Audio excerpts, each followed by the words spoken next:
Good morning, you guys. Thank you so much for being here. It's nice to see you. Katie, would you like to lead us in the pledge? I know you've done it a million times, but it can feel like old school for you being back here.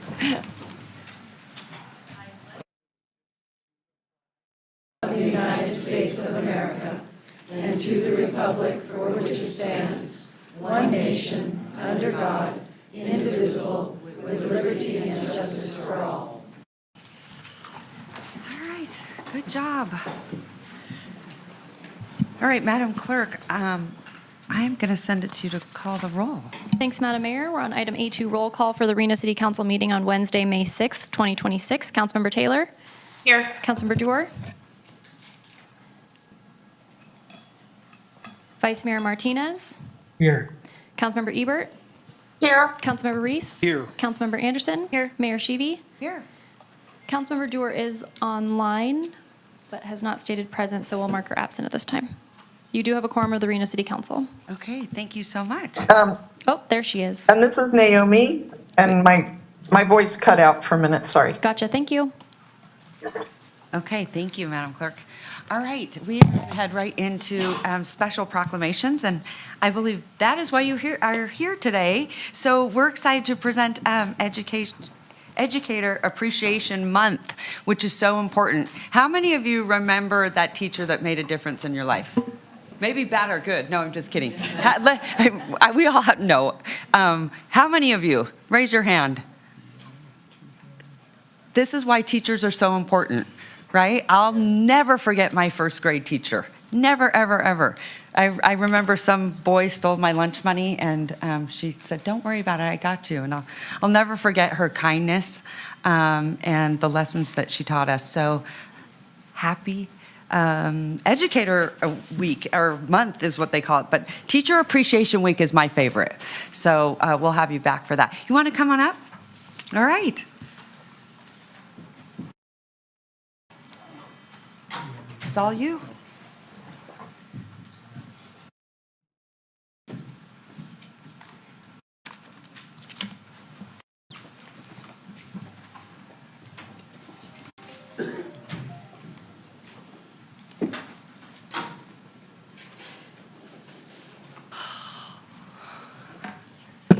Okay, friends, I get the honor of coming off the dais to read a little bit about this, and then I'm going to turn it over to Beth Smith, who is one of the most incredible leaders in our community, and Kaylin Evans also.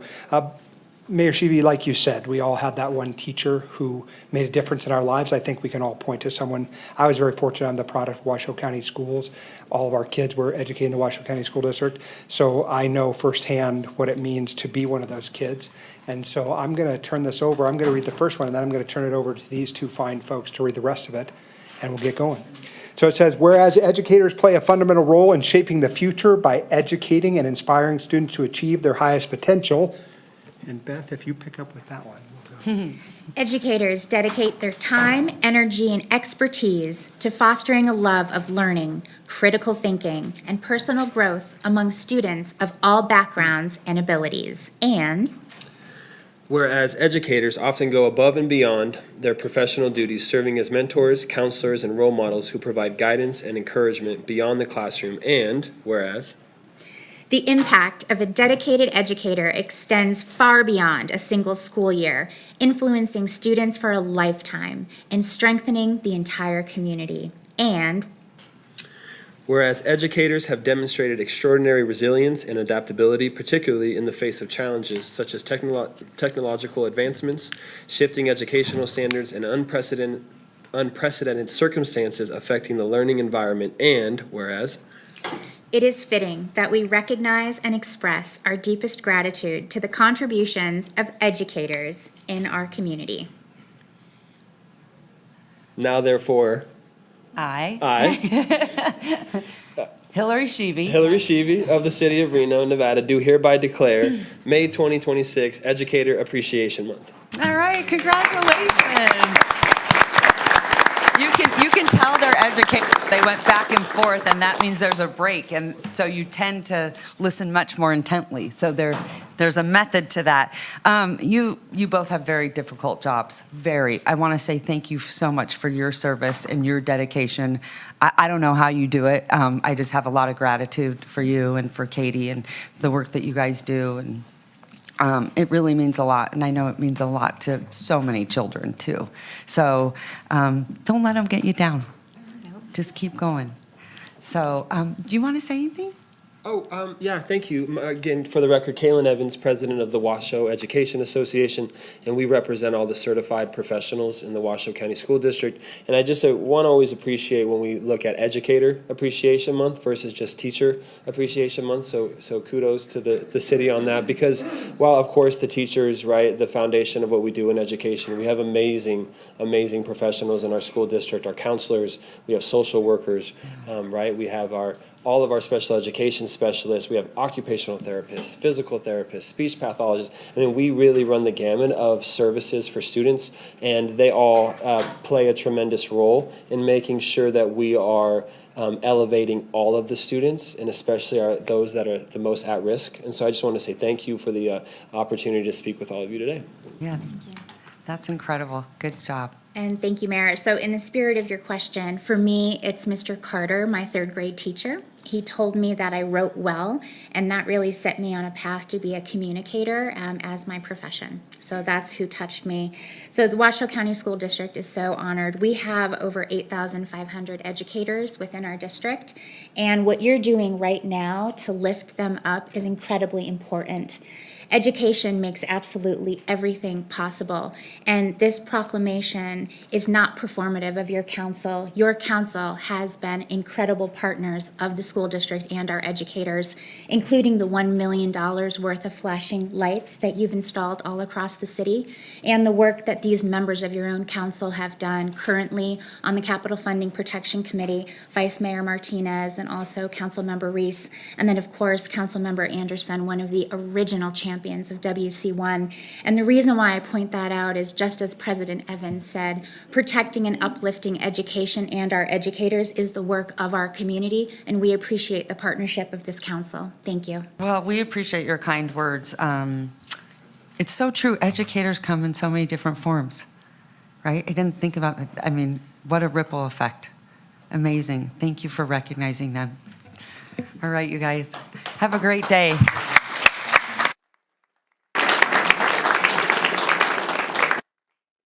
Okay, next up, we have one more. We have to do this one because I know that it embarrasses them. It's Professional Municipal Clerks Week, and I think that they deserve a lot of recognition. I know you have a tough job, especially whenever I pass by you on the second floor, and people are paying their parking tickets, and you're so nice.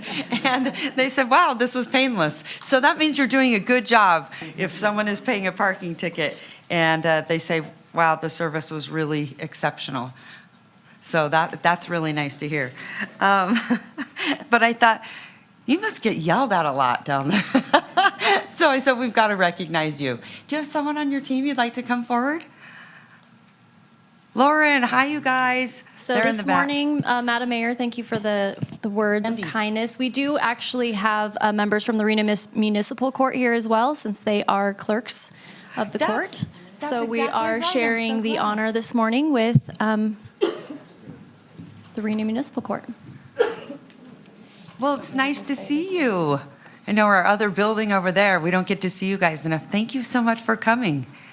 Thank you for having us. Yes, thank you. So do you guys all know each other? Is it like a clerk, sort of like a club? This year we are joining forces, so it's been really nice. We are getting to know more of each other, so. Okay, that's good. I think you have to stick together because you probably all know how it feels to be front and center. You're actually the face if you think about it. You really are. I just thought of that. You are the face of the city and the court. Impressive. Yes, thank you. All right, take it away. Okay, thank you for allowing me to participate in this proclamation, Madam Mayor. All right, whereas the office of the professional municipal clerk, a time-honored and vital part of local government, exists throughout the world and is the oldest among public servants, and whereas the office of the professional municipal clerk provides the professional link between the citizens, the local governing bodies, and agencies of governments at all other levels. You want to get in here? Whereas professional municipal clerks have pledged to be ever mindful of their neutrality and impartiality, rendering equal service to all, and the professional municipal clerk serves as the information center on functions of local government and community, and Whereas professional municipal clerks continually strive to improve the administration of the affairs of the office of the professional municipal clerk through participation in education, programs, seminars, workshops, and the annual meetings of their state, provincial, county, and international professional organizations, and Okay. Whereas it is most appropriate that we recognize the accomplishments of the Office of the Professional Municipal Clerk. Now therefore, I, Mayor of the City of Reno, Nevada, do hereby declare May 3rd through May 9th, 2026 Professional Municipal Clerks Week. Ah, congratulations. Are we picturing? What do you get to do this week? Do you have parties? Do you do you get to do anything fun? are trying to celebrate lots of food and fun, hopefully. So games in the plaza, breakfast, lunches, so. Wow. we did Taco Tuesday yesterday, and then they're hosting Okay. our team for a pancake breakfast tomorrow. Oh, that's very nice. That's good culture. Yeah. Is your hair natural? Yes. Yes. You pay millions of dollars for that. Yeah, whether I like it or not depends on What the do you mean day, you don't so- like it? Wow, we're all the straight hair girlies are going, I want to be you. We always want what we don't have. It's beautiful. Embrace it. Embrace it. All of you have great hair. Is that a requirement to be a clerk? It is now. It is now. Okay. All right, you guys have a great day. Thank you so much for being here. Oh, we're going to do one quick picture.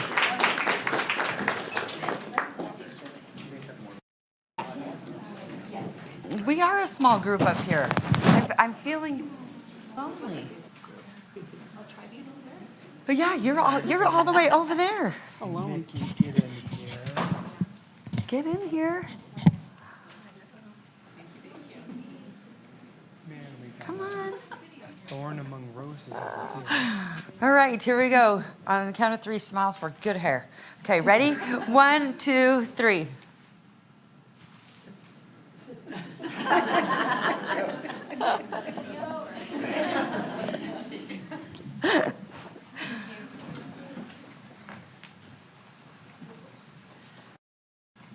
Okay, here we go. This is exciting. How many of you this morning listened to music? That is not enough. That is definitely not enough. I am such a big believer in music therapy, and just any time that you hear a great song, like I'm now, in the 80s, and I'm like, I remember when we did this, right? But what about you in the 70s or the 60s? Do you remember? I was just listening to the Jackson 5 the other day. It was incredible, right? So we want you to listen to more music. I think especially in a time when things are tough. When things are tough, it's the one thing that I try to turn to is music. It just does something to your heart, something. Marie, who's your favorite artist? Queen. Oh, they just rated him #1 voice. They just rated him #1 voice. I think Madonna came in at 3, but everyone thought that it should have been Whitney Houston. Who would agree? Whitney Houston, raise your hand. Freddie Mercury, Queen, raise your hand. Okay, then they probably got it right. Anyway, well, we're excited because I really want to have more music.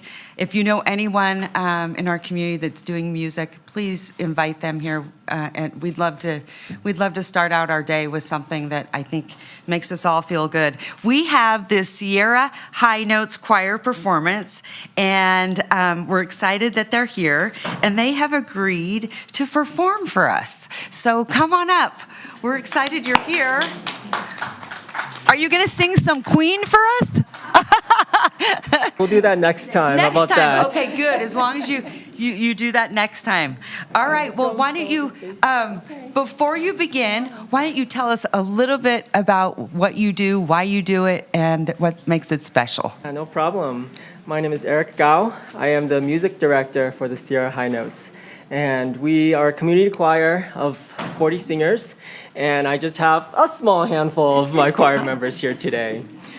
Just a small handful. Just a small handful, because we all have our jobs Day and jobs. our busy lives. Yeah. So for those who could make it today, I am grateful, and we're all grateful that they are Just here. tell them, sorry we're late. # mayor made me do it. Yes, yes. Okay. I already sent that permission slip to Okay, everyone. good. All right. Yep, so what we're gonna present for you today is a simple Home Means Nevada. It's a song that we all know and that we all Oh, can sing to. So that's if right. anyone's interested, please join us. Okay, so everyone join in, because I know each and every one of you. Wow, I see this woman over here who I know very well. You talk about educators. This woman was a longtime educator in our community on organ donation. Can I, this is Devin Reese's mother over here. I just noticed this rock star woman. We go way back.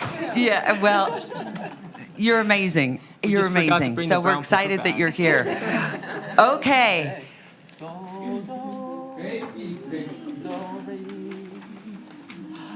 Way out in the land of the setting sun, where the wind blows wild and free. there's a lovely spot, just the only one, that means home, sweet home to me. If you follow the old Kit Carson trail down to desert meets the hills, oh, you certainly will agree with me, it's the place of 1,000 thrills. Home means Nevada, home means the hills, home means the sage and the pines. Out by the Truckee silvery rills, out where the sun always shines. There is the land that I love the best, fairer than all I can see. Right in the heart of the Golden West, home means Nevada to me. Whenever the sun at the close of day colors all the western sky, oh, my heart returns to the desert gray and the mountains towering high, where the moonbeams play in the shadow glen with the spotted fawn and doe. All the live long night until morning light is the loveliest place I know. Home means Nevada, home means the hills, home means the sage and the pines. Out by the Truckee silvery rills, out where the sun always shines. There is a land that I love the best, fairer than all I can see.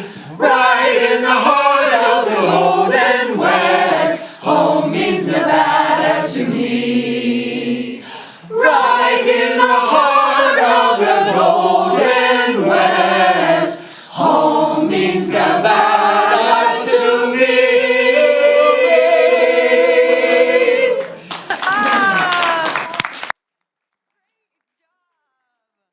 Okay, how do we join you? Is like a secret? How do we, if anyone wanted to join, what's the requirement? We don't have You definitely an don't want me joining. I'm audition not a good requirement. We have anyone who's just interested and wants to sing, they're welcome. We've got singers who are all oral learners, so they learn by ear. Those who can read music. So we have a wide spectrum of singers in different skill levels. Okay, that's impressive. Where do you do all this? We rehearse Wednesday nights, so tonight at 7. Okay. And Long we're day. at the LDS Church off of Kings Row in Wyoming. So that's where we rehearse. We're preparing for our patriotic performance on June 13th over at the St. Paul's Episcopal Church in Sparks. And we have your Battle Hymn of the Republic, Johnny Comes Marching Home. We've got Salute to Armed Forces to support the veterans. And that's our main performance. I love that. How about July 4th for the 250th So parade? that one, We would love to see you there. we are booked with the. What? Sorry, we're working with the group over at the Sparks Marina, the Veterans Memorial.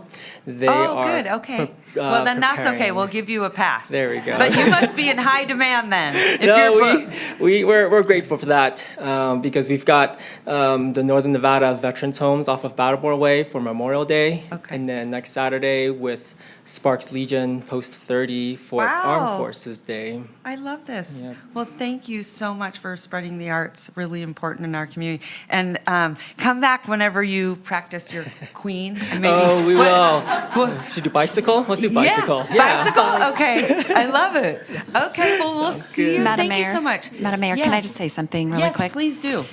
I just wanted to share that I've been in the audience of your singing maybe 3 or 4 times now since I've been elected. And I just wanted to thank you for sharing joy and being able to be vulnerable enough to sing in public. I know how terrifying it is to have a microphone in front of me and how terrifying just being able to use my authentic voice in leadership, and the fact that you go and share this authentic joy and talent with our community is really special. So thank you for all of the performances that I've been in the audience for, and for the, just future opportunities for everybody to sing with you.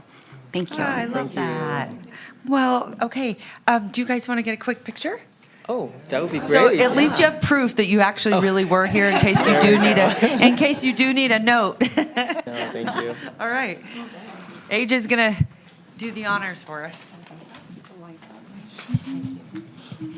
Mama Reese, good morning. Nice to see you.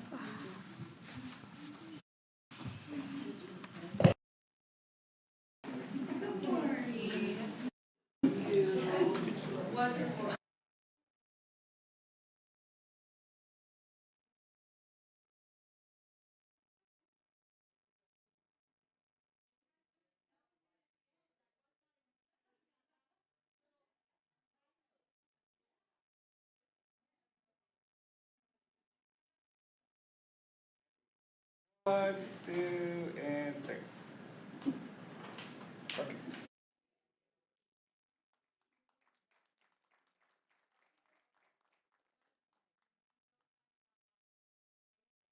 I will. He wants to. Wonderful. We love you. Baritone, they're already recruiting. We need you. Okay. Thank you, Madam Mayor. Our first item today is item A3, opening public comment. It should be noted for those in attendance that comments are to be addressed to the mayor and council as a whole. Comments heard under this item will be limited to 3 minutes per person and may pertain to matters both on and off the council's agenda. Council may not take action upon any matter not agendized on today's agenda. When you're called on for public comment, please state your name for the record and begin speaking. The timer will begin when you've stated your name, and you will be afforded 3 minutes. For those participating in chambers in accordance with Council Rules 6.3.11, while in this room, please be respectful. Disruptive behavior from audience members like clapping, yelling, whistling, etc., which impede the meeting, may result in a warning issued by the presiding officer. If this behavior continues, you may be removed from chambers. If you're an attendee in the Zoom meeting and would like to make public, please raise your hand at this time.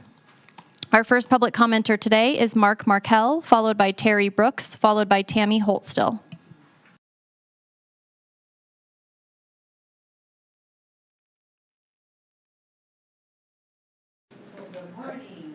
Good morning, Mrs. Mayor. Good morning, City I'm glad to see you're Councilman. wearing a helmet. What? Glad to see you're wearing a helmet. They're so My important. daughter brought for me, Well, that was nice. and I've had a lot of falsity lately. We could all wear helmets, to be honest with you. I got right? Look, I got hit by a car. And I still made it to the meeting, Oh, and it was a hit Mark. and run. was that today? No, it was a couple of days ago. Oh. But RPD didn't do anything about it. Well, The I'm Indian going to have colony someone meet with did. you, Mark. I want to get information. It's not okay. I'm glad Okay, you're okay, but I'm glad you're wearing a helmet. Yes, and good morning, City Council members. Marie, will you bring the microphone down for him? Thank you so much.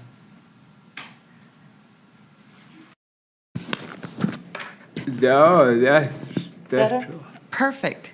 That's Okay, there, special. better? Okay, go And ahead. city manager, I gotta say hi to all of you.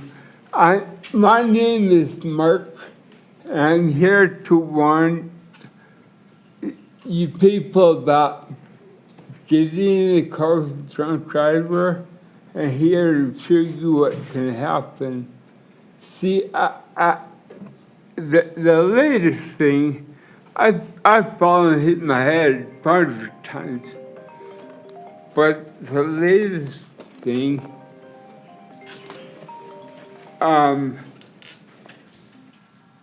is this hit-and-run accident. See, nobody cares about me. They just hit me and drive off. Anyways, I'm here to warn you people and show you people what can happen if you get in the car with the drunk driver. Way back in '89, I was a passenger in a drunk driving crash. We were doing 100 and we rolled 8 times and the car landed on my head. And I just want to show you people and warn you people about driving with drunk drivers. I'm sorry.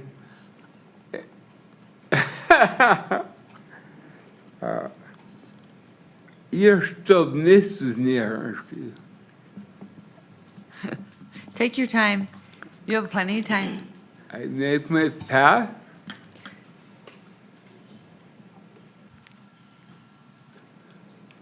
Okay, but I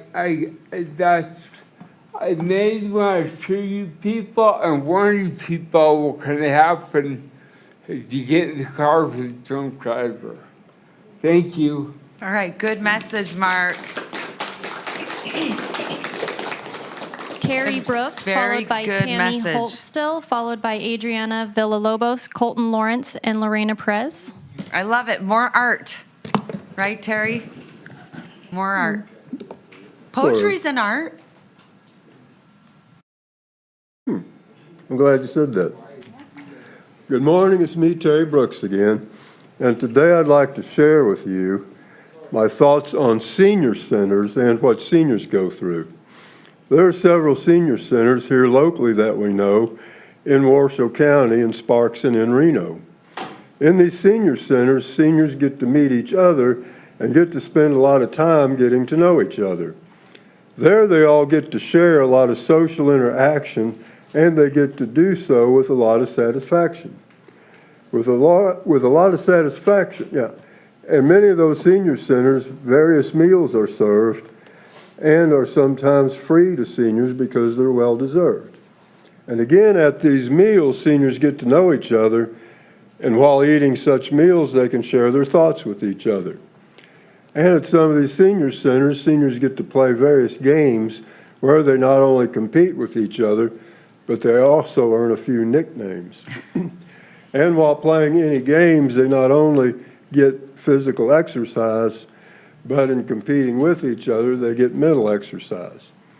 And in some of these senior centers, seniors get to enjoy entertainment, and sometimes seniors even get to be part of that entertainment. Yesterday at the 9th Street Senior Center, I entered a talent show, and I was surprised that I was picked as a finalist for the finalist talent show, which will be in 2 weeks. Each of our senior centers are a wonderful place for seniors to get together and see others face to face. When seniors get together in any way they could, it makes each and every one feel mighty good. Every time that you go to a senior center, it makes you feel really good as soon as you enter. I would like to thank you all for listening to me today, and I look forward to coming back here and feeling good here that way. That's great. Okay, what was your talent? Was it Well, poetry? yeah, I guess. Uh-huh. I'm glad you call that a talent. It is a talent. Not everyone can write, and there's all different kinds of poetry, right? Yeah. I've written these series of poems about situations where I encountered this old man who claims to be Mark Twain. And I write a poem about that. And then when I start reading them at a talent show, that old man who claims to be Mark Twain just shows up out of nowhere and tells his side of the story too. Ah, clever. Clever. I love it. Okay, when is it? When's the talent show? Oh, it's May 19th at the 9th Street Senior Center from 1 to 3 o'clock. Okay, May 9th, 1 to 3. Okay. Thank you. If my schedule allows it, I'm coming. All right. Thanks, Terry. Good job. Tammy Holtstill, followed by Adriana Villalobos, Colton Lawrence, and Lorena Perez, and Tammy. Alexander Millam. And she's a candidate for Commissioner, what? District 5. District 5. Okay, take it away. Tammy Holtstill, candidate for Washoe County, District 5. While I was out canvassing, Terry walked me right into it, so it works out really good. He talked about senior centers. Do you realize that in your planning, there is nothing in the master plan for senior citizens? You worry about elementary schools all the way up to high school, but you don't think about the seniors. Well, when I was speaking to a couple of the seniors in the North Valleys, they're very upset because they can't get an RTC ride into Reno to come to the senior centers. And that is very frustrating.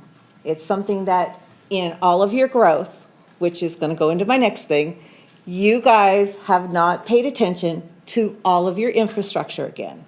So now let's get into the infrastructure. First of all, last time I was here, I gave you this pamphlet that had different things. That had an A2 Alliance article regarding data centers.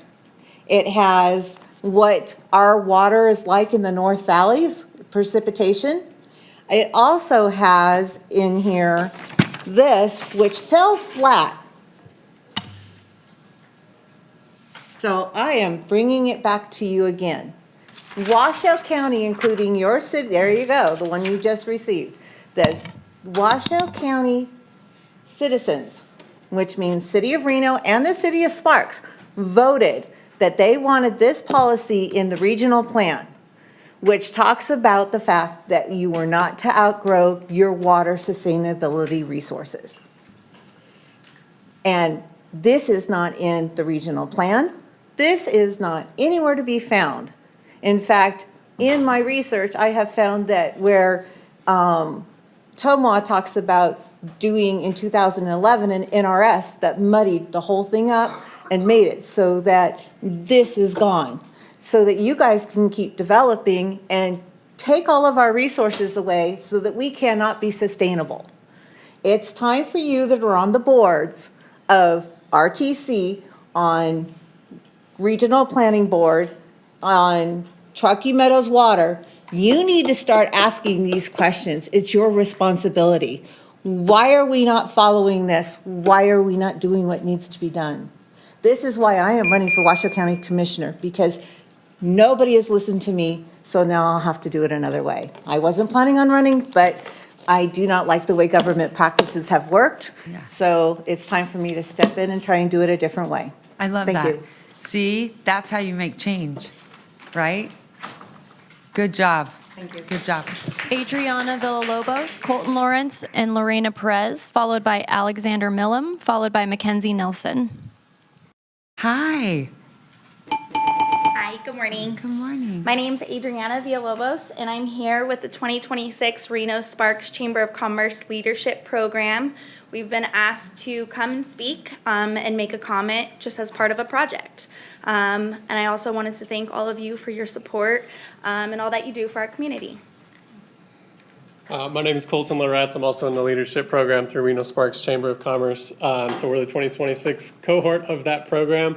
I just want to thank you all for everything you do, your staff, everybody that's involved in the city process. Oh, Thanks for coming. Yes, and this is Lorena Perez for the record, also part of that cohort.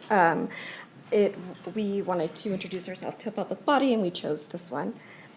It's also known as the best class ever, so. But thank you for your time.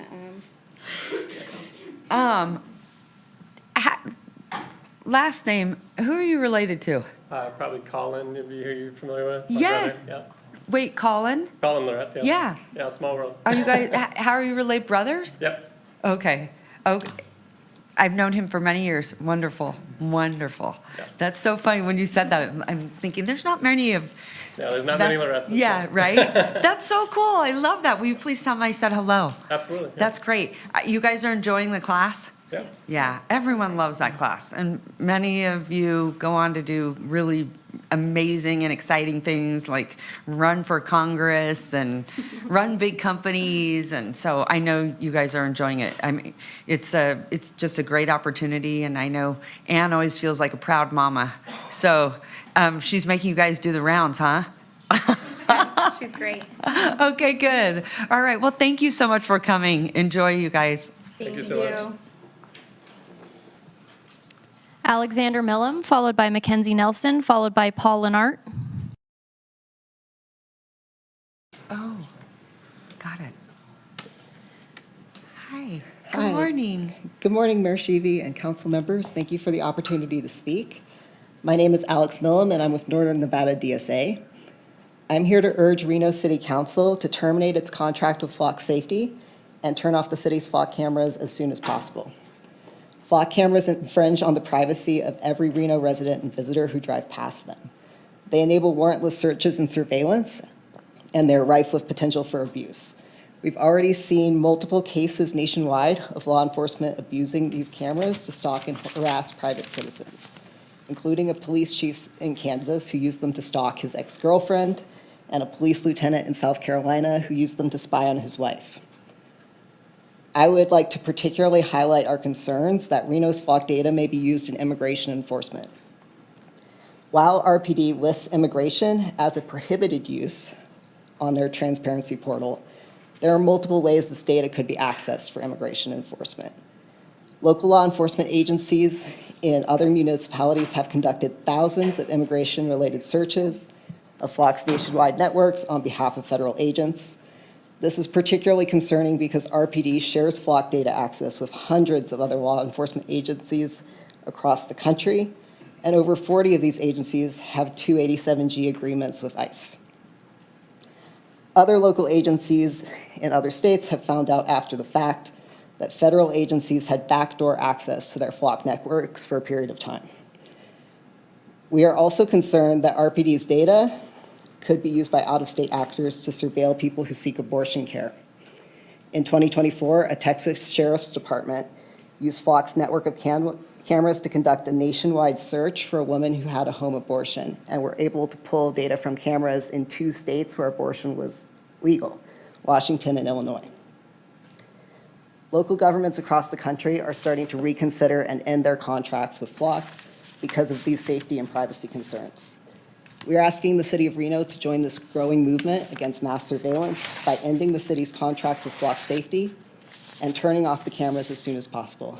Thank you for your time. Thank you. Good comments.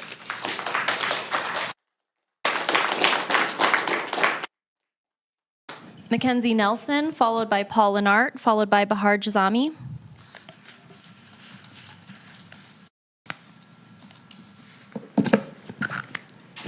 Good morning. Good morning. My name is Mackenzie Nelson. I'm another representative of Northern Nevada DSA. I'm also speaking in opposition to the City of Reno's contract with Flock Safety. I encourage the city to opt out of renewing their contract in this December and to deactivate the cameras throughout the city as soon as possible. If you drove here by car this morning, your image was captured by one or more of 45 automated license plate reading cameras. These cameras identify your car like a fingerprint and create a database of your daily activities, which is searchable even if you have committed no crime. Though a criminal investigation is technically required for law enforcement to search Flock's records, audited reasons for database searches can be as vague as protest, which was used in Carson City. This data on our daily activities is available not only to local police, but law enforcement agencies nationwide. I can think of no reason for police in Louisiana and North Carolina to be able to see where I get my sandwich for lunch. Flock cameras are ripe for abuse from law enforcement officials within the city of Reno and across the nation, vulnerable to hacking and unauthorized access from malicious actors, and willful misuse and misconduct by Flock themselves. The Illinois Attorney General found that Flock was giving camera data from Oak Park, Illinois, directly to federal Customs and Border Control in contravention of Illinois state law. And in Dunwoody, Georgia, Flock employees showed live footage of the inside of a Jewish community center as part of a tech demonstration for potential clients, without the community center's knowledge.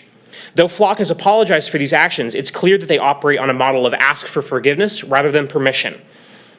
This is a dangerous precedent to set when dealing with the private data of every single citizen in this city.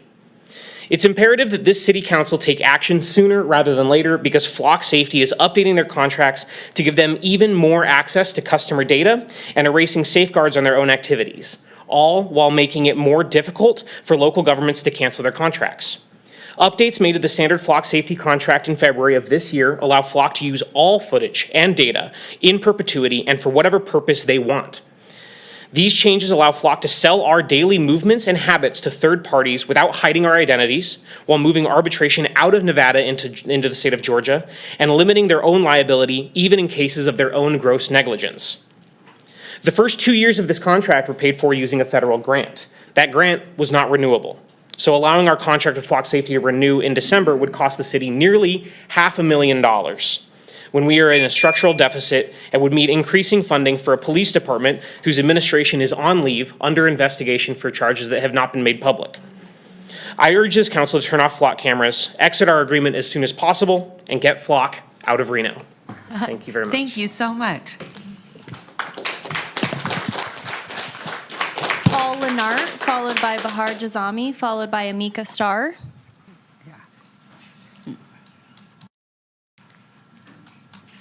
Good morning. Speaking of artists, you also do poetry. Well, from time to time, I've been a poet, yeah. Very good. Unfortunately, in current circumstances of this country, this city, and the world, it's very difficult to feel poetic. My name is Paul Leonard. I am a resident of Ward 6. Very pleased to meet you, Ms. Anderson. I'd love to talk to you sometime. Greetings to Madam Mayor and the other members of the council. I rise in opposition to the further intrusive surveillance of American citizens by whatever means, under whatever pretexts. The current administration in Washington, D.C. and its Justice Department, I do not want them to have access to my movements. Americans have always jealously guarded their privacy and their freedom of movement. I am happy to belong to a church, to a congregation with a long history of defending freedom of conscience, freedom of movement, and democracy. All of those are currently under attack at various levels. I do not wish to see yet another tool placed in the hands of would-be tyrants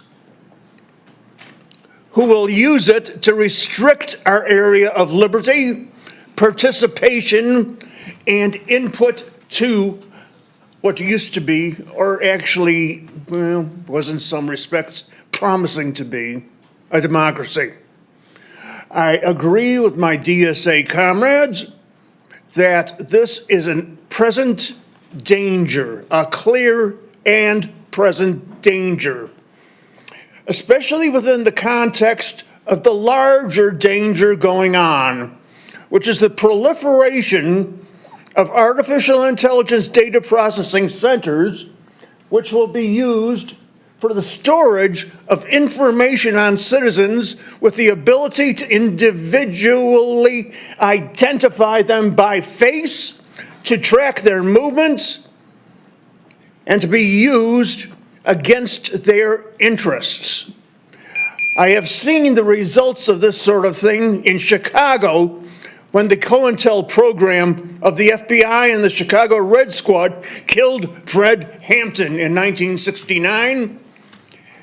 I hoped that there had been some reforms since then, but every day I wake up and I look out my window and the world has gotten worse, not better. Thank you. Thank you, sir.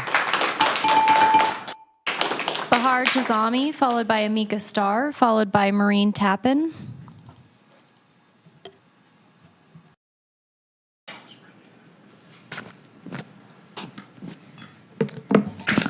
Can you hear me okay? Yeah. Okay.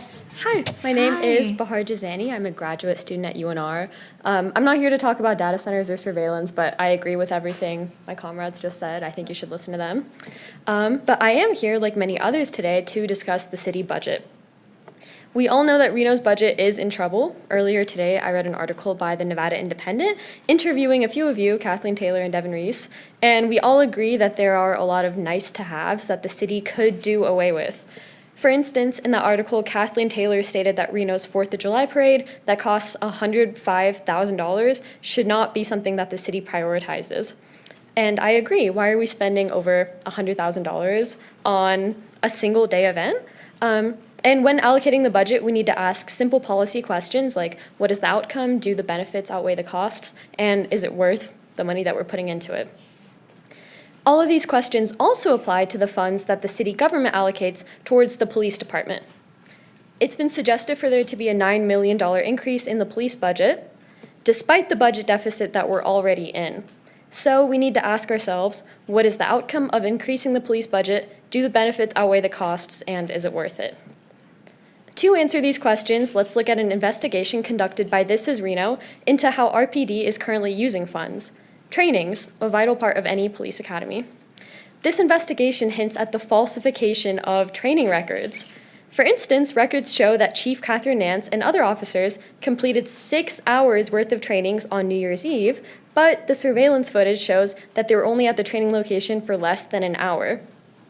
Former law enforcement officers say it's literally impossible to complete these trainings in a single hour. And they said, quote, "At best, it's dodgy. At worst, it's fabricated." The trainings RPD officers supposedly fabricated that day are very important trainings also. They're titled Less Lethal Weapon Proficiency, Arrest and Control Tactics, Use of Force Police Review, and Firearms Proficiency 1 and 2. Now let's look at the effects of these trainings being falsified. Officers shot and killed an unhoused man, Michael Johnson Jr., on the Wells Avenue Bridge on February 3rd, just a month after the less lethal weapon proficiency training was fabricated. Is this a surprise that he was murdered, given that the less lethal weapon proficiency training is not being completed by officers? We need to ask ourselves, is it worth it to be increasing the police budget, knowing that the funds being used currently are not being used correctly, as RPD officers and Catherine Nance herself are fabricating training data? To conclude, I'm asking that the City Council does not increase the police budget for the upcoming fiscal year. Let's think more critically about where our money is going. If we don't want funds going towards a $100,000 parade, maybe we shouldn't have funds going towards a police force that murders innocent Black people and fabricates trainings. Instead, we can fund community programs and services that prevent crime in the first place. Thank you. All right, good job. Amika Starr, followed by Maureen Tappan, followed by John Tappan. Thank you for this opportunity to speak. My name is Amika Starr. I'm a resident of Sparks, born and raised in the Reno-Sparks area. I'm here today to express my strong opposition to the City of Reno's contract with Flock Safety. I beg the council to cancel this contract, immediately turn off all Flock cameras, and refuse to renew the contract in December. I believe that the 45 automated license plate readers tracking over 600,000 vehicles and costing $450,000 is a gross imposition of mass surveillance. I graduated from the University of Nevada, Reno with a degree in political science, and I'm currently a graduate student studying the violent impacts of mass surveillance systems. Hundreds of critically researched and peer-reviewed studies prove that these systems are designed to stalk, track, harass, assault, and endanger our communities. To give one example, Dr. Simone Brown, PhD of Sociology and Educational Studies from the University of Toronto, and Professor of African and African Diaspora Studies at the University of Texas at Austin, writes in her seminal 2015 book, Dark Matters, about the historical continuities between our modern security state and chattel slavery. She demonstrates that modern security technologies such as cameras and biometrics are similar to the systems of surveillance used on slave ships and plantations against Black people. Another academic and activist, Dr. Jaspir Pawar, PhD of Ethnic Studies from the University of California, Berkeley, and Professor and Director of Gender and Women's Studies at Rutgers University, similarly writes that seemingly mundane and everyday acts of surveillance turn the lives and humanity of our communities into data that is then collected, sold, bought, stolen, and abused by corporate and state interests. I fear that Flock Safety, which uses AI to automatically capture all vehicles driving by and storing that data in 30-day national databases, is a mode of mass surveillance that harms and threatens Reno and Sparks citizens. In other states, it has already been used by ICE agents and police to unconstitutionally search and arrest people without warrants, violating their Fourth Amendment rights. In some cases, police have threatened citizens at gunpoint who have been incorrectly identified by Flock's unreliable AI technology. I believe that Flock can and will be used by the Reno Police Department erroneously and unconstitutionally, and will likely result in the increased surveillance, harassment, assault, and murder of our communities, especially Black and poor people, who the RPD already has a proven record of unfairly targeting and killing. As such, I strongly oppose the city's contract with Flock Safety, and I beg the council to end the contract immediately and turn off the cameras. Thank you. Amika, thank you. Maureen Tappan, followed by John Tappan, followed by Kathy Fitzgerald.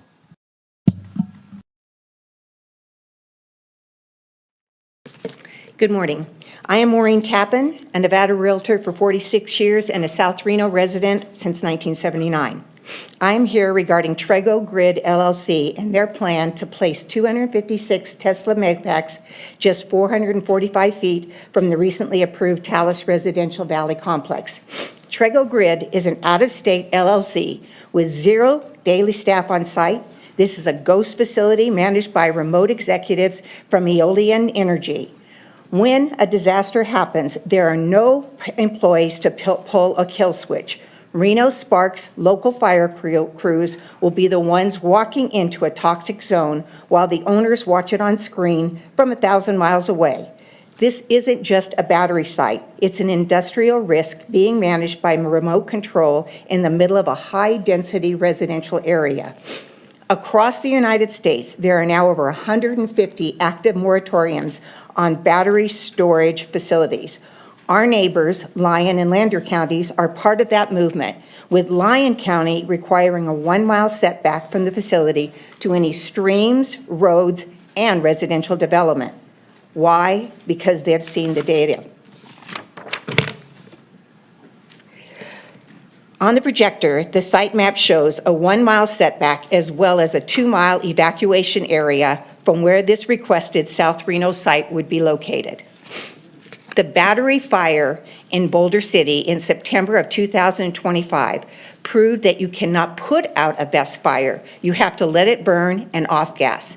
In South Reno, letting it burn means releasing flammable and toxic gases such as hydrogen cyanide and hydrogen fluoride into the lungs of thousands of residents within the 2+ mile radius.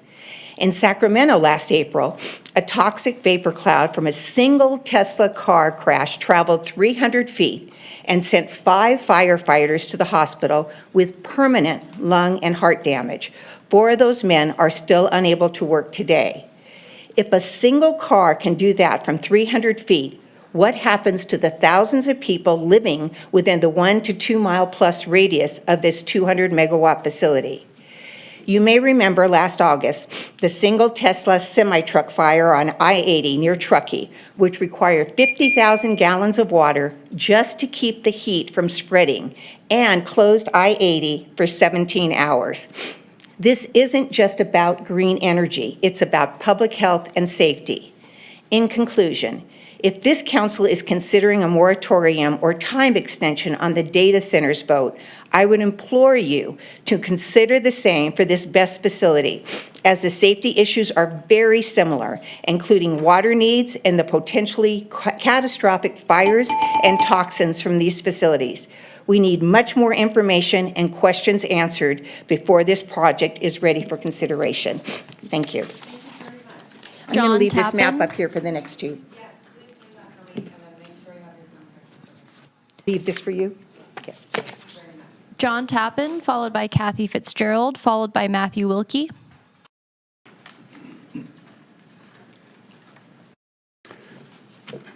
My name is John Tappan.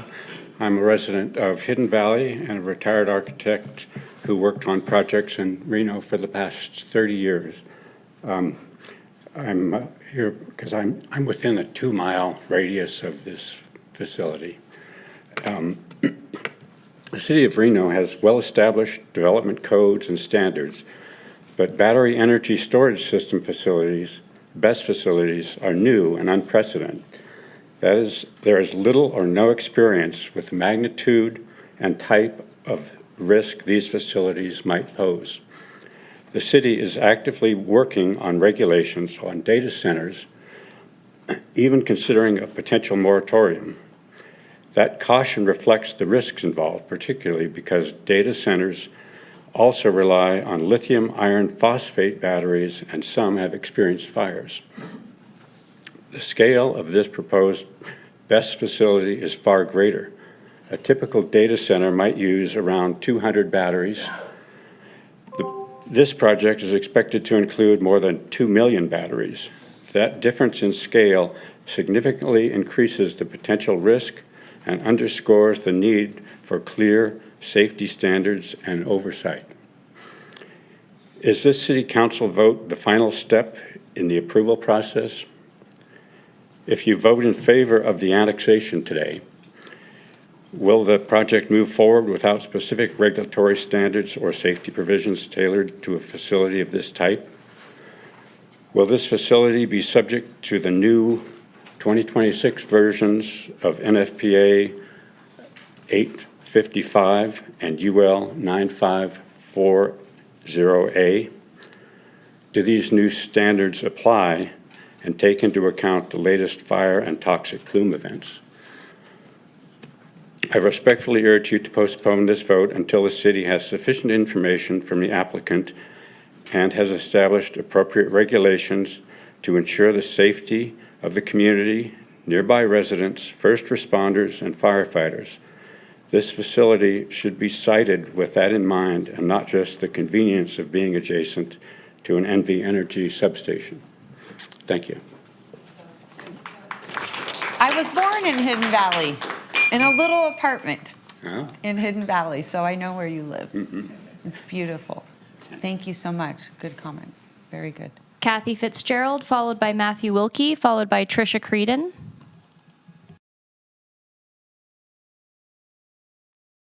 Good morning, I'm back. Good morning. My name's Kathy Fitzgerald. I've been a resident of South Reno for 35 years.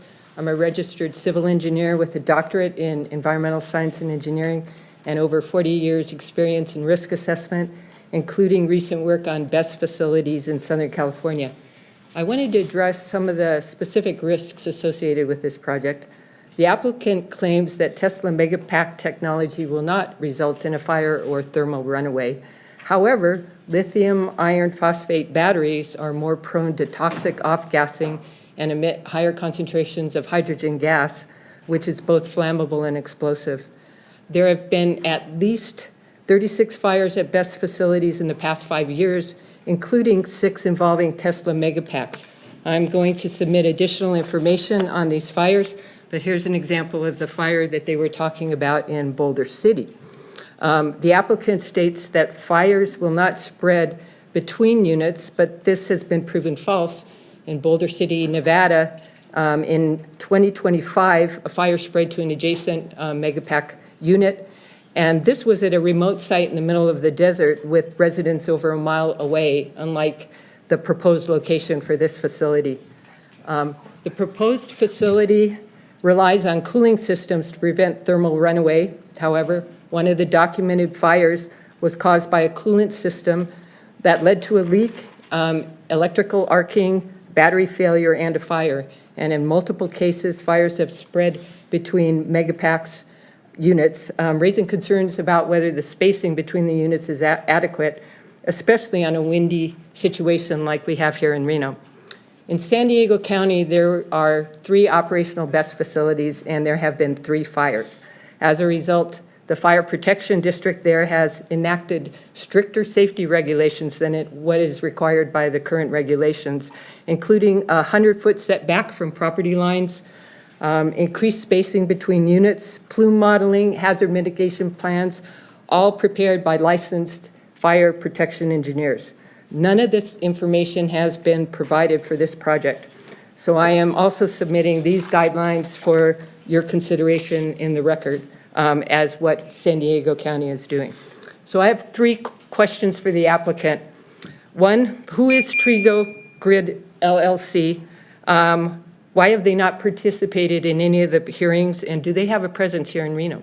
2, who will construct, operate, and maintain this facility? Since the facility is unmanned, who will respond in the event of an emergency? Where is the operations center located? And 3rd, has a community health risk assessment or plume modeling been conducted? I'm not opposed to BEST facilities, but I'm very concerned about the proximity to residential areas and the lack of critical safety information. So I urge you to postpone a vote on this matter until these questions are answered and the safety of the community can be ensured. And I'm also submitting for a record information on BEST facilities that you might be able to take into account and get more information on. Thank you. Thank you, thank you. Matthew Wilkie, followed by Tricia Creedon, followed by Vita Gomez.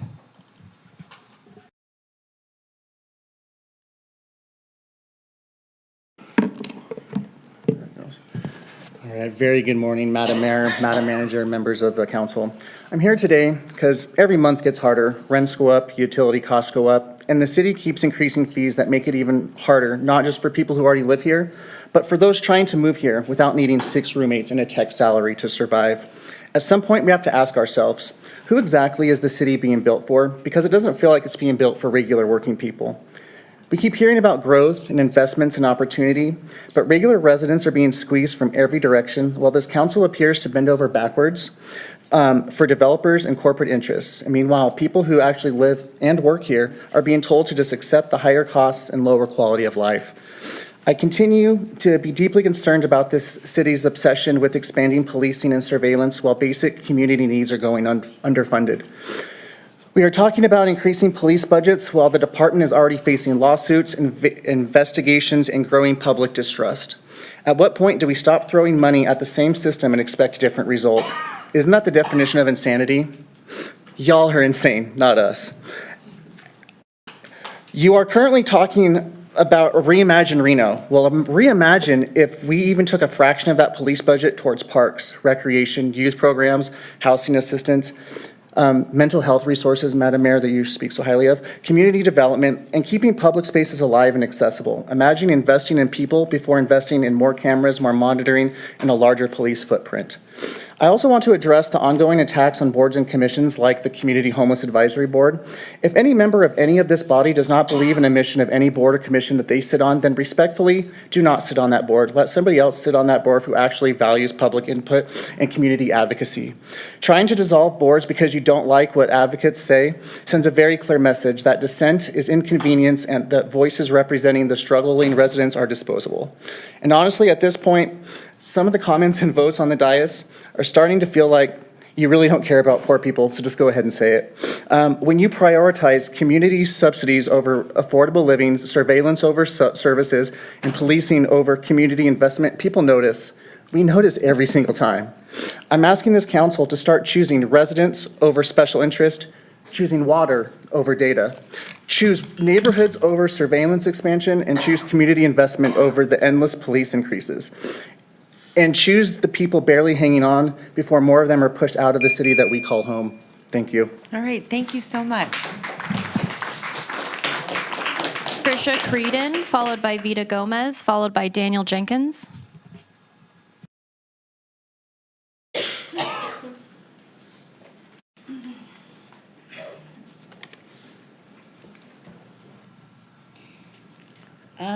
Hi, my name is Trisha Creedon, and I did not come prepared with anything to say. We have a lot going on, right? The cameras, the police fund, the homeless board, advisory board, all of this coming up, and you're going to see me at every single one. I promise you, my heart actually is on the homeless, and I'm disgusted and horribly frightened that what we're here to talk about is raising the police fund, because we just had somebody killed the other day. You have a police chief, a rogue police chief, that nobody's paying attention to. You're smiling at me, which makes me furious. I just witnessed a couple weeks ago a sweep where an officer literally told a person to push their van to the other side. They were in Sparks, to the other side of the city line, and maybe Reno wouldn't see it for a couple days, and it would buy him some time. This didn't happen. That vehicle was towed. The whole parking lot was towed. Great, that parking lot's cleaned up. A whole crap load, a shitload of people are on the street now, literally on the street. There's been rain this last week. That's where my heart's at. So I would hope that you guys would put people first and really listen to what we have to say. I don't know if you put this, pick anything, choose anything, but not the police fund, okay? Thanks. Vita Gomez, followed by Daniel Jenkins, followed by Christian D. Brown. Hello, my name is Vita Gomez. I'm co-chair of Northern Nevada DSA, and I'm a union organizer and a working class citizen of Reno myself. I've made my life's work for the better part of last decade listening to the concerns of working people. What I see in this budget proposal is insufficient in helping the working people's needs. There is not enough done to allow the people of the city to afford to live here. And I would be remiss to not mention Mayor Mamdani and his efforts to transform NYC into a city that people can afford to call home. What doesn't help people stay here or have a place to even call home is an increase to a police budget. Another police officer doesn't build a home. More expensive training centers don't give a child shelter from the elements. And the corruption we have witnessed here only reveals that RPD has no true concern for the working people of Reno. The budget increase to the police is tantamount to a reward for a poorly done job. Are we to award violations of our laws? If I knew that when I was younger, I would have been a much more difficult person. The police should be made to make do with what they already bountifully have. We are in an era where our federal and state government has failed to deliver adequate living conditions for the people. We are in another war, a war that has skyrocketed our gas prices and made us less financially secure. Millions are now at risk of homelessness as their dollar buys less, entering in food security as thousands are kicked off SNAP. And on top of an expensive and ever-increasing surveillance state, these deteriorating material conditions will lead to desperation. But what the people of Reno have to look forward to is an increase in corrupt police presence in their lives as they weigh how they will feed themselves and their family. As our gas prices increase, public funding and transportation initiatives will go a long way to lower the average demand for us. The people of Reno, for us, the people of Reno. Not to mention less cars on the road, decrease in traffic. That's a pretty, I think that would be common sense, but apparently that's not a thing anymore. We require bold reorientation of our priorities and actually fund affordable low-income housing to keep our neighbors in their homes and out of homelessness. We do not need more luxury apartments or expensive single-family homes, and we do not need any more data centers or parking lots. All of this, please. Vita, tell the folks what DSA stands for. Democratic Socialists of America. Okay, thank you. Daniel Jenkins, followed by Christian D. Brown, followed by Marie Rodriguez. Okay, I have to step out. Councilman Reese, can you please take over? Sure, I'll need a motion, Ms. Stewart. Yeah, I'll make a motion for Councilmember Reese to be the temporary acting chair. Okay, I have a motion. Any questions or Second. discussion? I second. All those in favor, please signify by saying aye. Aye. Any opposed? Motion carries. Go ahead. And just so you know, we can hear you in the back room as people step off the dais. Madam Mayor is still hearing you. Perfect. Good morning, Mayor Sheevy and Reno City Council. Thank you for the chance to speak here today. My name is Daniel Jenkins, and I'm here regarding the flock safety contract that is set to expire this year. I'm going to have to gloss over a lot here, but I'd be happy to talk with any of you in more detail afterwards. I have a degree in unmanned aircraft systems, which are a surveillance technology. I've worked with nearly 100 organizations to build drone programs in private security, public safety, agriculture, and public infrastructure. This has included MassDOT, ADM, NV Energy, and the Reno Fire Department back in 2019. Excuse me. I also wrote an FAA-approved advanced drone operations waiver for flock safety back in 2023, where I first started learning about their technology. The views expressed in this statement are solely my own and do not reflect the views or opinions of my prior employers or other organizations I've worked with in the past. Folks have talked today about many specific issues of abuse with these systems. I want to explain the inherent risks with surveillance technology that the city has accepted. Some of this is based on research published by 404 Media and Ben Jordan. My broader statements on surveillance technology are based on my personal expertise. I strongly recommend you all watch Ben's video called "We Hacked Flock Safety Cameras in Under 30 Seconds." Councilmember Reese, hopefully you've already seen this video after our discussion back in January. Based on the vulnerabilities demonstrated in that research, we must assume that a bad actor can access flock safety cameras with minimal investment. So what can they do with that access? With just a single camera, like the ones right outside, that bad actor can get the license plate number of a target. Due to other data breaches, that license plate number can be used to identify that person's home address. But what we're really talking about here is a network of cameras, not just a single camera, or wide area surveillance. Wide area surveillance allows a bad actor to then determine routes and times of travel. The ability to establish target patterns allows for targeted attacks. This allows the bad actor to choose the place and time and shows them where blind spots are in that system to avoid getting caught. As part of a state in the top 10 in human trafficking in the nation, we should be especially concerned about that risk. Outside bad actors are not the only risk. Multiple officers have been charged across the country, as has been mentioned earlier, with the exact same abuse, and the name Tyler Bear should be enough to connect the dots on the risk here locally. Wide area surveillance systems are fundamentally dangerous. They place those surveilled at risk, and they place the city at heightened risk of cyber attacks by those bad actors that want access to the data. With the massive ransomware attack on the state in September costing over $1 million, my confidence level is not very high with city cybersecurity. So now that you can see some of the risks involved in this system, I urge you to not continue this contract with Flock Safety. Thank you for your time.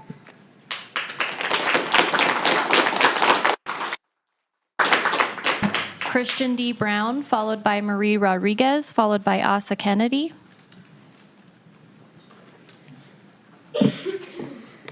Good morning, everybody. My name is Christian D. Brown, and I'm here to also advocate for a change to the police budget and generally changing our policies for the future, or our priorities. What is Reno's future? How's this city going to change and look in 10 years? Do we want to see flock cameras at every corner of the street and police drones constantly flying over our heads?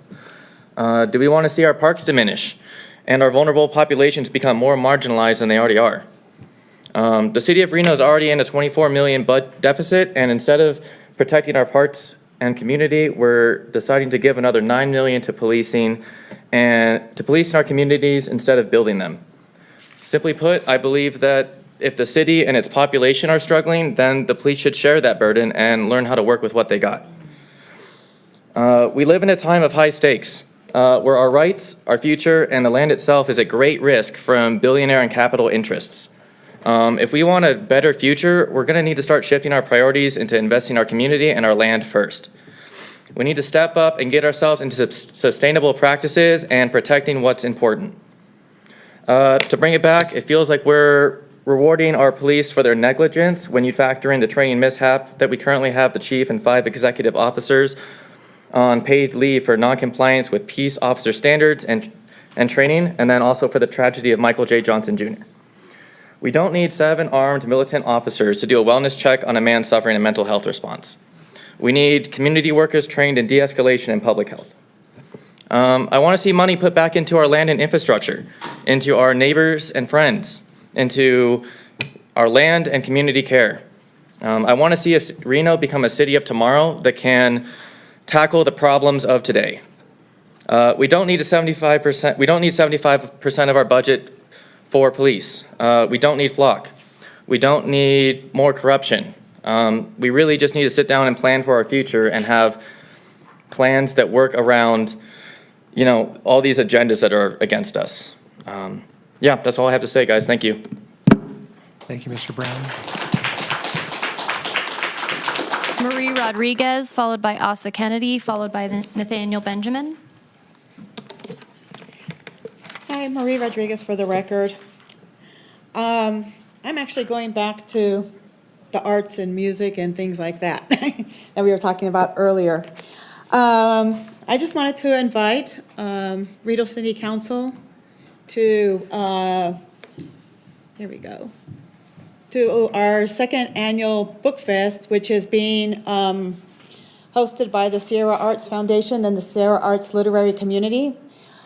As some of you may know, I am a local author, and a bunch of my peers and I are having this book festival in downtown Sparks. I know we live in Reno, but our authors are from all over northern Nevada, so I will be inviting the city of Sparks and our Washoe County commissioners as well.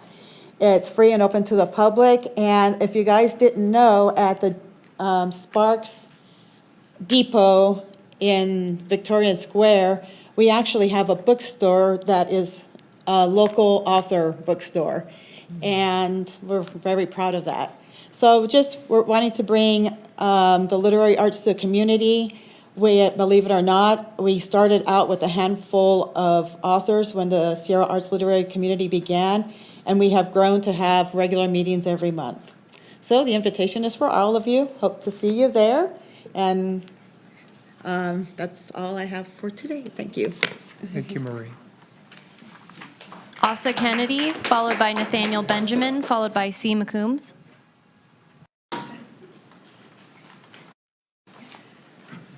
Good morning, Council. My name is Asa Kennedy. I'm a concerned citizen, and I've come this morning in peace to express the problems that are plaguing the city, many of which have already been mentioned by speakers previous to me, and to offer and discuss solutions to right this sinking ship. We have an opportunity to move forward in this city and community to grow and strengthen bonds within the social fabric. Firstly, we need to recognize that law enforcement is historically and categorically a militarized force purchased to guard the interest of the wealthy and the ruling class. This fact is evidenced nationwide by the actions of ICE destroying community, soiling our social fabric under the guise of public safety. This is mirrored by the undisciplined and poorly trained Reno Police Department. We are only beginning the second quarter of 2026, and already the RPD is in continued hot water with the chief and high-level staff members on paid leave in the aftermath of a citizen murder of Michael J. Johnson. This is not public safety. This is a murder with perpetrators on paid leave. When people talk about feeling unsafe downtown, this is more a feeling of discomfort, not safety. It's inconvenient to walk around humans with less, existing with less than the bare necessities required to live. Law enforcement does not help mend these wounds. They monitor the bulldozers sweeping the camps. Imagine everything you had taken away in 10 seconds flat.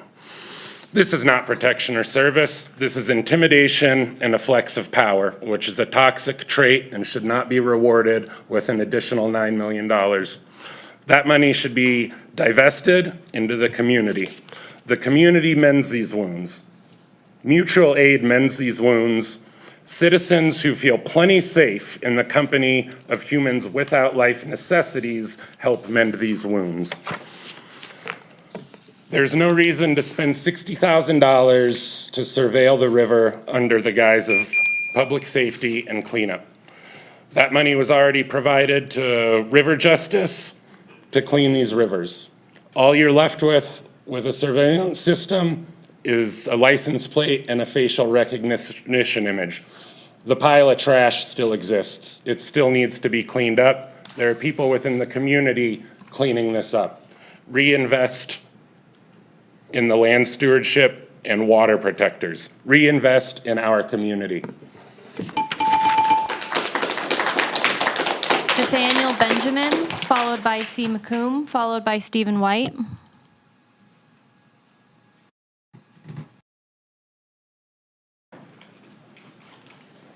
Hi, everybody. Good morning. Thanks for your time. My name is Nathaniel Benjamin. I'm a local artist, and I saw that a couple weeks ago, y'all decided to rent giant security cameras to protect the river. It struck me as an odd choice to make. I had understood the money you were using was supposed to be for the river, and you guys said that somehow security cameras were the answer to that question. It kind of seemed like an out-of-the-blue thing because when I think of the river, security cameras aren't even on the list of options for how to make it better.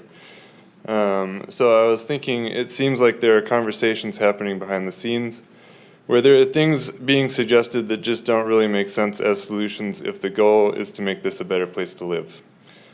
It seems like some of the things you're being told are actually making this place worse, and maybe the people suggesting these solutions don't actually have our well-being in mind and are actually just trying to get into your pockets. I don't think you guys wake up and think to yourselves, how can I make Reno more dystopian? And I don't think you step out the door wondering, how can I make this place a little more like a police state? I don't think you guys are the villains. Villains these days wear it on their sleeves. Jeff Bezos looks like he's actually trying to look like Lex Luthor from Superman. Y'all don't look like that though, so I want to assume you genuinely care about this place. However, given that y'all are not actually villains, putting $9 million more into the police budget is a confusing choice for you to make. I think there are problems you're trying to address, and it seems like the answer you're coming up with is brute force. It's like you see a bunch of homeless people on 4th Street and you have business owners coming to you wanting help. So you get so overwhelmed that you feel like you should just put people out there who can get away with punching and kicking them away, maybe even shooting them if they're black. I think y'all are smart enough that after this, you'll probably want to look into different options. Look at downtown. There's plenty of opportunity to put money into that space. So far, pouring money into the police hasn't accomplished anything aside from more deaths by police. And how do you think that makes you guys look to people like us? I hope you listen to what you're hearing from everybody here today, because we are all here because we really care about this place, and we hope that you do too. Thanks.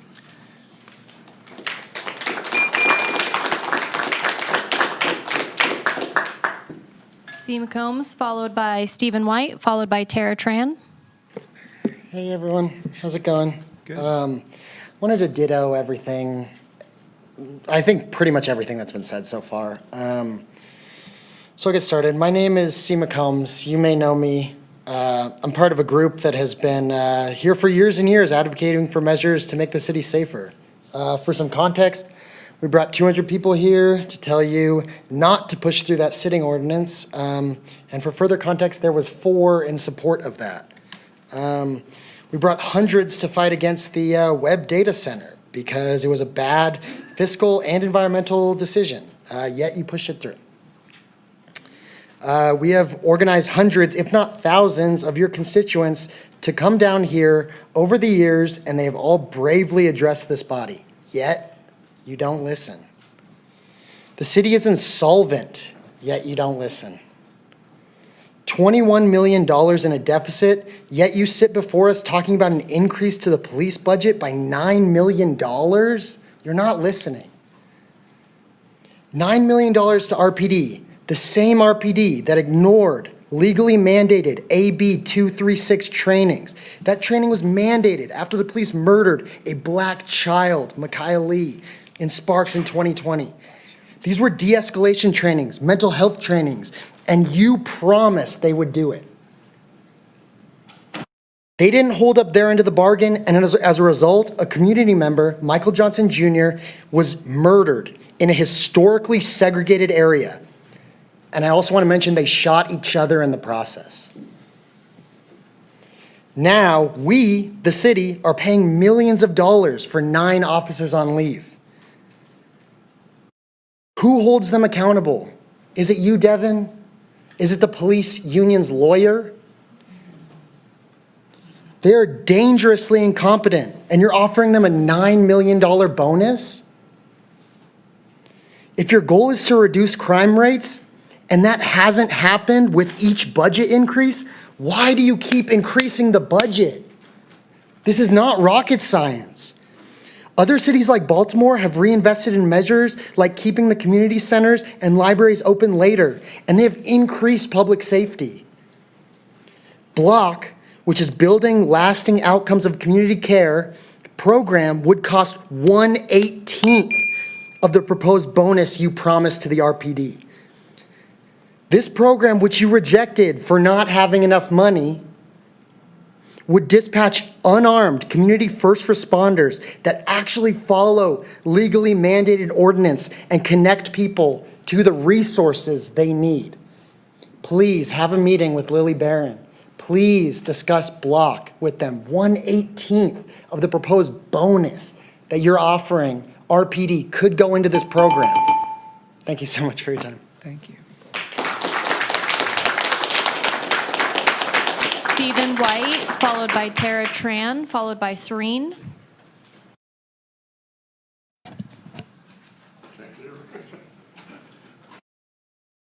Good morning, folks. Boy, I'll tell you, sitting here the last hour and a half makes me glad I live out in the country. Actually, I came here this morning to meet with Nathan about Art in the Park, and I have a gift for Naomi over here, a little magic mushroom. You know, what we're doing, on a positive note this morning, what we're doing is working on the Art in the Park program that we're going to start at the end of this month. Oh, by the way, my name is Stephen White, notorious defender of your First Amendment right to be an artist in this country. You know, this is a wonderful program we're starting here. This is going to bring a lot of beauty to the world. It's going to bring a lot of beauty to your city. And it's also coming at a time when it's most needed. There's a lot of people that are financially hurting right now, a lot of seniors especially. And this will give them a way to maybe not only bring beauty to the world, but also, you know, make a little extra money, I hope. Also, we're hoping to get a lot of young people involved in Art in the Park as well. When I leave here, actually, I'm going to take a drive up through Sparks and hit the North High School up there, and I'm also going to go to the Paiute Reservation. And I'm going to invite the high school kids there from the Paiute Reservation up at Pyramid Lake. But anyway, I thank you all for being supportive of all this. And Naomi, thank you for helping to fund this whole program. And that's why, if I can, I'd like to give you this. I think Is give that it to the okay? clerk, yeah. Who can I give it to? Here, let me show you what it is. It's a little mushroom and a dewdrop. I don't know if you can see it. Beautiful. It's a little glass mushroom and a dewdrop, and it's kind of fitting that, Naomi, you're helping to fund this. So You deserve a little mushroom and a dewdrop. Thank you much for your Thank you time, so and thank much. you for That's your great. support. You know, what we're doing here is planting a seed that's gonna grow all over Nevada. We're creating a program that we can turn around and hand over to every city and town across the state, maybe bring a little bit of beauty to the world in this time when we most need it. Thank you much, folks.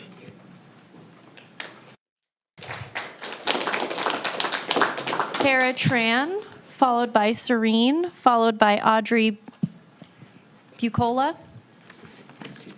Hi, it's me, Tara, again. I didn't write something out because I feel like I am pretty practiced at this. First time I came to city council was in 2016 after I was part of a group of protesters just taking a picture under the bridge, asking for Columbus Day to be recognized as Indigenous Peoples Day, and a racist drove his car through the crowd, and I got hit by a car, and we asked, hey, can you recognize Indigenous Peoples Days? And you didn't. I've been here for a long time asking for support for our neighbors that are experiencing homelessness. I was here a lot when you guys were demolishing the Community Assistance Center on Record Street that you guys let degrade and mold in vacancy until you had no choice but to sell that land to a developer. And you were gonna sell it to your friend, I remember, for just the amount that you were gonna have to pay back in grant money because it was no longer affordable, and you were gonna just sell it for that amount. So it's essentially getting that property for free, and stood here for a long time. He went to a lot of meetings asking you to not do that. We asked, I've been here for data centers. I've been here for a long time, just asking you guys to not putting more money in your pocket over the needs of the community. In a lot of different issues. I mean, I was really happy to see people here speaking out about this Trago grid project. I hadn't heard about it. People here talking about the flock camera contract that you have the opportunity to not renew. And obviously here to talk about the proposed $9 million increase to the police budget.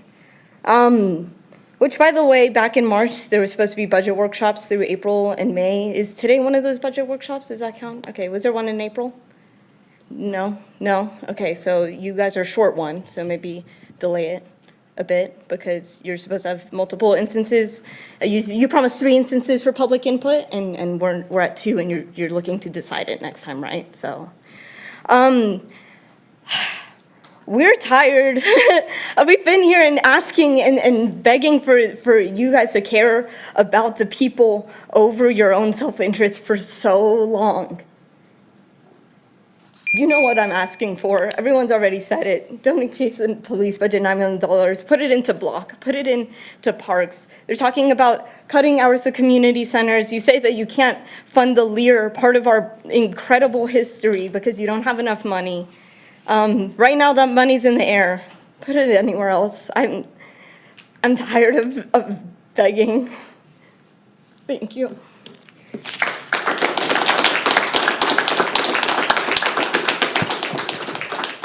Serene, Audrey Bucola, followed by Deborah Gallant via Zoom, followed by Kat Olson via Zoom.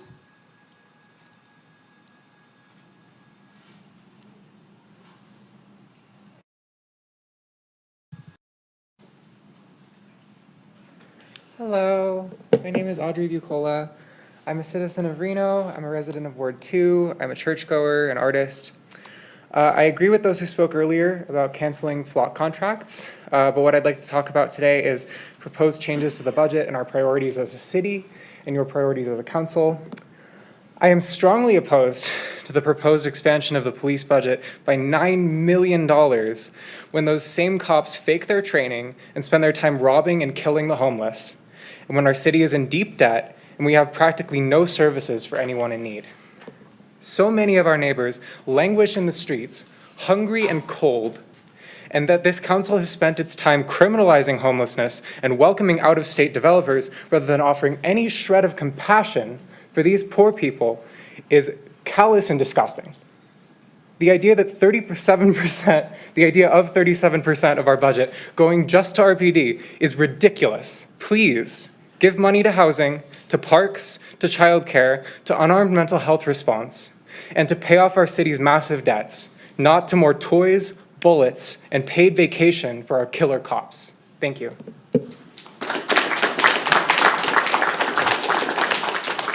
Deborah Gillette via Zoom, followed by Kat Olson via Zoom. Hello, can you hear me? Yes, we can. Great. Hello, Council. Thank you for having me. My name is Deborah Gallet, and I'm a concerned citizen who wants to talk about the city budget and how it relates to the contract the City of Reno has with Flock Safety. I am specifically asking the City of Reno to end the contract with Flock Safety and reallocate the money somewhere more useful, such as maintaining library hours, housing initiatives, or a myriad of other needs that need to be met here in Reno. Instead of using ARPA funds for things that we actually need, the city thought it was in the best interest of its constituents to use $450,000 for a pilot program under the guise of public safety. Unlike traditional traffic cameras, Flock cameras are very easily used to spy on and track people. For example, as we've already heard today, the police chief in Kansas used the Flock safety system to track his ex-girlfriend and her new partner 228 times. The potential for misuse to track and arrest people is truly unsettling. Each of us has the right to privacy and freedom of movement. The potential to turn this tool into a tool for stalking and surveillance is almost too easy. After taking a look at the contract that was signed in 2024, there is a help center section that provides links to FAQ articles for things such as, how do I search camera footage? How do I add a car to my hot list? How do I enable browser notifications? How do I get text alerts? You can start to see how incredibly easy it would be for someone with ill intent to use this service to search for and set up notifications to track someone. Does that make me feel safe? Definitely not. I don't want law enforcement or anyone else to be able to access data about my whereabouts without my consent. I'd also like to ask the council here today, has Flock Safety provided any concrete data to show that crime went down? And can they prove that Flock was the cause of crime going down, or can it be attributed to some other factor? Before this contract kicks into auto-renew, I would highly suggest you hire an outside scientist who can prove that crime went down significantly due to Flock. Where is the data to back up Chief Nance's assertion that Flock will help RPD solve unsolved crimes? The Washoe County Sheriff's Office has said they hope the cameras will lower burglary rates, but they, quote, don't want to intrude on the private affairs of people, end quote. I would unequivocally say that the 24/7 tracking and surveillance of people's movements is intrusive. Everything the police and sheriff's offices have said Flock will help with so far has been pure conjecture, with absolutely no concrete data to back it up. If Flock Safety cannot provide this data and a scientist cannot confirm it, why should our city funds go to something that provides no discernible benefit to the community? With the city running a $21 million deficit and a possible $9 million budget increase to RPD, I think I can think of a million other ways to use this money. Thank you, and I hope you'll end the contract with Flock Safety. Kat Olson via Zoom, followed by Jaden Stevens, followed by Jordan Stone. Hi, can you hear me okay? Yes, we can. Thank you. My name is Kat Olson. I'm a resident from Ward 3 and an activist with the Biggest Little Action Group. And thank you for the opportunity to provide public comment today. I'm here to make a couple general comments. First, as I'm sure Reno City Council would agree, it was absolutely incredible to witness literally hundreds of people caring enough about their community to show up last Friday on May Day with the demand that Reno City Council balance their budget in a way that actually supports community services instead of investing in the police. I was proud to march in solidarity with my community, and as our elected representatives, Reno City Council needs to listen and act in accordance with those demands. It seems like you need a reminder that you work for us, and we need investments in community infrastructure that actually keeps people safe, like housing, like clean air and water, like childcare, like so much more. We do not need an increase of the police department budget whose officers just killed a man experiencing a mental health crisis. Second, I am extremely concerned about the increase of surveillance technology in Reno, including, but not limited to, the widespread use of Flock Safety ALPR cameras. I literally can't drive anywhere in the city without these cameras collecting information about my vehicle and the Flock AI database analyzing my travel behavior for potentially quote unquote suspicious patterns. This concerns me because there are seemingly endless examples of both local police agencies and ICE abusing their authority to target people that are not breaking the law, but that they deem to be suspicious, including protesters, women getting abortions, immigrants just going about their day. I don't feel safe knowing that a private company is collecting information on me that can be exploited so easily and violate my rights. Because of these risks, I am requesting for Reno City Council to immediately turn off all contracted Flock cameras, cancel your Flock contract, pass regulation to ban ALPR cameras in Reno, and start hosting some public meetings to discuss what other forms of camera AI surveillance is being used on us. With the $500,000 that you'd be saving by decreasing surveillance on the Reno community, you will have some savings that can be reinvested in programs that actually support the community. Thank you for your time. Thank you, Kat. Jaden Stevens, followed by Jordan Stone, followed by Jacob Camacho. Madam Clerk, I'm not sure I heard any of those.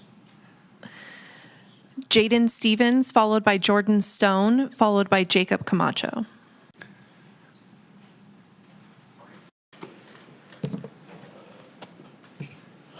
Hi, my name's Jin. I'm a Nevada resident like all of you. I've lived in Nevada for about 10 years. I've lived in Reno for about 6 months, 7 months. I've been, and even when I lived in Carson City, I did most of my work up here.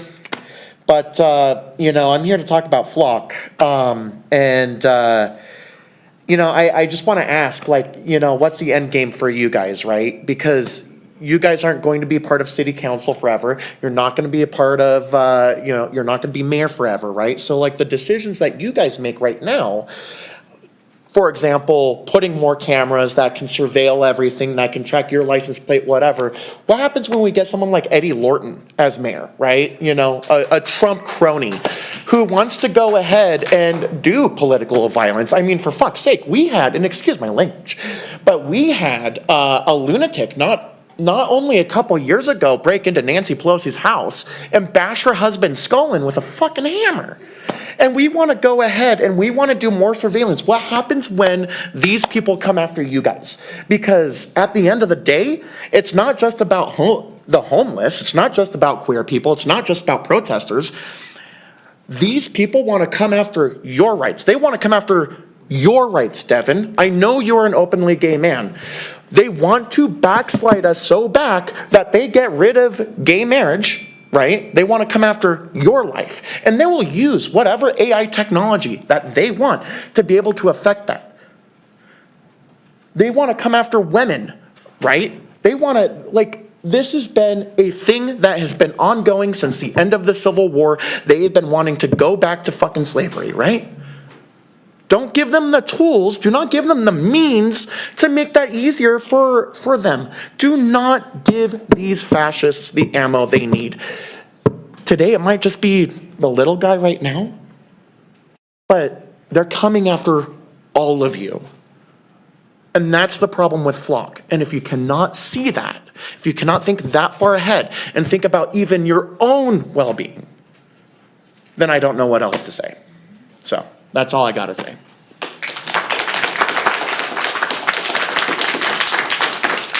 Jordan Stone, followed by Jacob Camacho, followed by Stevie Applewhite.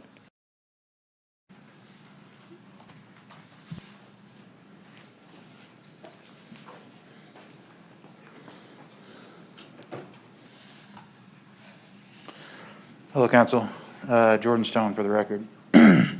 I'm going to be reading a comment from a friend of mine who was unable to be here today. But rest assured, I share the same exact sentiments. I am sick and tired, for the record. I could talk about the mysterious $5.5 million in the police budget every year that goes to the fleet fund, something that is apparently impossible to break down into how it's even spent, or the 3.5 police cars per officer, or the fact that they spent more on practice ammunition than all other training. They spent more time teaching officers to shoot than teaching how to de-escalate, how to assess, or even know the law. And why would we offer more training, even more training, when officers don't even attend, like Chief Nance? Or I could talk about the corruption, the pedophiles, the trafficking, the criminal actions of Chief Nance and other executive officers. I could talk about how Councilman Reese is clearly biased because of his affiliation with the police union as their lawyer. I could talk about how more than 200 people showed up to protest your proposed budget increase because it feels like giving your money to a gambling addict. I could talk about how if you continue to mismanage the budget, the state will take over control of this financial operations of the city. I could talk about how some of you think that you're fit to be mayor when you aren't even able to balance a checkbook. I'll just focus on this. We all know that the police don't need more money and that they dodge the trainings they ask so heavily for. They're a bottomless hole to throw money in and see no positive impact, a wishing well that only delivers bullets to the back. We all know this. Don't increase the police budget. They can't even pass an audit, and you already give them an absurd amount of money. Invest in evidence-based programs. Cops aren't even evidence-based at lowering crime rates. Addressing social determinants does that. Cops with guns don't. Please let us present to you the evidence-based project block, an unarmed mental health first response program that already has the support of the Larson Institute. This will be a program that saves lives and will keep our communities safe from violence and connect them with the services and help that they actually need. This program is going to happen one way or another. Either you can be a part of making the future, or you can be a stick in the mud who will only be remembered in that way, even at your memorial service. Don't increase the police budget. Thank you. Jacob Camacho, followed by Stevie Applewhite, followed by Nicole Anagapasis via Zoom.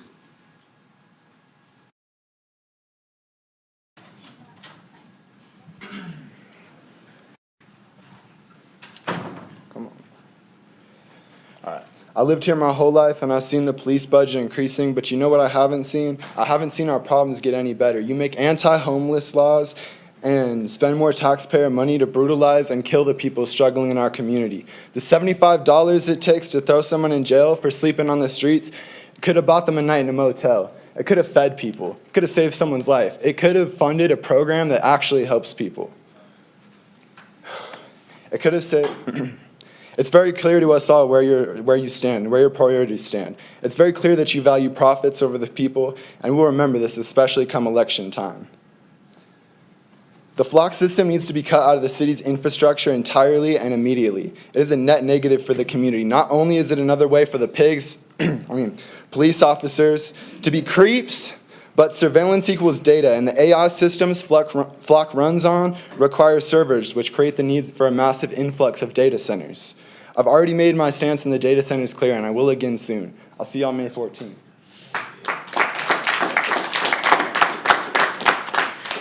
Stevie Applewhite, followed by Nicole Anagapasis via Zoom, followed by Jeffrey Allen Carter. Hi, my name is Stevie Applewhite. I'm a resident here in Ward 1 and a lifelong Northern Nevadan. I was born here in Reno. I'm a proud union member, and I am here to ask that we do not use, or sorry, not use. Also not a great public speaker. Oh, you're doing great. But we do not go forward with the flock contract. I do not want to see anybody on any cameras, especially not my nieces or nephews when we go eventually to Wingfield Park when it reopens. I don't think anybody should be surveilled in advance or in the past. It's a violation of one of our most fundamental rights to privacy. And it's wrong. We need to also not put any more money towards RPD. RPD is continuously being funded and funded and funded. We're not seeing any results. Rather, I would like to see this money potentially go towards an audit of RPD or any of all sectors, because we clearly can't handle our city budget correctly. That's all. Thank you.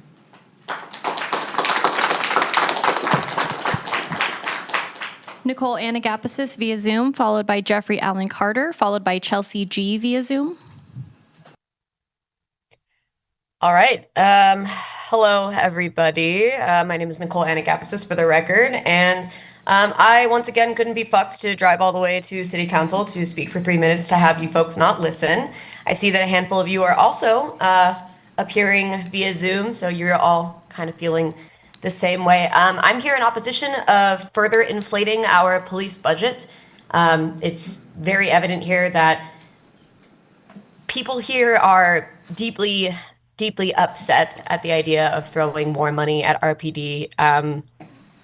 I saw a comrade of mine who was moved to tears about how frustrated they are showing up constantly in front of you and asking you guys to do the right thing. Throwing money at RPD has gotten us nowhere. It has not gotten us safer. It does not make us feel at home in our communities. They make us feel unsafe. I feel deeply unsafe when I see RPD showing up to any sort of crisis situation. They escalate things, they murder people, and they fail at their most basic tasks all of the time. I mean, it's a joke, dude. So yeah, don't give them more money. I know you're going to. Don't give them more money. Oh, and fuck the flock cameras until they limp.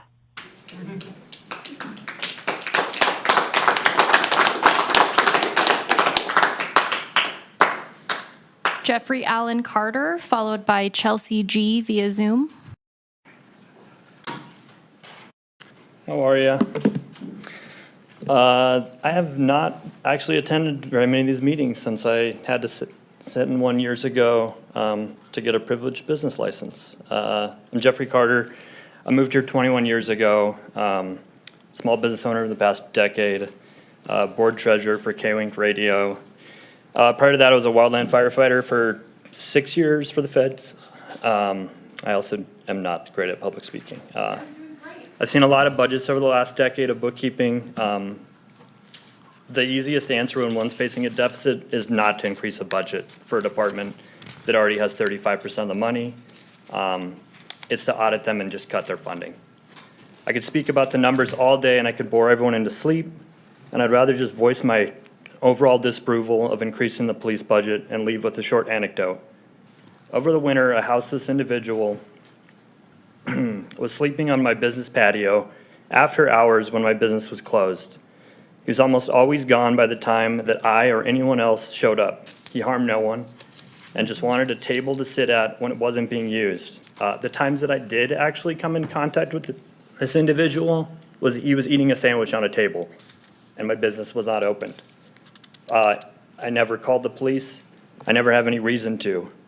I was mugged outside my business, I think a couple years into opening. The only reason we called the police was to save the other person's life. It doesn't matter. Code enforcement was anonymously called in to handle the issues, which resulted in police responding multiple times. That's just the chain of issues that they throw out there. It didn't solve anything. The police show up, they say you need to leave. Facing fines from the city, I took the easy route and removed the patio entirely. This was not the solution that I wanted nor that I aimed for, but businesses are given almost no options when the threat of $1,000 fines is held over their head on nothing other than anonymous calls from anonymous neighbors. I don't know who made that call. If someone did frequently make those calls, that they were scared of a black man sleeping outside in the winter when it was raining, then I would just go and talk to them in person. That is my solution. That is what society's solution should be to these problems. It is not to make all these surveillance. It is not to make people essentially red scare themselves.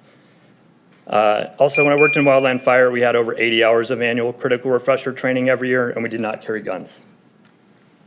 Thank you. Chelsea G. via Zoom, followed by Gabriel Pullman. Howdy, my name is Chelsea Guerin, and this, I guess, is about being tracked. I have firsthand experience with being tracked by an abusive ex I was with for 6 years back in Texas. It scares me as someone who has experienced domestic violence with an intimate partner that I could be tracked and I'm not even in the same state. Sorry, that's hard. My ex was a computer science developer. He's very well versed in accessing and developing computer software, and I feel so much better not living in the same state and living in the same city as him. I'm not scared to see a Ford F-150 driving around because that was his vehicle. We have seen multiple news reports where it is us women who are being targeted, watched, and tracked by these new surveillance systems. It is us women who are frequently killed by abusive exes when we are attempting to leave, when we are pregnant and attempting to leave, and or when we have filed for divorce and he kills his family if there's more than just the wife. There is something drastically wrong with the surveillance technology and how it has been proven to be used, the amount of audits or searches and audit logs that we have seen, and not just looking at gymnastic courses with kids, but tracking women for whatever reason that they have. And I have direct experience with domestic violence, and it's very scary. That's all I've got. Thank you. Thank you so much. Gabriel Pullman.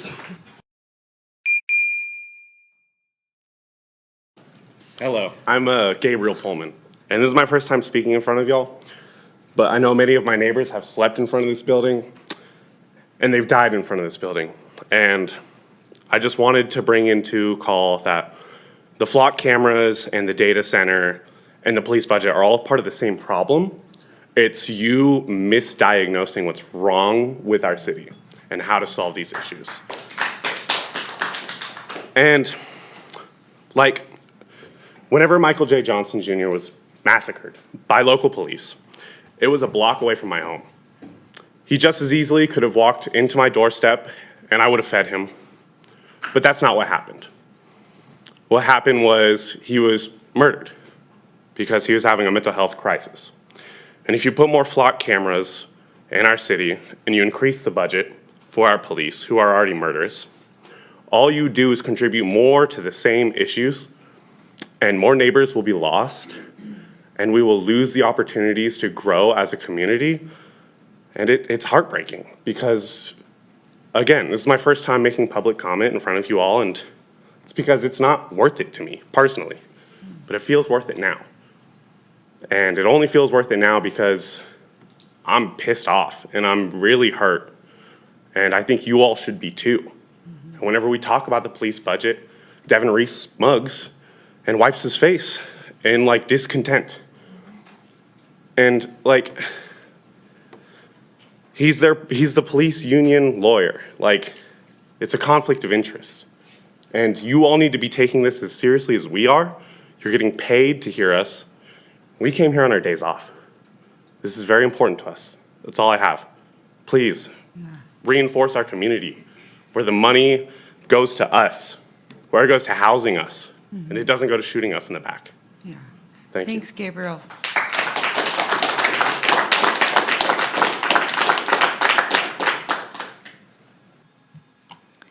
All right, Madam Mayor, with that, we have no additional public comment. For the record, we did receive 17 comments, which were general in nature and not directly associated with an agenda item prior to 4 p.m. yesterday, Tuesday, May 5th. These comments were written correspondence received via our reno.gov online public comment form or by emails to our office. Copies of these have been distributed to the Reno City Council and are available to the public on reno.gov/meetings. Okay, thank you so much.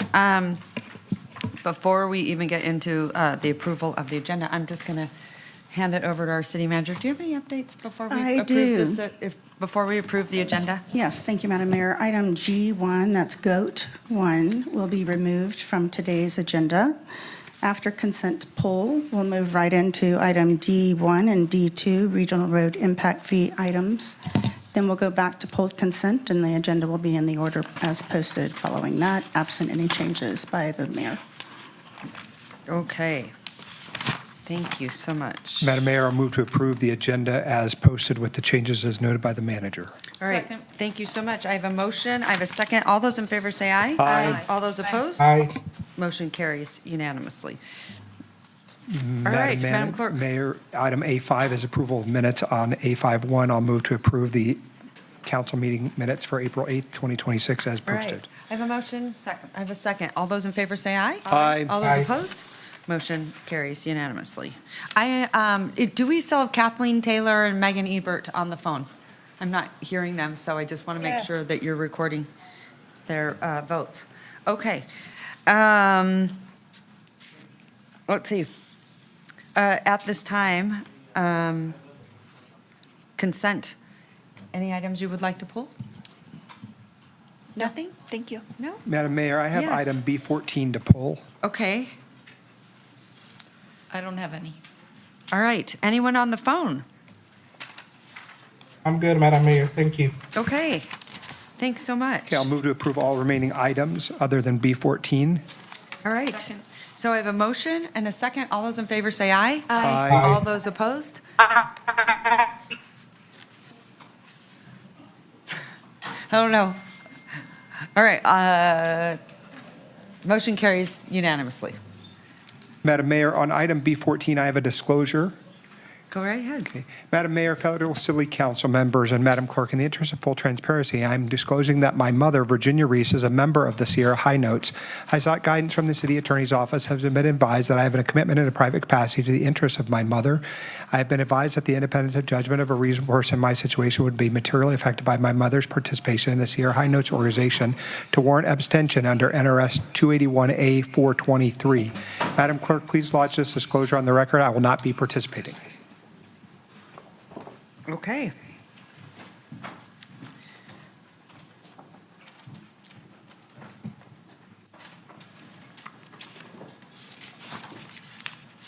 So, hold on a second. Councilwoman Brewer? So on B14, we're looking for a motion to adopt. All right, I need a motion. Yeah, motion to adopt B14. Oh. Okay. Second. And I have a second. All those in favor say aye. Aye. All those opposed? Motion carries unanimously.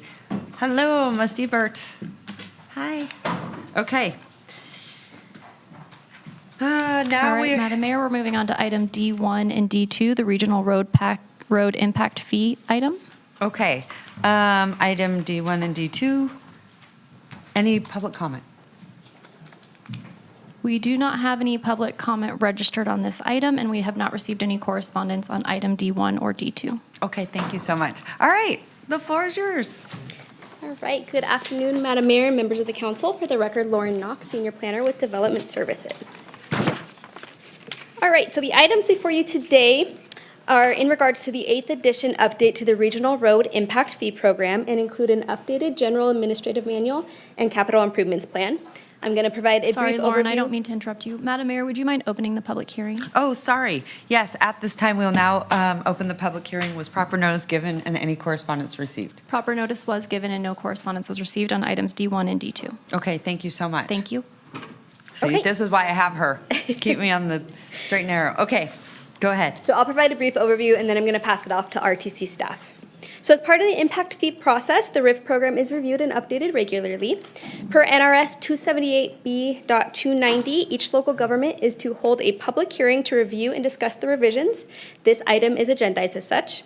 And then additionally, the RIF items are to be adopted by ordinance, so this is also an ordinance introduction. And then lastly, state law recently changed and requires a business impact statement for any impact fee, including this one, which is before you today as well. So for reference, Council adopted the 7th edition RIF program items in early 2022. RMC 1804-1205, so that's our Annexation and Land Development Code, establishes the Regional Road Impact Fee, and that's been in play for about 30 years now. The City Council has designated the Planning Commission to act as the Capital Improvements Advisory Committee. And on April 15th, the CIAC met, reviewed the material, and recommend that Council do adopt the 8th edition items.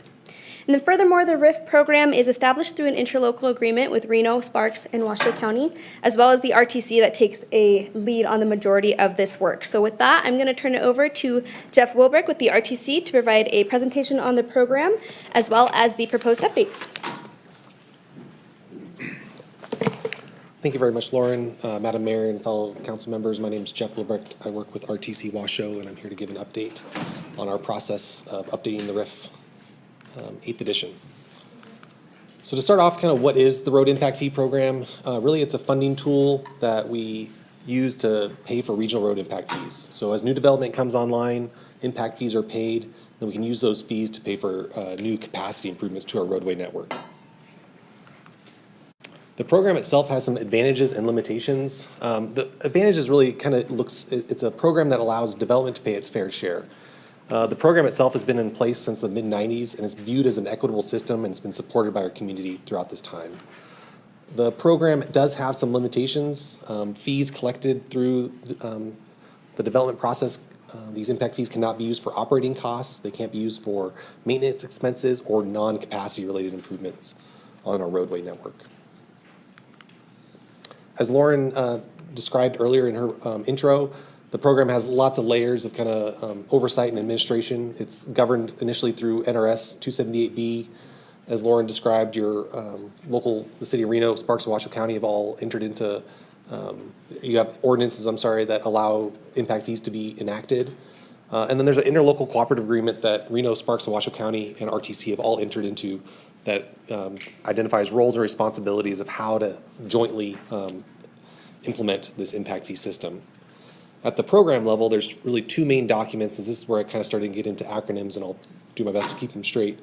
But there's a general administrative manual and a capital improvement plan. The general administrative manual really is the document that we use to give guidance and direction on how the program is administered for staff, for the development community, and those paying the fee. The capital improvement plan identifies those capital needs and identifies the process in which we assess and calculate what that fee is to fulfill those needs. So we're here to do an update as identified in the cooperative agreement with Reno, Sparks, and Washoe County. RTC is responsible for doing that update. We start with the long-range the long-range plan that RTC Planning puts together, which is the 2050 RTP. The 2050 RTP identifies the list of capital improvements that are attributable to new development. And then we work with a RIF TAC, or a technical advisory committee, that includes members of your staff, the Planning Commission of Reno, Sparks, and Washoe County, as well as members of the private community and development community, to kind of come together and make sure that we're organizing and putting the fee structure together appropriately. This is a flow chart that kind of identifies the process that goes in the development of the fee itself. So kind of the main takeaways from this flow chart are: the red is the Team RPA, and we're using their land development model. We use that model in our RTC's planning group and our regional transportation plan, and starting to understand the growth on the network. And then we apply that planning level analysis into the RIF program, which is the blue color, to identify the 10-year plan, which is the capital improvement plan, understand the cost of those improvements, and then get that to a fee schedule for understanding what cost new development is directly attributable based on that land use or development type. So TMRPA, they have a predictive growth model that understands and identifies how growth in our area is occurring. It looks at the consensus forecast. It looks at what is vacant and what is available to be developed, what final maps and tentative maps have been approved, and kind of where they're at in their development process, really to get to an idea or a model that identifies like what is the future housing in our area? What is the future employment? And how is that growing over time? Once we understand the growth that's kind of starting to occur, we need to translate that into a unit that's measured for our impact fee process, and for the purposes of the RIF program, we use VMT, which is vehicle miles traveled. Vehicle miles traveled is a unit that combines both the length of the trip and the number of trips into a single unit that we can then use in the RIF program. To understand how those trips are managed and grow over time, we have RTC has a travel demand model that looks at all the trips being generated out of similar zones and how they go on local roads, regional roads, freeways to their destination. We aggregate that all together to get a growth projection of what are the new trips on the network, to understand in the impact fee process what is then attributable to the new development. The travel demand model flows into the regional transportation plan. The regional transportation plan is the document that identifies all the regional priorities, where growth is occurring, and then has a list of projects in the back of the document. And really, it's the capacity-related improvements and those specific that are occurring in the first 10 years of the RTP are what we include in the RIF CIP.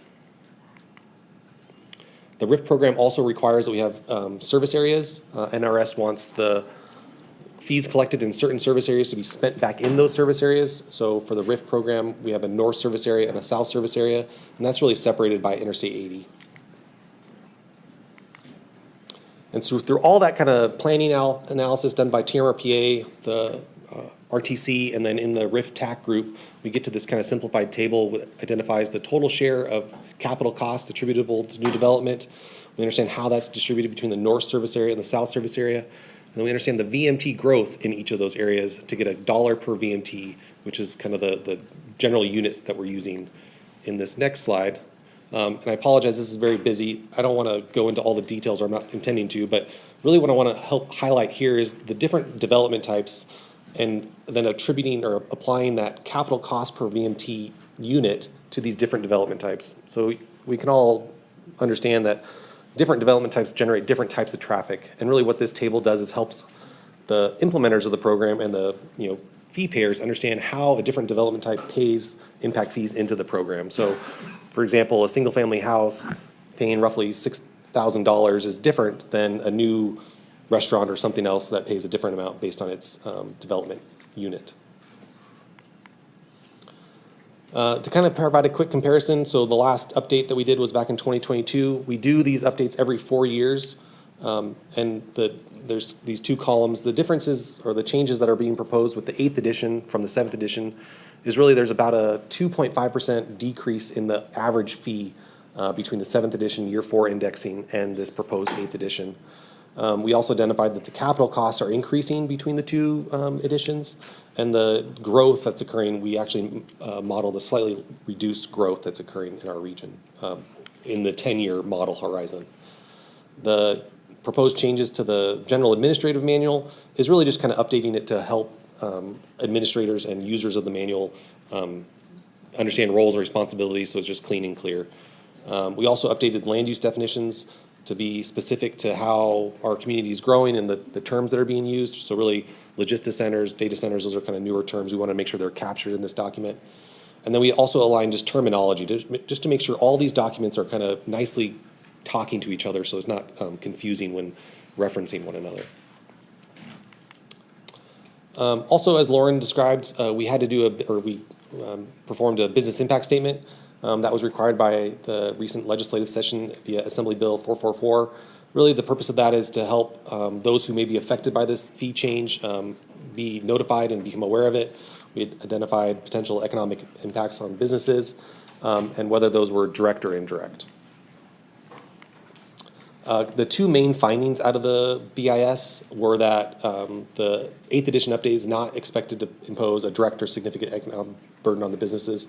So this is a long-standing fee that's been in place for a long time, and the changes that are proposed are not very significant.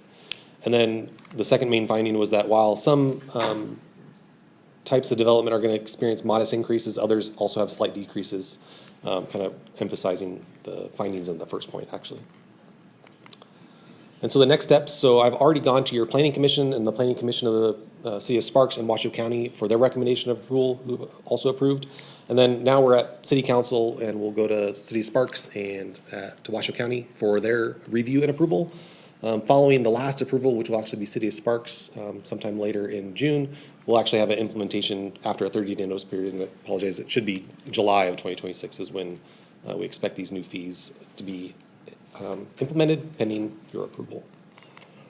And I want to thank you for your time, and here's the recommendation for the motion, and I'm more than happy to answer any questions that you may have. All right, thank you so very much. I appreciate it. Any questions? No? What about online? Councilman Martinez? Councilwoman Taylor? Good for now. Thank you, Madam Mayor. No questions, Madam Mayor. Okay. All right. I'll make a motion. Go right ahead, please. Okay. I move to accept the business impact statement and enter a finding that the business impact statement was prepared in compliance with NRS 237.080 and 237.090, and that the proposed ordinance to adopt the 8th edition Regional Road Impact Fee Program does not impose a direct and significant economic burden upon a business or directly restrict the formation, operation, or expansion of a business. Was I not supposed to read that? Was that supposed to be legal? No, it's all good. Okay. It's all good. All right, so that's the statement and then the motion. Better to overshare. Yeah, I guess. So do I just do Yeah. I move to refer bill number, what's the bill? I have to read that. Okay, you do it. So you can Thanks, go ahead Carl. and, you I can was go letting ahead you and finish and and vote save me on from D1. myself. Yeah. Okay, thank you. Now I'm going to hand it over to the one and only Carl Hall. Ordinance introduction, bill number 7333. An ordinance to adopt the 8th edition of the Regional Transportation Commission RTC Regional Road Impact Fee General Administrative Manual and Capital Improvement Plan, including the associated land use assumptions and fee schedule. This includes a presentation by RTC staff on the Regional Road Impact Fee Program and a public hearing pursuant to NRS 278B.290. All right, so I have a motion. Do I have a second? All those in favor say aye. Aye. All those Aye. opposed? Motion carries. Thank you so very much. So just for clarification. And D1. Yeah. Okay, Okay. yeah, so we need Thank you. D1 and, so now Now we need a I'm gonna motion for send it item back. D2. I'm going to send it back to you. Yeah, just for clarification, this is John at the city attorney's office, but that was a motion for D1. D1. So now D2. And now that's been read. Yeah, so now you need a motion for D2. Thank you. Okay.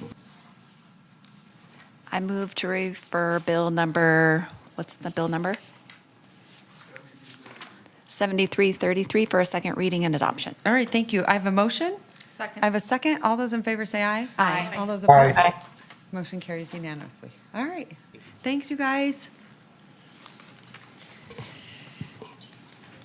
Yes, we do have, I just want everyone to know, we do have a attorney-client, I believe, and it's now 12:30. I need you guys to get up, get something to eat, and go to the restroom. And so I think it's a good time to do that before we head into, and then hopefully we can get other council members in person. So how long do you think, Madam Manager? 45 minutes? Okay, so let's come back at, what, 1:15? 1:15. Okay, 1:15. All right, we'll reconvene at 1:15. Okay, thank you, everyone. That was a very long update. So.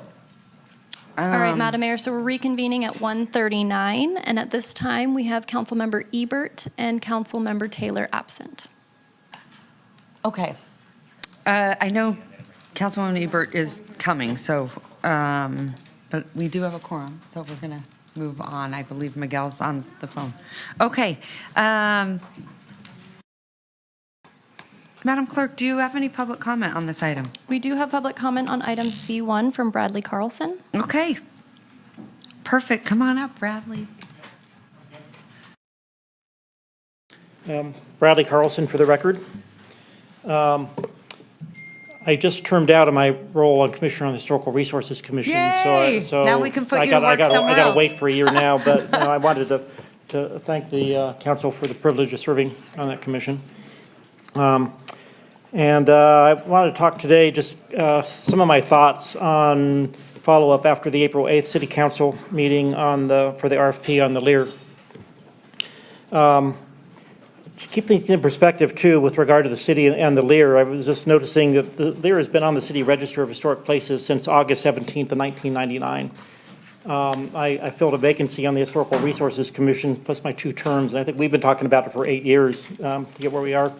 From my background as an architect and in developing commercial projects, I just wanted to advocate for a deliberate and purposeful process as we go forward.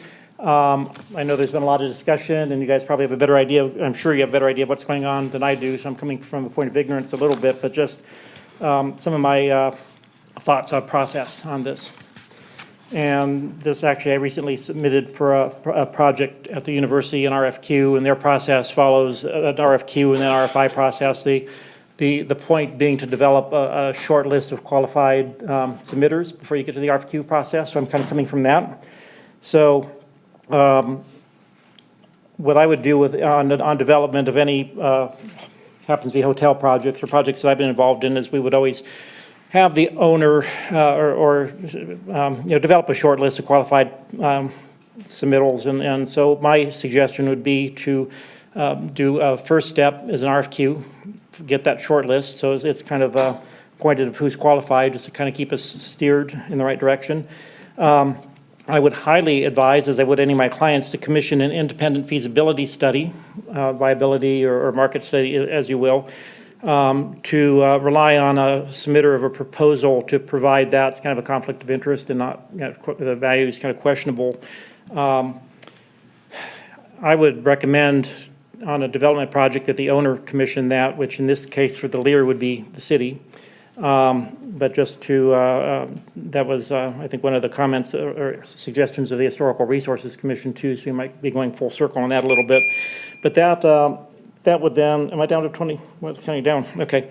So that would inform the RFP process and make a more targeted approach. So I would request that the RDA budget proposal also allocate some funds to perform basic structural and security measures to protect the building and ensure its stabilization and protection. And I would, I think to take all this into account, I would request that the RFP process be timed, if not delayed, on issuing that pending discussion and input from the Historical Resources Commission and future City Council meetings.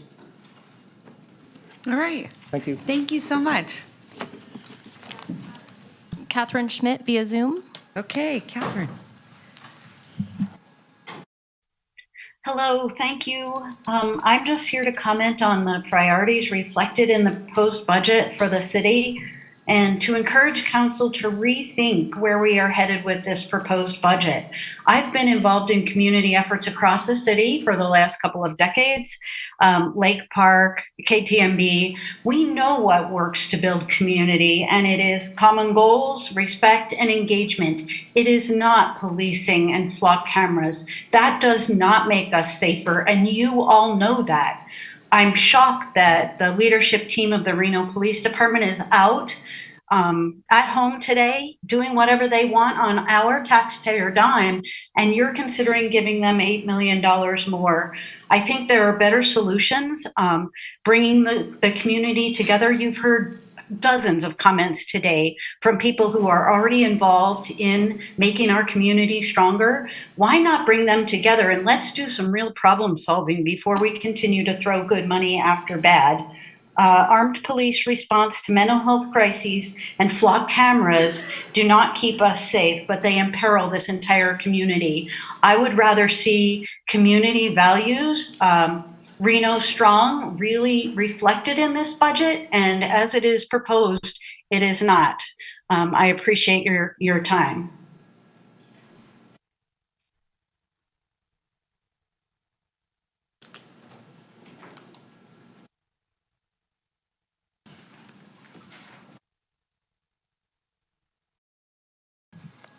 With that, we have no additional public comment. Thank you, Madam Clerk. May I ask as a point of order, and maybe through the manager to you, I'm not, are we opening the RDA budget at the same time? No.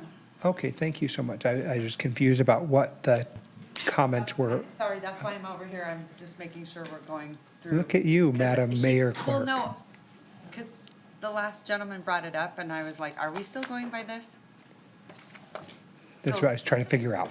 So RDA will go in. No problem. It happens. I just want to make sure we're on the same page. Thank you so much. Madam Clerk, the floor is yours. Thank you. And for the record, we did receive 5 comments directly associated with this item, 2 letters in opposition, and 3 letters that express neutral or concern. Okay, Ms. Van Buren.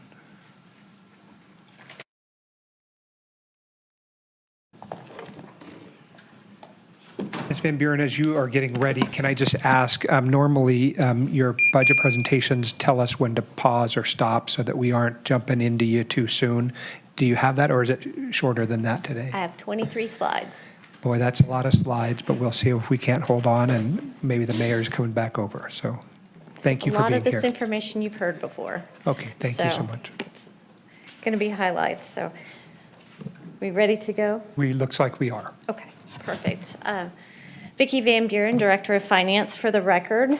Madam Mayor and council members, it's my pleasure to be here today to present to you the tentative fiscal year 27 budget.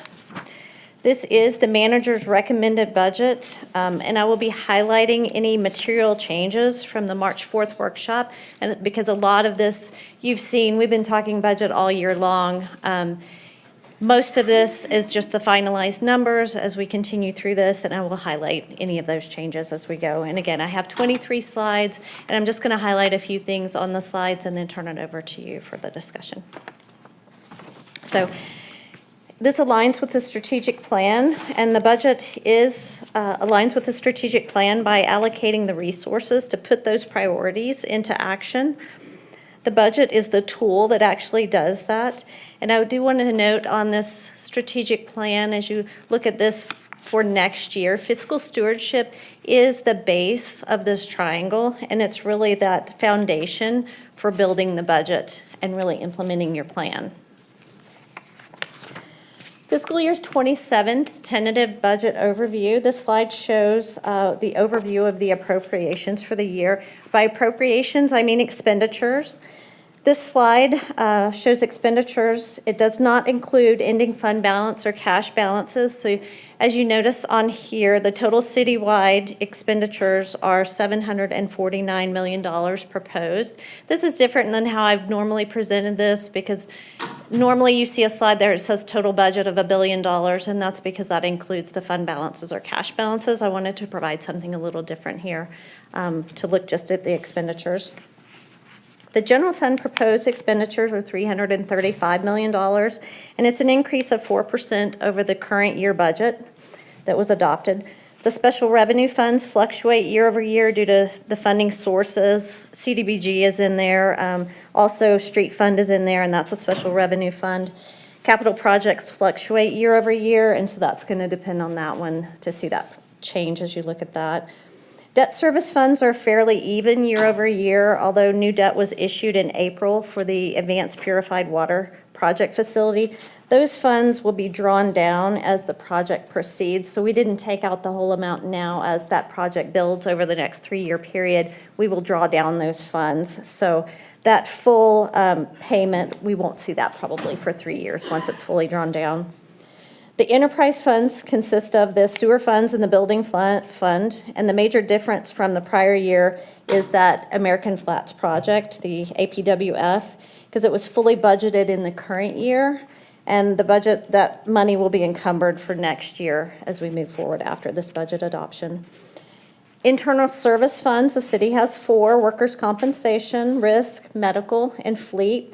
And the increase year over year here is a combination of some things. Funding for the fleet program, the fleet replacement program in fiscal year 27.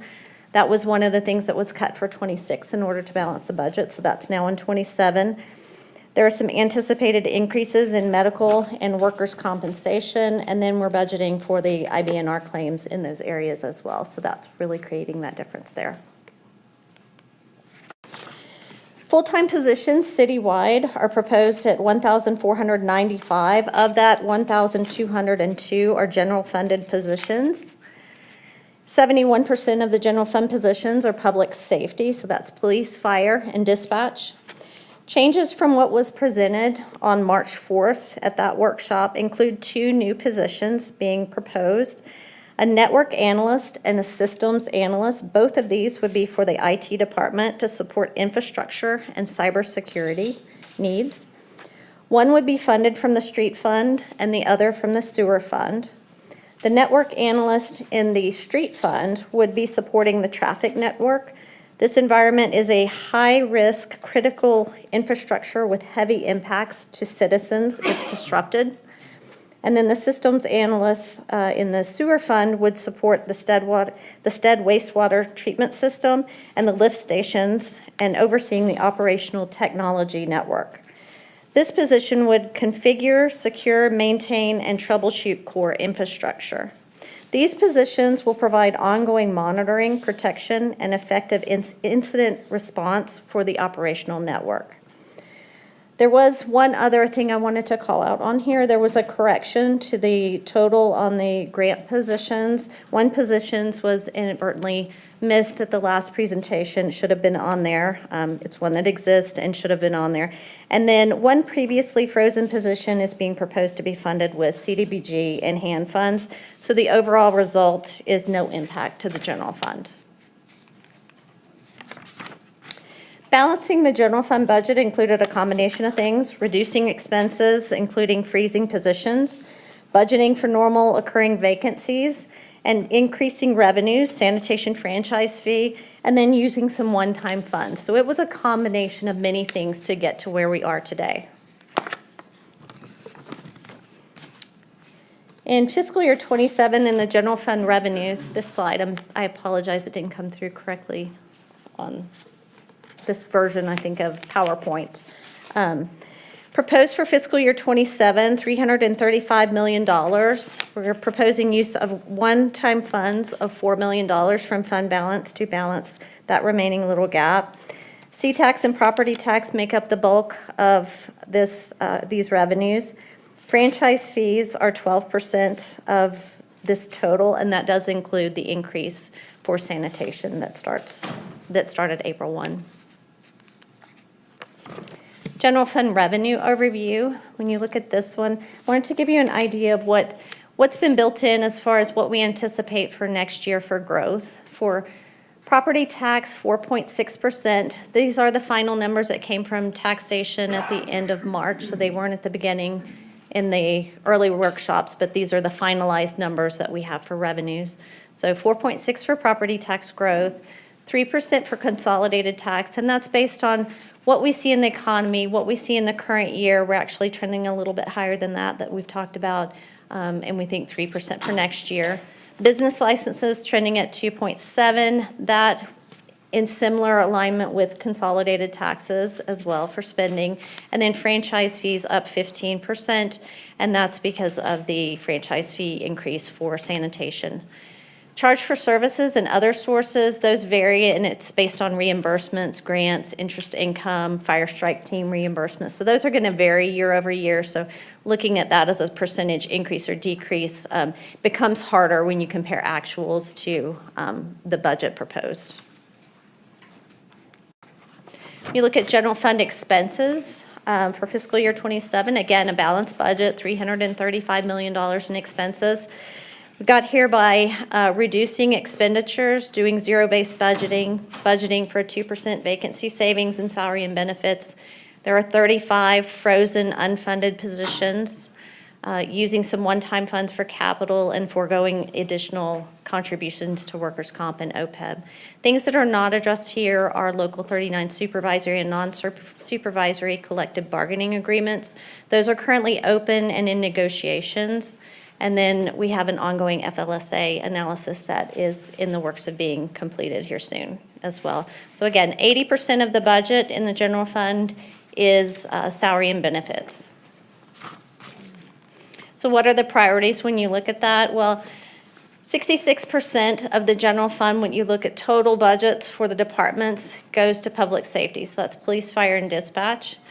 The remaining departments are shown here. General government includes a lot of your support departments. So when you look at public safety, as far as a priority for council as a safe community, public safety can't exist without fire, can't exist without finance, city manager's office, HR, civil service, all IT especially, all the things that really support them. So really that number's a lot higher than just 66% because all your support departments are shown there in general government.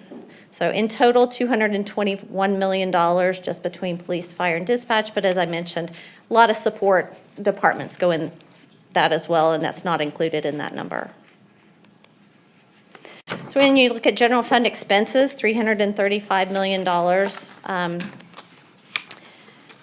Again, the balanced budget. This is the same information, just a different shot of it, so you can see a different graphic to show you what different pieces of the puzzle look like as far as how much is police, how much is fire, compared to some of the other pieces.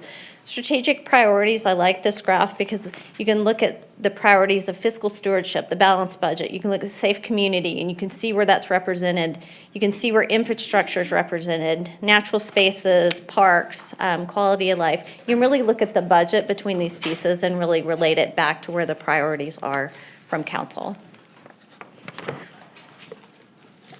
As we look out for the general fund balance on the 10-year forecast model here, we anticipate ending the year around 16.8% in general fund balance for the current year, and then we're budgeting for almost 15% for next year.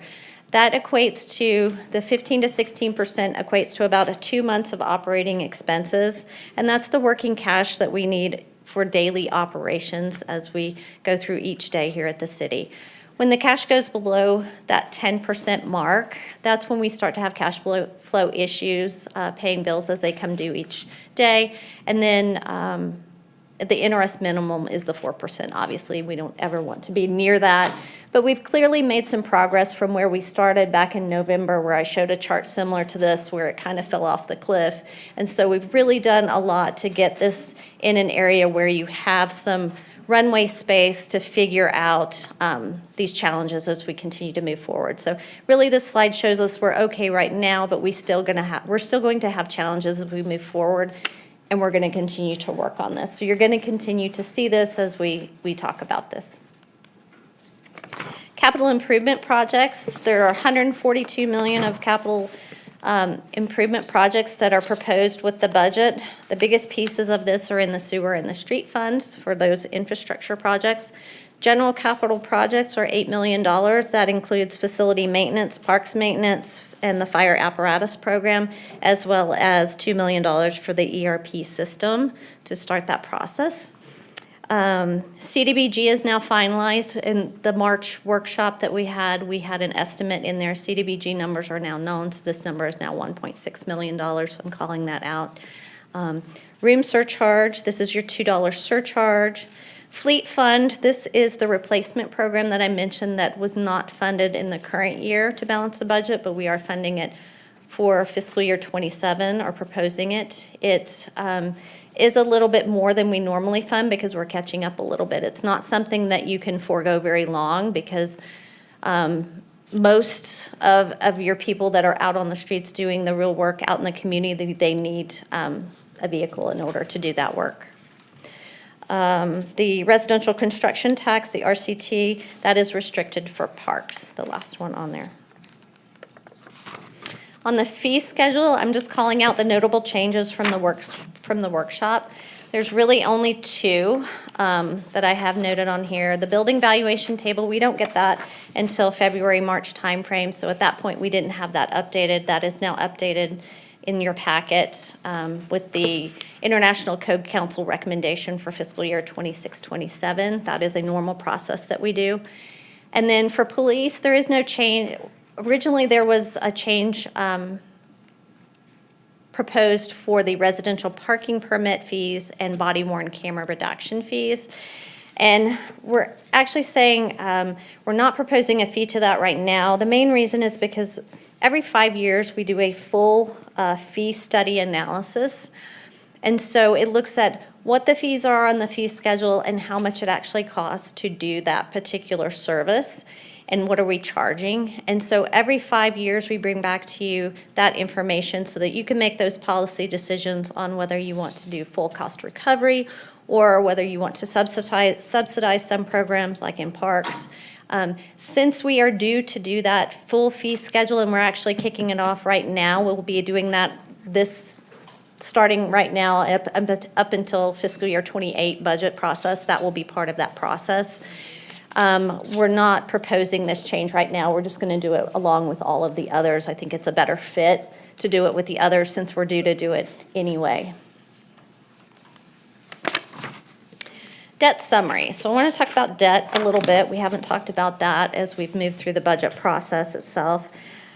This shows your outstanding principal that the city owes year over year, starting back in 2009. We were at about $620 million of outstanding debt in 2009. And the debt has been paid down and restructured over the years. And you can really see this. We often get this question, is the city paying down debt? And yes, this slide really shows that, and I really like this slide because of that fact. You can see that we paid down debt up until 2017, and then we started doing projects again where you'll see it increase as we do projects and then pay down as we go along. If you go out to fiscal year 26, we have a tiny little bar out there, and that tiny little bar shows $428 million outstanding in fiscal year 26. I did go ahead and put the APWF project out there, that's $70 million, so you can see it's still around $500 million once you add that, but that will be drawn down as that project is built, and it doesn't really show up right now, but I just don't want you to forget that it does exist. It's not currently outstanding because that project, we just closed on it, and we'll just start to draw it down over the next 3 years. So debt outstanding, again, this is principal, same information, but I wanted to show it to you by project, and I wanted to show it to you in a way that really shows you where did all the debt go and what was it used for. And you can really see that 93% of the debt was for major projects. The retrack is 46% of the debt we have outstanding. Event Center, National Bowling Stadium, and the ballroom are 24%. The Public Safety Center, the Moana Pool, and the fire design for the new fire headquarters, 13%. And then sewer projects are at 10%. Again, this one does not include the American Flats Advanced Purified Water Facility one because it's not currently outstanding. We haven't drawn it. But really, those 4 areas, that's where our debt is. It doesn't really span much outside of that, and it really shows the dedication to build major projects, impactful projects that are long-term for the community. Another slide to show you debt by project. This one, the really intent behind this is to show you the original amount of issuance. This does not include any prior issuances because sometimes these have been restructured over time to get better rates. But it really shows you the funding source and how these are being funded and paid for. So in total, there's $32 million of debt service payments between principal and interest that are included in the fiscal year 27 budget. Most of that is paid through other funding sources dedicated to just pay the debt. The only one that you see on here that has general fund all by itself and no other source is the fire apparatus program. That's almost toward the bottom. That's the only one when you look over at funding sources. All the others have special assessments, room tax, sewer fees, partially paid by police impact fees, a dedicated sales tax. There's lots of other options that we have to pay this debt. And so it's not a burden technically on the general fund. So that's really the point of this slide. I do want to point out the final payments on some of these are coming due. So the clean energy bonds that we have, those actually are mostly paid out of the general fund. We do apply some energy rebates when we receive those throughout the year to that. But those actually pay off in fiscal year 27. The Lear Theater actually pays off in December of 27, so it'll be fiscal year 28. On that one. And then Cabela's will go away as well, and that's incremental sales tax. Again, that one is not paid by the city. It's managed by the city, but we are not responsible as the city for that. The incremental sales tax comes in to pay that. And then if you look at debt service, just giving you this on a slide, a kind of a visual so you can see what's paying for what as far as the $32 million that we have budgeted for debt service, principal and interest. Only 5.7 of it comes from the general fund. The ones that are highlighted in green, that's the areas that are coming from the general fund for 27. The blue areas all come from other special revenues or dedicated sources to pay for that debt. I put a slide in here to show the bond rating. The bond rating currently is at the AA3. We're in that high grade AAA region for the bond rating. Can you say that again? I don't know if people We're in the understand AAA. what a bond rating is. Yeah, it's similar to your credit score as a individual, your credit score. The better your credit score, the better you can go out and find money when you need it to borrow for a house or borrow for a car. You don't get Same thing that for if you're us. on the brink of, oh my gosh, You the do sky not. is falling. So there's been like this massive narrative out there, oh my gosh, your budget, your budget, your budget. No, So wait a we're minute, doing so- great. There We're you doing go. great That does not happen as far as if a bond you're rating. defaulting or in trouble or, so thank No, you. 10 years ago, we were at, if you look at down Standard & Poor's, if you go down to the A-, A3, that's where we were about 10 years ago. We've increased in ratings that much in 10 years. The last couple rating increases were in 2021 and 2024. And the significance of that, it shows that we're stable, we're growing, we're economically diverse, and it enhances the city's ability to borrow for money when you want to do big projects. So the sky's not falling? It is not. Can you remind me again? It's not, I but, live in this but we still very have work to negative do. bubble, It's right? not falling, but we still have a lot of work to do. Because We always know, have work to do. That I'm not going to deny. But I do want people to understand. Yeah. That's a very, very, very good rating. Many cities don't have a bond rating like Yeah, that. So it's great. So next steps, this is one of my last slides here, today's presentation. The outstanding items that I marked from the March 4th workshop that I would like additional direction on today if you want to do something different than what is proposed in the budget. The land use appeals fee had a lot of discussion from different members over the last few meetings. Right now, it's $1,200. We did not change, it was not changed in this proposal. That's what it would be unless you want to propose something different. And then the sanitation franchise fee, you as council approved this on February 11th, that increase. And with the increase to the 14%, it was also approved a CPI adjustment each April that would take effect. And I think there was some discussion on that, whether you wanted it to have a CPI on it or not. But those are the two items that I really marked that I would like some clarity today on, so that when I come back on May 20th, I can do that, incorporate that, plus anything else maybe that comes up from the discussions here today and work with Manager Bryant on that. So for the motion I just put on here, move forward with the budget and the fee schedule as presented with the following changes and potential, maybe the appeals fee or sanitation, and potentially you have some others that you're thinking about as well. But with that, that concludes my presentation, and I'm glad to answer questions. okay, thank you so, so much. Okay, walk us through, I want you to walk us through why the budget is so challenging in the state of Nevada. The state of Nevada is the only state that does this. And one of the reasons why many states and cities can pay for a lot, which is really remarkable about Nevada, how they fund things is through their property tax. And we have one of the lowest property tax, and that was by design.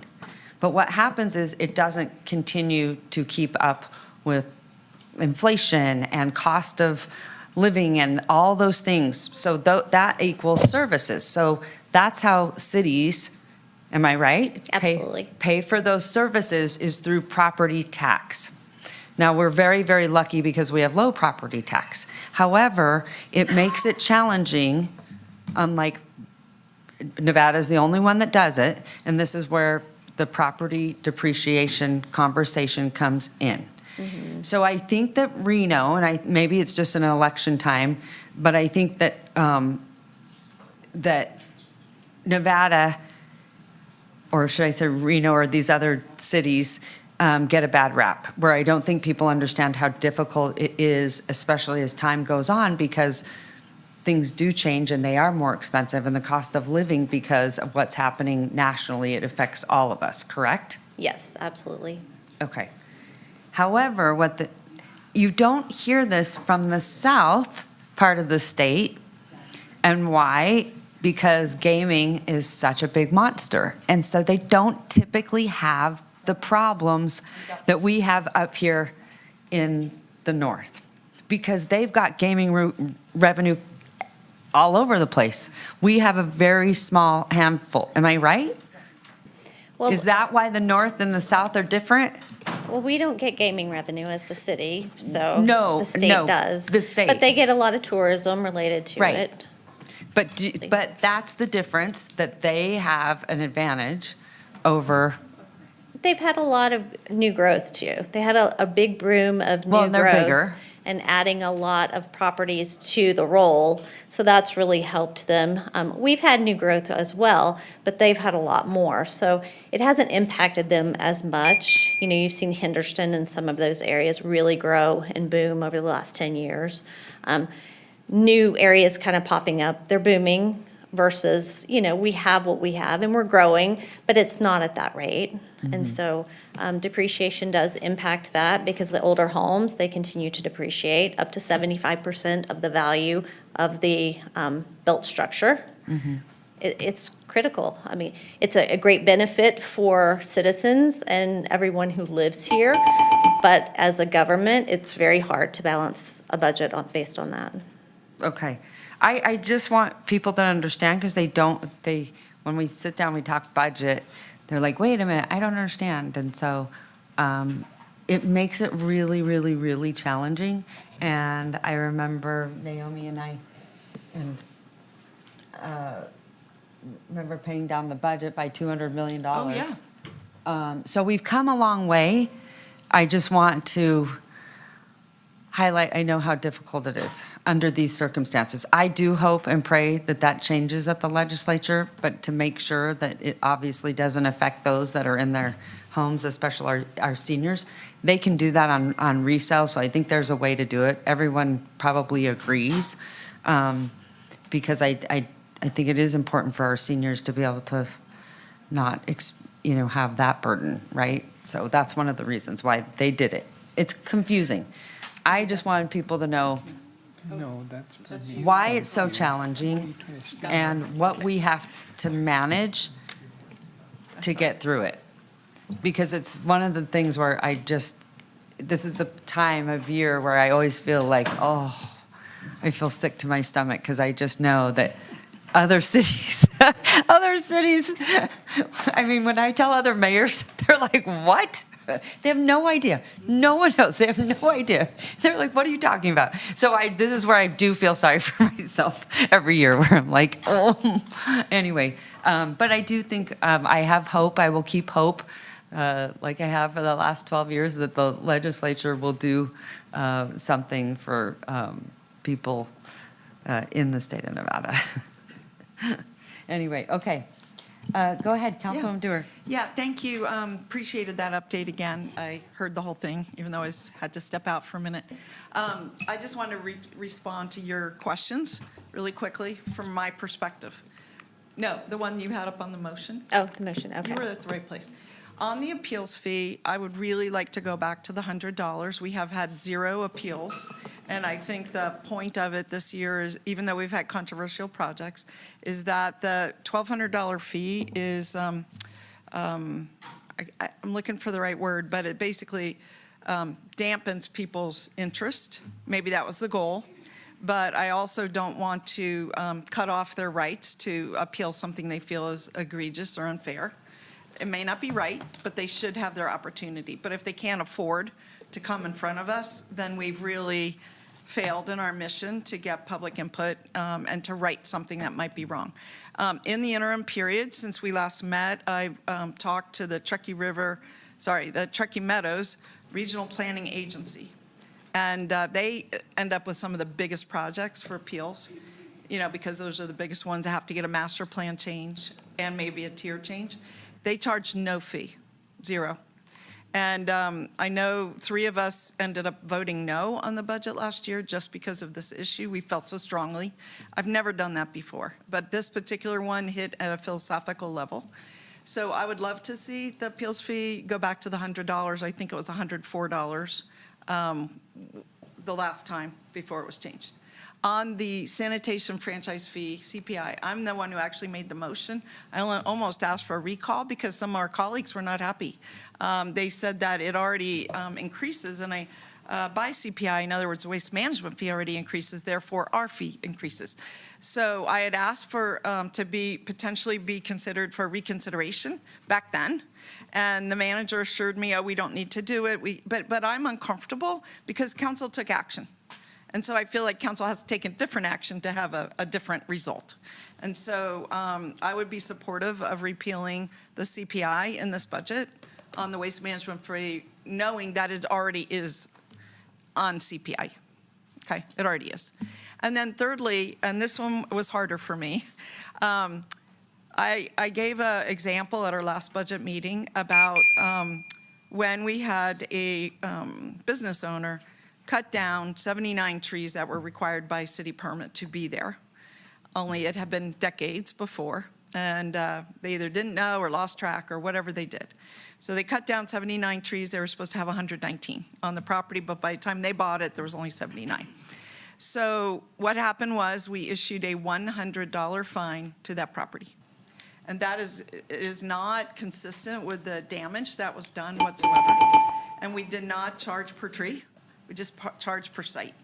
I could not find where that $100 fee is, and I looked through the whole fee schedule. I could not figure it out. It's not actually in the fee schedule. That's actually a fine. A fine? And that's through RMC. Okay. So that would be a different process. Okay. For that Fine. one. No wonder I couldn't find it. Yep. I couldn't find it either when I went and looked for it. You went looking too. Okay. Well, perhaps we can have a quick RMC process to reset that fine, you said?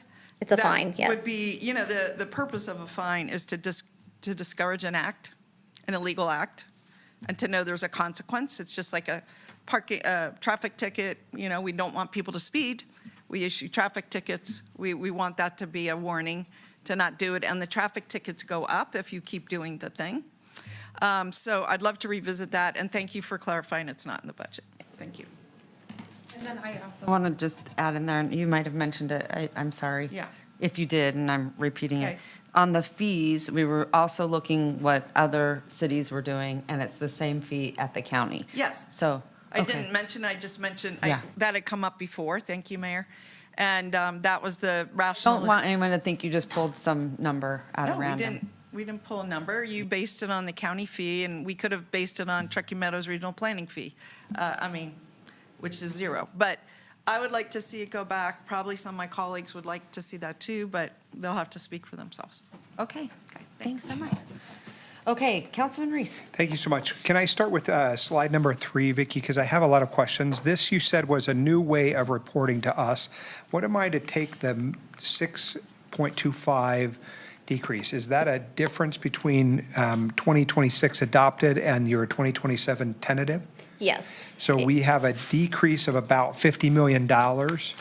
You do. You have to really I know it's related to the other funds. Well, it's related to that, and it's also, you have to look at, especially since we're in a space where in the current year, we make certain cuts in order to balance this budget, and then next year, we haven't had some consistent data over the years just because the fleet program in the current year budget, fiscal year 26, didn't exist because we didn't fund a fleet replacement program. We're funding that this year. We had a PERS increase that impacted fiscal year 26, but not in fiscal year 27, it's the same. So you're gonna have some of those variances that are gonna make things look a little different year over year. You also have vacancy savings that we budgeted in the current fiscal year 27. We didn't do that in fiscal year 26.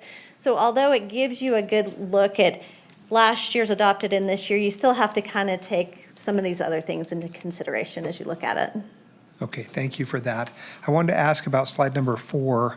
You've identified proposed positions, and I wanted to sort of respond to a concern raised by a number of people in the public this morning. Are we increasing persons, full-time equivalent persons in the police department? No, we are not Okay, so proposing that. why the increase in police budget? How do we arrive at a $9 million increase for our police budget? I think it's related first to the fleet. It is. It's the increase is related about 50%, about 53% to the collective bargaining agreements. So we have those legal contracts with those collective bargaining With our agreements. labor unions? And so that was applied, and that's about 50% of the increase that we're seeing in the budget. And then the other 50% of the increase, most of that is related to fleet, because we did not replace any vehicles last year.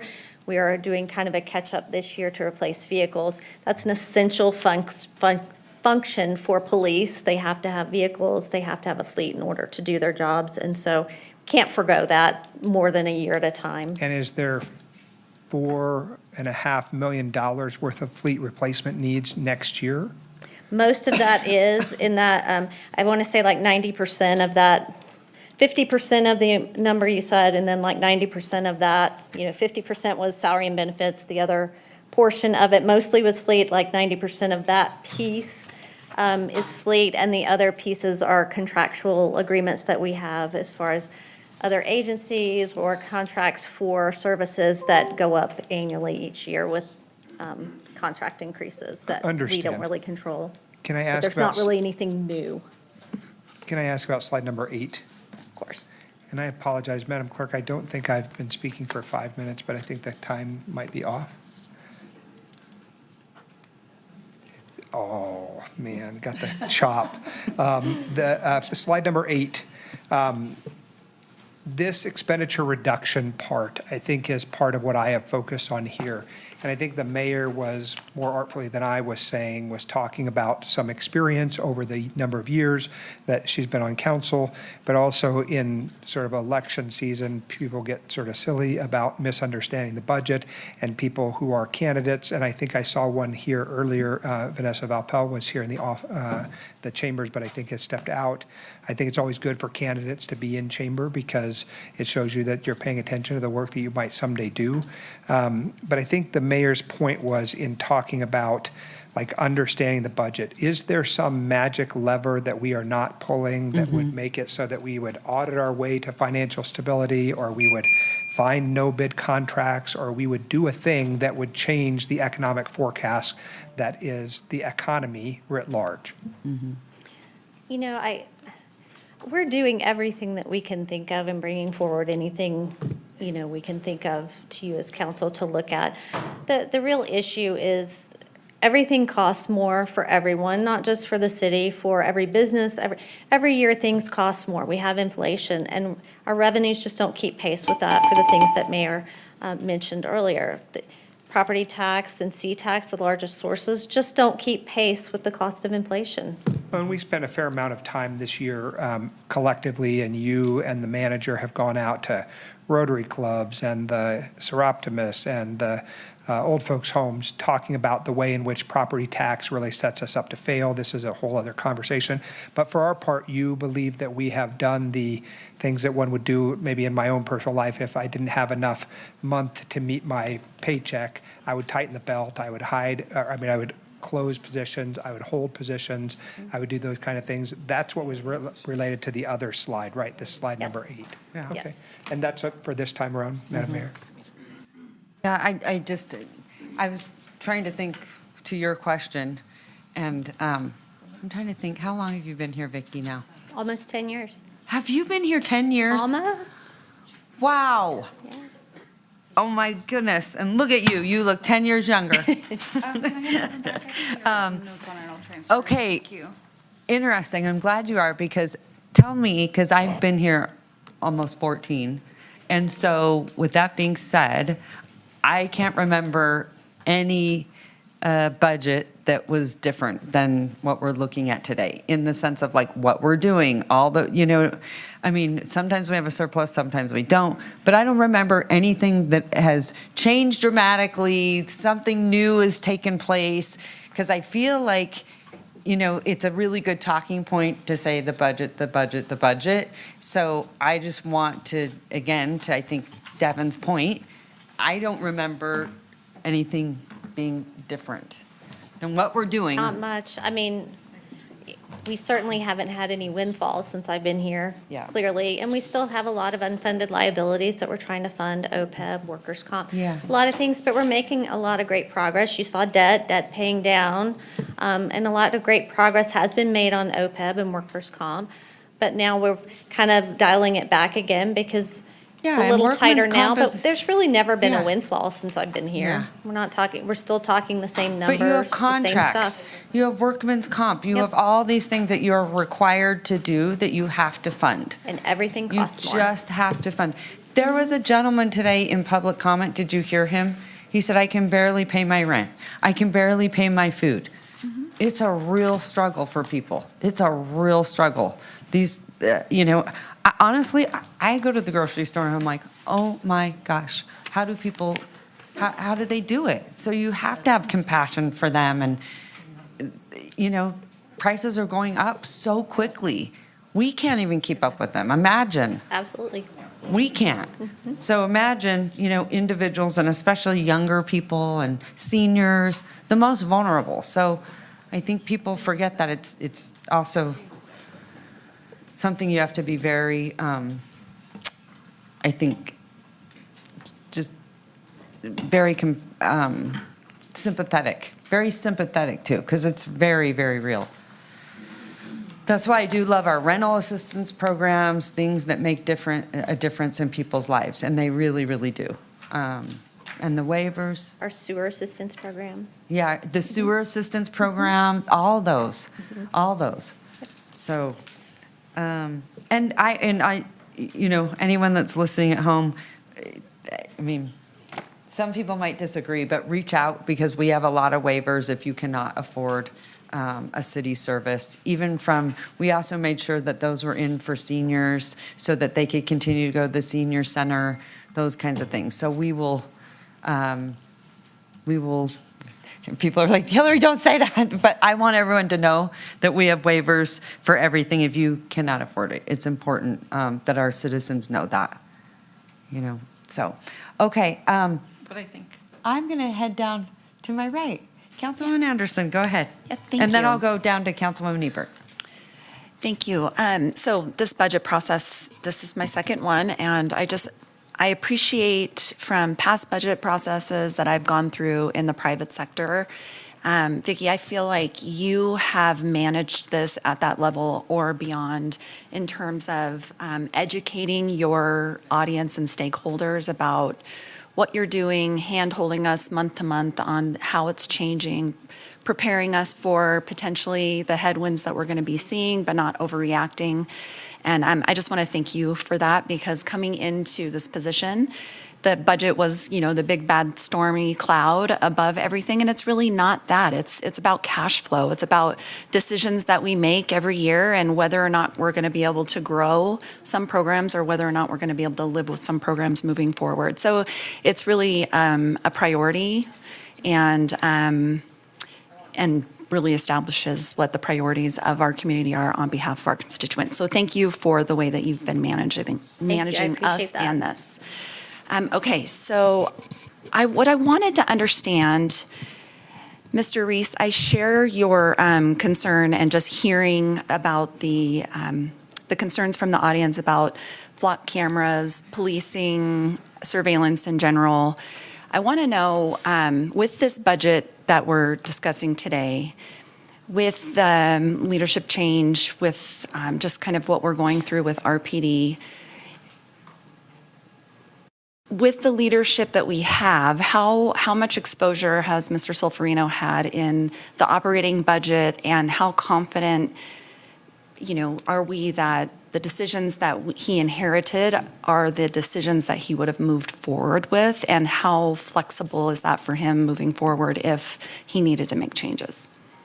I think Chief would have to respond to that. Is he Did here? Chief Silverino step out? Okay, I'm sorry, I didn't That's see that okay. he But had. respond as far as what he sees operationally. I couldn't respond to that. Yeah, okay, but he's been involved in this process. Yes. I just want to make sure that as a council, if we make these decisions from a policy perspective, that Chief has the ability to execute those decisions based on the policy decisions we make with the budget today. Absolutely. Okay. So we can just move on, and when the chief gets back, I can use my time then. Thank you.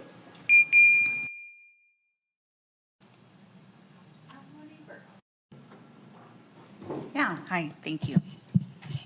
I know this is still like a workshop, and I have a lot of questions about different fees that I'm not going to go into every single one, but there's some for development services that I think that we should review a little bit.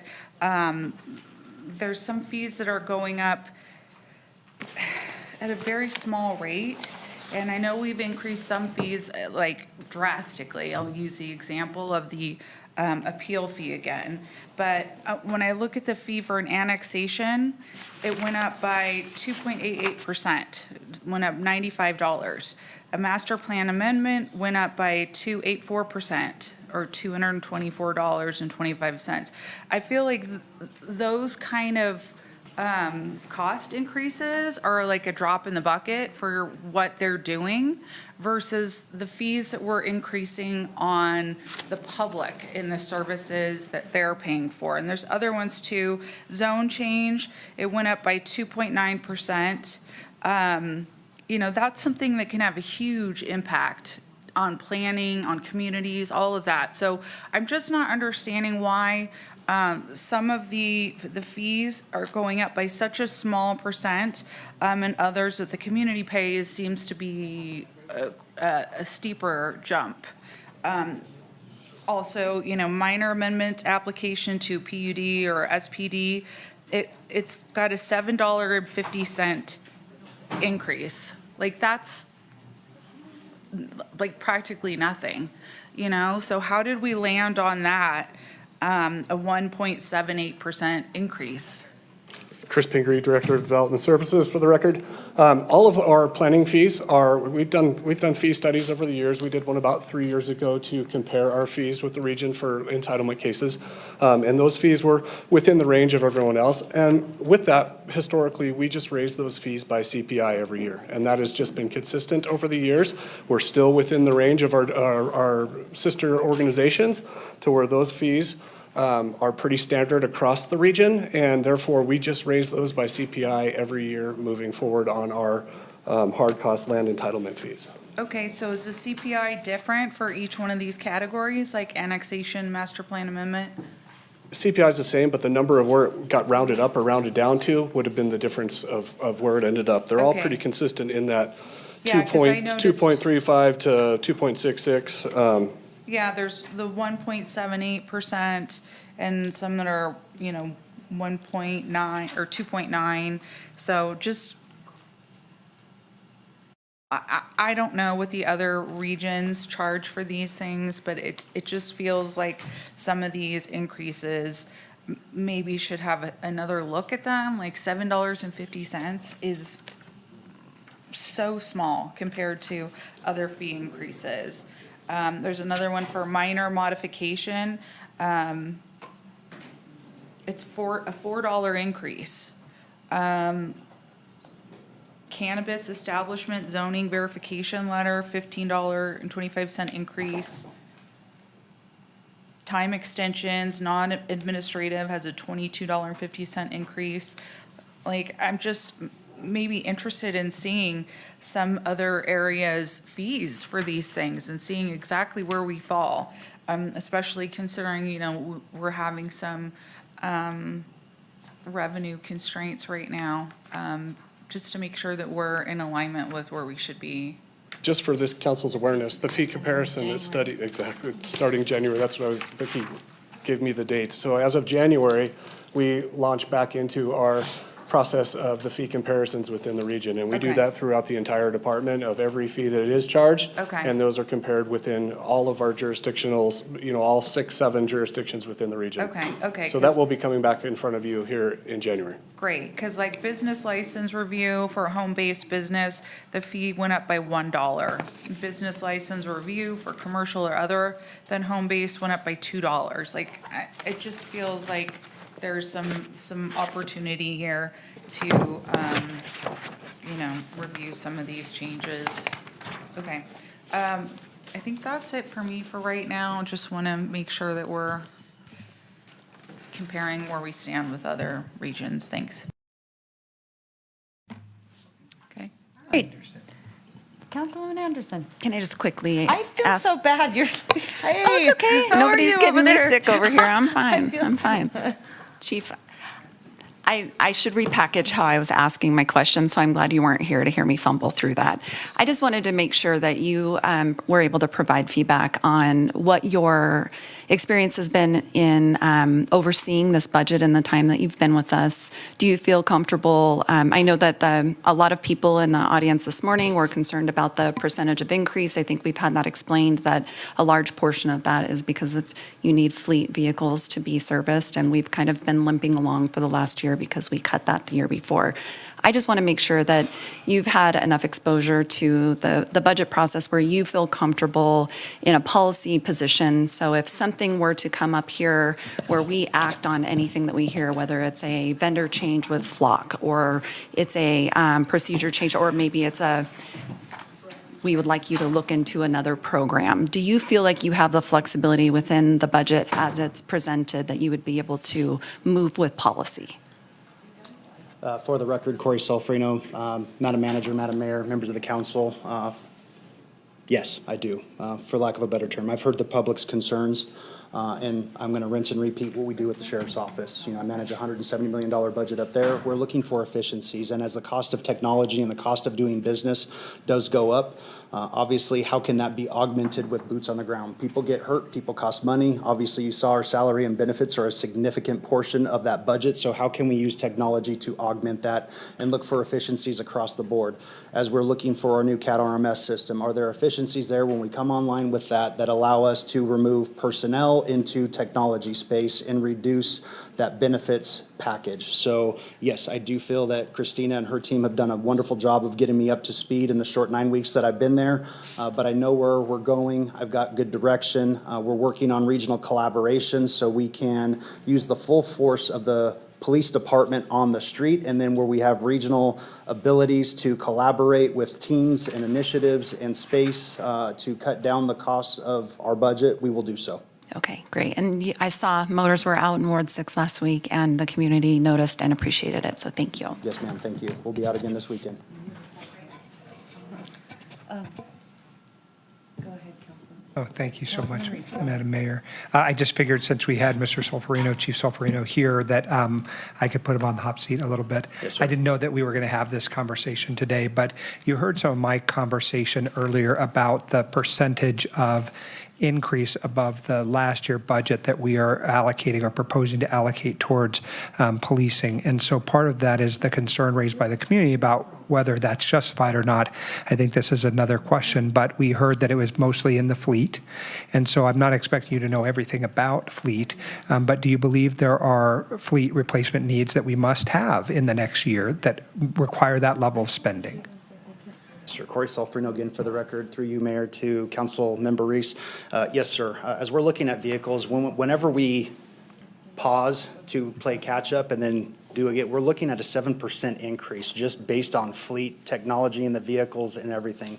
I believe right now we're about on a 5-year replacement schedule for marked patrol units and about a 10-year replacement for unmarked patrol units. Because our patrolmen and women are out in the community, because we run out of a centralized location and we don't have substations all over the place, that is where most of their business and most of their work is occurring. It's their office. Their office, 100%. So when we tried to keep a reactive not a reactive style, that's a poor choice of words. When we're trying to use crime reduction strategies and we're using evidence-based practices, I take that to heart. So we're putting our people where our business is, and we're trying to do community-oriented policing by being out in the public and knowing the businesses, knowing the infrastructure, knowing the people that are out in the community, but also using our hotspot policing and understanding where crime is happening to treat that area, to displace that crime, to tie people to time, place, and distance. So when we do have crimes that are reported, we do have maybe somebody that was leaving the area that was stopped for speeding, and we can start to parallel the investigation and identify what's happening in our communities. So long. No, I appreciate the long thoroughness of the question answer. short, in the Reader's Digest version, yes. Every time that we put that on hold for last year, now we're playing catch-up. So that big hit to fleet management, if we can look to a 5-year or 6-year replacement cycle because the cost of vehicles and the technology and outfitting of them is going up exponentially, if we can get more bang for our buck and spread that out over another year, there's an opportunity to look at there for efficiencies. But this is a catch-up year. Well, and let me now transition to a different topic. Ms. Anderson sort of hinted at it. I want to be a little bit more direct and say you heard a lot of conversation this morning about flock technology, ALPRs. I think this is an area of emerging technology. There are concerns being legitimately raised about privacy concerns and the misuse of those kind of technologies. I know Madam Manager is working, I think, on we've asked for a policy, right? It's sort of a unique thing where we have the technology is out there, and we are now kind of being tasked with having a policy after the technology has already been used. So I suppose I'm not asking for an answer completely because I think we're in the budgetary process, but I think some of those budgetary things are part of equipment or however we would operate. I had the privilege of going to the Real-Time Information Center and seeing firsthand what the work is actually happening and how it's being used, but it is chilling to hear people talk about the abuses of those systems. And of course, none of us, including you, want to see abuses of those systems, but it's the unknowing that we don't really know. So I think my point to talk with you about it is to say it's not going away. The people on this council will have difficult and honest questions, and we expect honest answers from you. And also in the budget process, we want to be able to make sure that we can say to the people that we are using the resources that we have to keep the community safe. And so, Madam Manager, I hope you're also hearing me that those are my expectations, that policy decision is coming, and we'll have to have those conversations.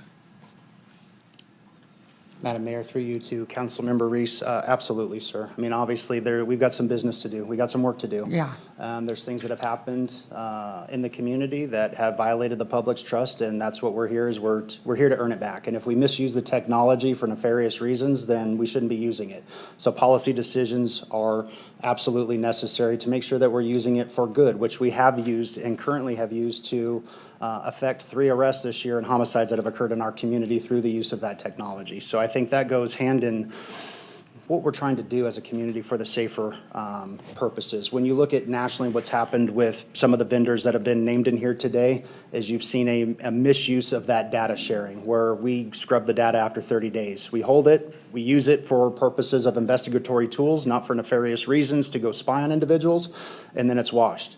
You have seen other agencies across the country not hold to those policies or those standards, and I think that's why you've heard a lot of the public come up and question what has happened here today. But as we move forward, our policies will be forward-facing as we start talking about these technologies and what they do and what has happened in other communities. I'm focusing on what's happening here, and that's the one that I have to answer to each and every one of you and to all of our citizens for using. So I understand the weight and gravity of that situation, and we'll be prepared to answer.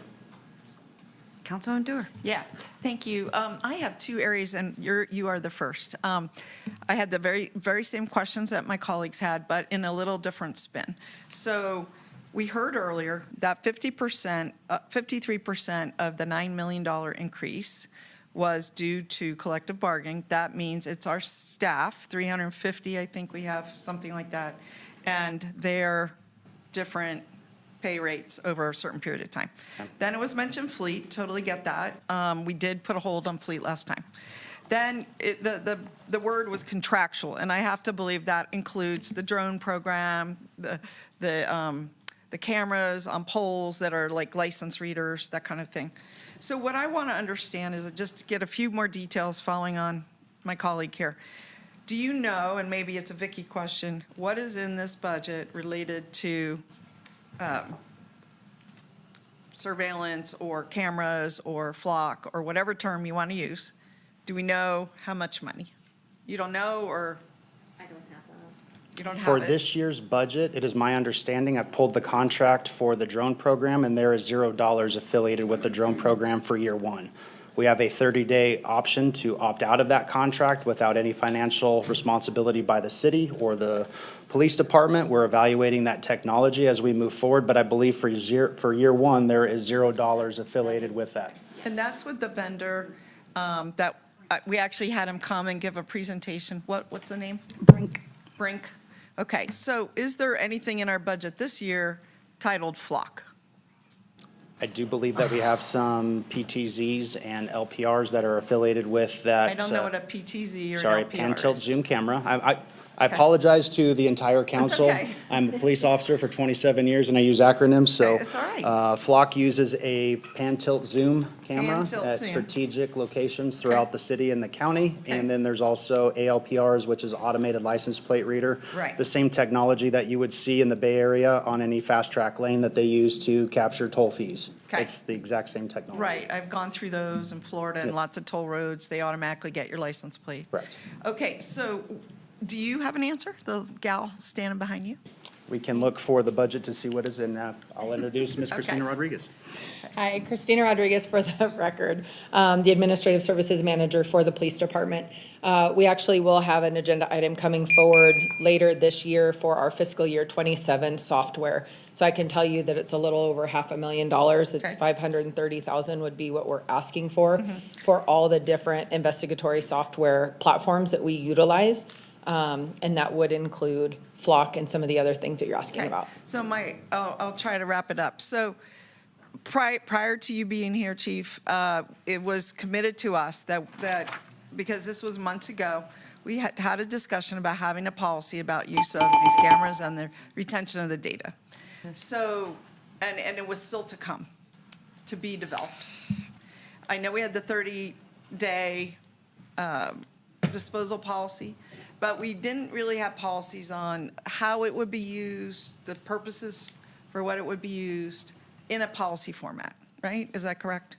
It's correct with my recollection that you were asking for all that to be And that is developed, yes. correct, Councilmember Doer, and that request was made by the body, and the team has been working on it. We're actually going to have a meeting on Friday to gather all that information and Okay. finalize that policy, and then bring something back to this body for discussion and input from the policy And level. then finally on this, my question really has to do with the misuse of the equipment by, bad guys. People that are hacking it, using it for nefarious purposes or unapproved purposes. It could be in our police department, but it could more likely be outside our police department. And what I want to make sure is that we have some kind of system in place to capture that and deal with that. 100%. Madam Mayor, through you to Councilmember Doer, everything's tracked. You log in, it shows what you logged in and what you did, and all of our data systems, no different than this key card access, shows every Every time you point that I swipe. went into. Anytime you log into the system, it shows what you logged into, what you searched, what you entered. From a data breach standpoint, we would be made aware by our vendor if there was any data releases, just like you would if your credit card information was just got one. compromised, and they would send you an information. So to my knowledge, we have not had any data breaches. Okay. And the entire system is recorded. That has our Right. administrator rights to be able to look in and see who's accessing it, what they're searching, what they're entering. I think that is a big part of the public's concern. Almost more than misuse by our police department is misuse by others. And the fact that the right protections and protocols are not in place. And I think maybe there's a perception that Flock in particular is more subject to these, or maybe Flock is more widely used, so therefore it has more breaches. All I know is that when you come back, we really need to understand this better, okay? And that we need to adopt the kind of policies that we need to, and we also need to audit those policies and make sure they're being followed. Now, Madam Mayor, I have a second question on the budget. I can wait for a third round. I have one more topic. Is that okay? Go right ahead now? Okay. I want you to Okay. get whatever you need. Okay. Well, my topic, I've already brought it up at a previous budget meeting, and it really had to do with our clerk. And where I'm struggling, we're constantly restructuring in the city, right? We combine groups, we just did it. We combined code enforcement with licensing. We combined, I just learned that we combined our liaisons with Christie's office, and Jenica's no longer there. You know, there's lots of restructuring going on. And I think we're at a point, I mean, I'm in my 12th year, that this is an area that I think needs some review. And I know that per charter, the clerk reports to us, but that's confusing because the clerk doesn't do the job herself, just like Jackie doesn't do the job herself. They both have staff to do their job. And this isn't for you, I'm sorry, Chief, you're still standing there. This is, what do I have to do with this? I am not asking you this question. So what I would like, I'm really interested in a potential reorganization to move the clerk under the city council. And that's what I'm interested in. I think it's worth a trial. We pilot a lot of stuff. We try a lot of stuff. I think this is something that deserves a look for a little bit more cohesiveness. It's weird to supervise one person out of a unit and not the rest of the unit. It's just very weird, and I don't know how to effectuate, I don't know how to properly manage Mickey and hold her accountable if the staff is not reporting to her, but reporting to our manager. I'm just not sure. I'm not sure that, so the clerk does report to you Right, now. yes. And then what is the next, what did you ask for? You said, What I asked is that the clerk doesn't do the job herself. Correct. She has some staff, just like you have staff. And we want to hold her accountable, but I don't know how to hold her accountable if we don't have all parts of her job together. That's my question, and I don't have the answer. Okay, this is more. I just want to make sure the premise is the same. I do not interact with the clerk staff. Well, I hope you, I mean, somebody has to be supervising them. It's the clerk. Okay. Okay. Okay. I am on the budget. Oh, I understand. The budget, so in the budget, we have an org chart. It's a part and parcel. 85% of our budget is staff. I understand what you're saying. And every year when we adopt the budget, we adopt an org chart. That's part of it. And what I'm saying is, I would like to see the org chart changed in a way that would have the clerk and her unit reporting to council. I just think, you know, look, lots of people brag about what their background is or what their expertise is and all of this, right? We can do that. We can put that slide. Whether it's legal, he's not even here, or PR, or data assessment, or whatever it is. Okay, mine happens to be public administration, right? I have an advanced degree in that. And when we come to this topic of budgeting and organization and personnel, that's sort of my field. And I've never said that before in 12 years, but I'm saying it right now because I'm proposing a structural change, and I think that you should know that it's well-intentioned and where it's coming from. It's coming from bandwidth and holding people accountable, and I feel like if the clerk comes to us and says, I want to reclassify somebody, and I think there's a reclassification group here at the city that reviews things. I think the clerk has to follow all the administrative procedures. Correct. And that is appropriate. But I think that we have to be in a position of making the final decision. If we're going to hold her accountable, then we need to be able to. So two different things. You're Yeah. asking that budget oversight over the clerk and her office shift to council. Yeah. Certainly something that the body can do. You'll need to go through the charter committee, do a charter change and a legislative change. Okay, maybe. I don't know, because I read the charter and it doesn't really speak to that. It speaks to the clerk reporting to us, but it Correct. doesn't speak to the rest of it. You know, just, so it's a question. I wish I had more answers. I think I have a gut feeling of what I would like to try, but that's it. I don't know if any. Is that, do they do that, like, is that, It's do done we in do other it different? You cities, know how, like, I but they feel have a like we different always do charter. things different. What's that? But I was just thinking that it seems like we always do things a little differently. Yeah. So I'm just curious, is that standard practice? Well, I guess I would love, yeah. Actually, well, we could Madam ask. Clerk, you would know better than anyone. Is that standard practice? Our current structure, is that standard practice? Yeah. I think that the structure varies across the country if you look at kind of what the model is. Sometimes it falls under the manager and sometimes it falls directly under council. But Oh, okay. I just was, There's different ways to do everything. Yeah. I don't think there's one best way.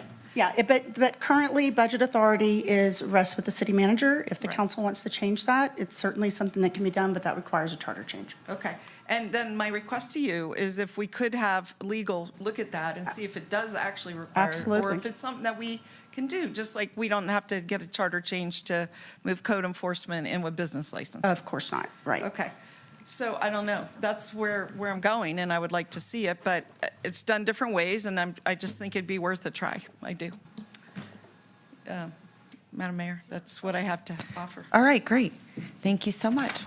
Okay, Councilwoman Ebert, Yeah. go ahead. Hi. So, back to some other fees here. Under the notice of violation as written in municipal code section 1.05.215, fines for administrative citations, there's no proposed increase on these fees for first citation, second citation, third or fourth. But it says in the notes that this is determined by Reno Municipal Code. Is that something that we would change in this, or would we change that in another area if we wanted to increase the fees? If it says it's determined by Reno Municipal Code, then you can't change it here. You would have to change it in the code, which then it would change Okay, here. okay. And then, hold on. There's a section here about parking permits. Those also did not have any fee increase. Is there a reason why we're not increasing the parking permit fees at all? The parking permit fees did have an increase for the residential.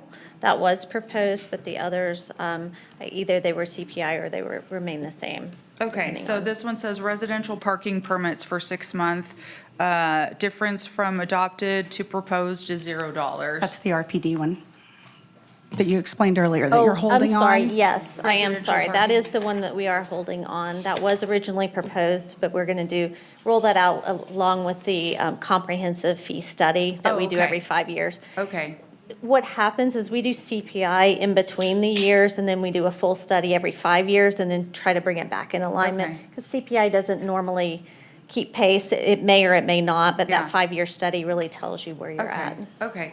And then there's another section here for stop, stand, or park on a sidewalk, stop, stand, or park in front of a public or private driveway, stop, stand, or park within an intersection. Is this for people just stopping and standing in front of these locations? Do you know? Is it a car or a person?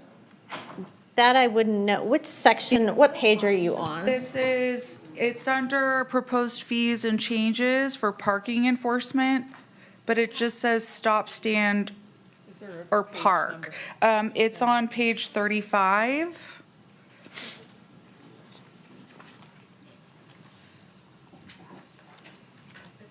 35, so that would be under parking enforcement, that's the department, so that would be under police. Do we have someone here that, Christina, could you address that?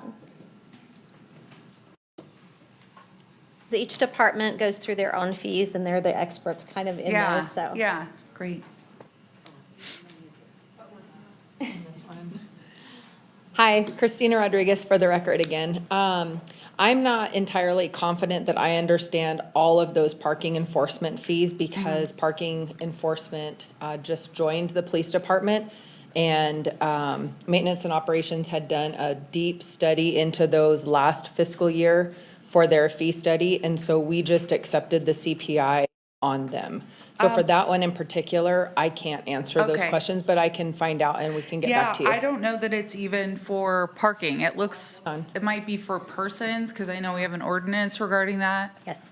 Ashley Turney, Assistant City Manager for the record. I'll jump in. Please. I believe the question you're asking about is it talks about parking, standing. Essentially, this is a fine for illegal parking. It's used different terminology in different parts of the country, so you'll see something that says no standing. Okay. This is in reference to a vehicle parked somewhere. Okay. So this is just the same thing as if you park your car in the middle of the street, that's illegal. You can't do that. If you stop in the middle of the street, also illegal. So it's a fine for that. Okay, thank you, because I wasn't clear when it said stand. I was like. It seems like it's a person. Yeah. You find this regionally, this is a term that they use a lot more on the East Coast than the West Coast. But we've used that language here just to ensure that it's consistent, so everybody knows, don't park your car in the middle of the street. Yeah, thank you. Well, I did want to call out that it's only has a $2 increase. You want to make sure that we're keeping tabs on that. I know you said you're just kind of getting into it, so. Sorry, Christina Rodriguez for the record again, we adopted the CPI recommendation, so Okay. that's why it's the $2. Okay, all right. I think I had a couple more things real quick. Hold on one sec. Yeah, so are all the proposed fees for parking enforcement reflective of the CPI recommendations? So everything on here? Yes. Okay, okay. Right. Yeah, I just feel like they're so low, like a $2 increase for different things is very, like, I feel like we should review that further. Parking meters, it says, if you deface a parking meter, it's $159 for a fee. Is there a way to change that to make it be the cost of the repair of the thing plus a fee? Yes, I believe, that's more of a legal question, but I believe you have the authority to change a lot of these as you see fit. For reminder to council, you may recall a few years ago, the reason why these are so low is we just pulled them over from code. These used to be in the Reno Municipal Code, and they had not been updated in 20 years. So the first attempt was to bring this forward to council, put it in the fee schedule so we could at least start increasing by CPI.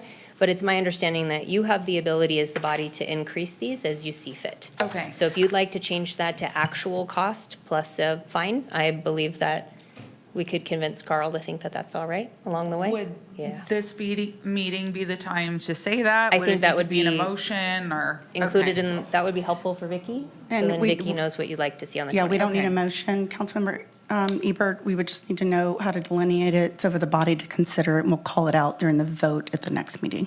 Okay, so just right now, just say, We understand your concerns. We'll work with legal to see if we can't get Okay. something drafted for the body to consider on May 20th. so I was clear on You were all good, that. Okay, good enough. okay, If all not, right. we'll give you a call. Okay, thank you. And I think I just had one more thing here. Gym rental. The fee for the top range of gym rental increased by $175. Do you know why that's so steep in comparison to other fee increases? Vicki Van Buren, Director of Finance for the record. I do not offhand, that would be in the Parks Department. I'm going to look over to Lindsay to know. Lindsay, do you know? Because I don't see anyone from Parks in here. Okay. To that's answer all right. that one. That's all right. Okay, thank you. I'd love to follow up on this fee thing for just a sec. You said earlier that the fine for not following a permit condition, like plant these trees, is in the code. But you just said that you brought all these fines out of code and put them in here so we could modify them.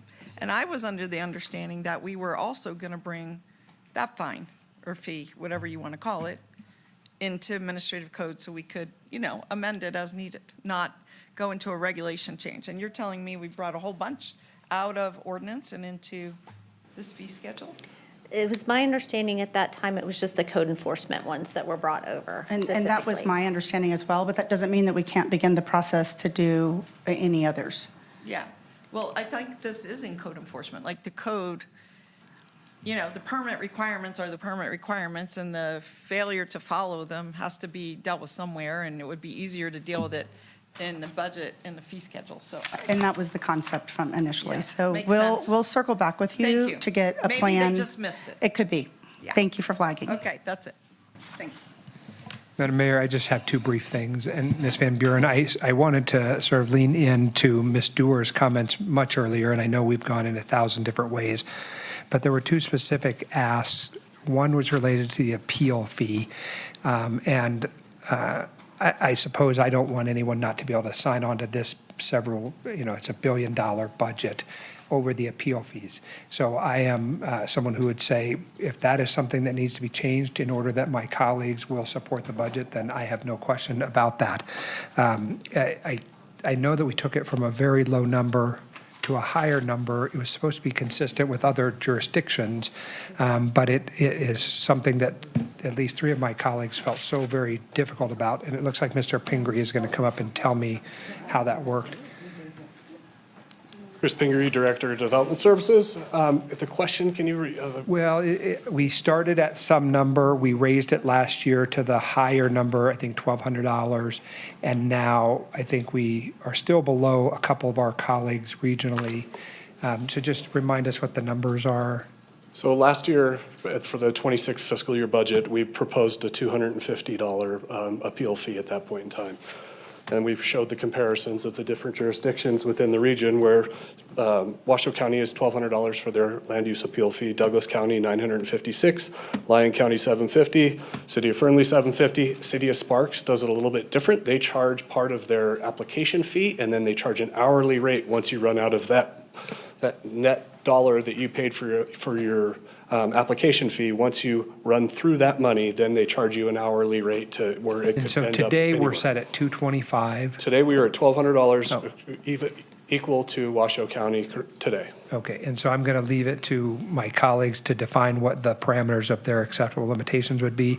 The sanitation franchise fee, CPI, I think that was just a misunderstanding of how the CPIs were compounded upon an increase. And so again, I think Ms. Dewar has flagged an issue. We knew it was an issue beginning, so that should be resolved in favor of reducing that fee. And so those are just my comments. Look, what I do want to say, Ms. Van Buren, is this is my 8th or 9th budget, I can't remember. Your 10th, apparently, here in this building. Every year is a little different, and we are getting better each year. We've changed different accrual and accounting methods. We've reacted to the state's challenges. We've been cash basis. We've done zero-based budgeting. We do a lot of things. At the end of the day, what I want to do is say thank you for the work that you have done. Your team is phenomenal. They far exceed expectations in every way. We're getting closer.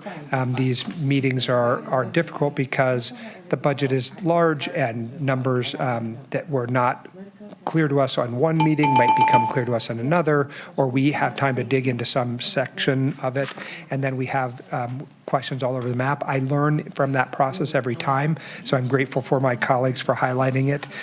For my part, you have answered the questions that I had in this presentation, except for one, and I'll leave you with it, and that is on the bond rating slide. You show us at being the AA3 and the AA minus, but what you didn't show was where we might have started from.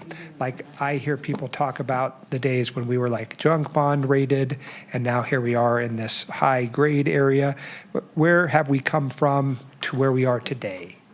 You know, I don't have the whole history on it. I know 10 years ago when I came to the city, we were at, if you look down Standard & Poor's to the A minus, A3 on the Moody's Yes. side of it. That's where we were. I remember us being when I came to the city. And so we've increased from that position, you know, several different grades there to get up to where we are now over the 10-year period.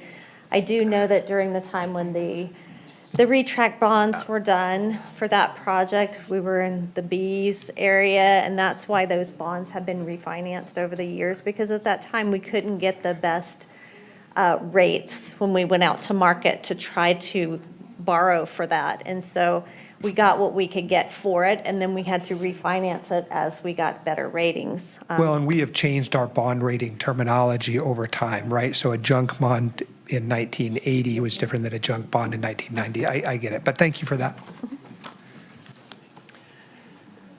Okay, go ahead, Councilwoman Anderson. Yes, Madam Mayor, thank you. So just to follow up on my colleagues' requests, I support removing the CPI from the waste management franchise fees, so thank you for bringing that up. Councilwoman Dorr, also, I was prepared to support a $250 land use appeal fee last year, and the conversation went in a different direction. So I am prepared to support $250 at this time, if that is what the will of the body is for, or is in agreement for. I do want to make an emphatic statement about bifurcating, the future of potentially bifurcating the budget process between the clerk's office and the city manager's office. That is a recipe for disaster. And with all due respect, Ms. Dorr, moving forward, we need as much focus and we need our departments working together towards a common goal. And so I don't think changing the budget process and having two competing budgets and philosophies and policies is the answer. I think it's continuing to work together, department to department, to get to an ideal and optimized policy as we have financial resources that allow us to make those changes. So I will not be supporting any separation of the budget process moving forward. I just want to make sure if we're going to be wasting time on that, you guys know where I stand, and that would be slowing us down, not improving our outcomes, in my opinion. Thank you. I'll just respond. Listen, I could live with a 250. I recommended 200 myself last year, doubling from the 104 to 200. The manager had told me that she was thinking around 500. Chris just said 250, which was actually news to me. I don't recall that number being discussed, but I'm not opposed to it. Now, I don't know how, we haven't heard from, in this whole budget conversation, we haven't heard from our colleagues online, from Mr. Martinez or Ms. Taylor, and I think Ms. Ebert had thoughts about it too. So I'm just telling you, I could live with that, okay? I think that's a reasonable increase. I'll just respond to the other. As far as the clerk's office, I'm looking more at accountability. Like if I'm saying, we are saying to Mickey, hey, we want this or we want that, and she's not performing that, and she says, well, my staff got frozen, or I couldn't do this other thing, or I moved the parking over to police, or whatever the issue is, I don't know how to, she's the only person we're holding accountable for some measures other than the manager. But I totally respect your position. There's different ways about going about things, but it's done in many cities. I'm not trying to break something. I'm trying to align something. Like if I'm holding a person accountable, I want to hold them accountable and know that they have the resources under their control to be held. So we can have a different perspective, but I'm just telling you what is prompting it for me. Yeah, I think it's leadership development, not a budget process, is what I'm trying to say. Gotcha. Councilwoman Ebert. Yeah. And then and then I'm going to go to Councilwoman Dorr. So this will be our last round. I wanted everyone to get their comments out there so that we can send it back to you and you can come up with a budget that makes sense. And we will have a balanced budget for you with everyone can support on May 20th. Okay. All right, Councilwoman Ebert, go ahead. Yeah, so another fee I wanted to ask about is electric vehicle charging per kilowatt. It says 30 cents, but there's no increase on that. Is that something that's dictated by some law or anything? It doesn't say there's NRS there. Is there a reason why we're not increasing that fee? Is it something to do with NV Energy or something? I'm not sure on that one. I would have to ask. Do you know that one? That would be. I don't know if it's a contracted rate with through NV Energy. That used to be through maintenance and ops. Is someone here? Oh, Lindsay looks like she. Lindsay and Spencer actually worked on the fee schedule together with the departments. And so some of these really specific ones, they'll have that information. And to answer your other question, Spencer popped in a minute ago and he said that the market rate determined that gym fee. So they increased that one gym fee based on what others are being charged. Okay. To be at the market rate. Okay. I do have a problem with that. I think that's really steep considering it's just public use. And everything is so expensive now, and I think people, we want to encourage people to use our public resources that we have available for them.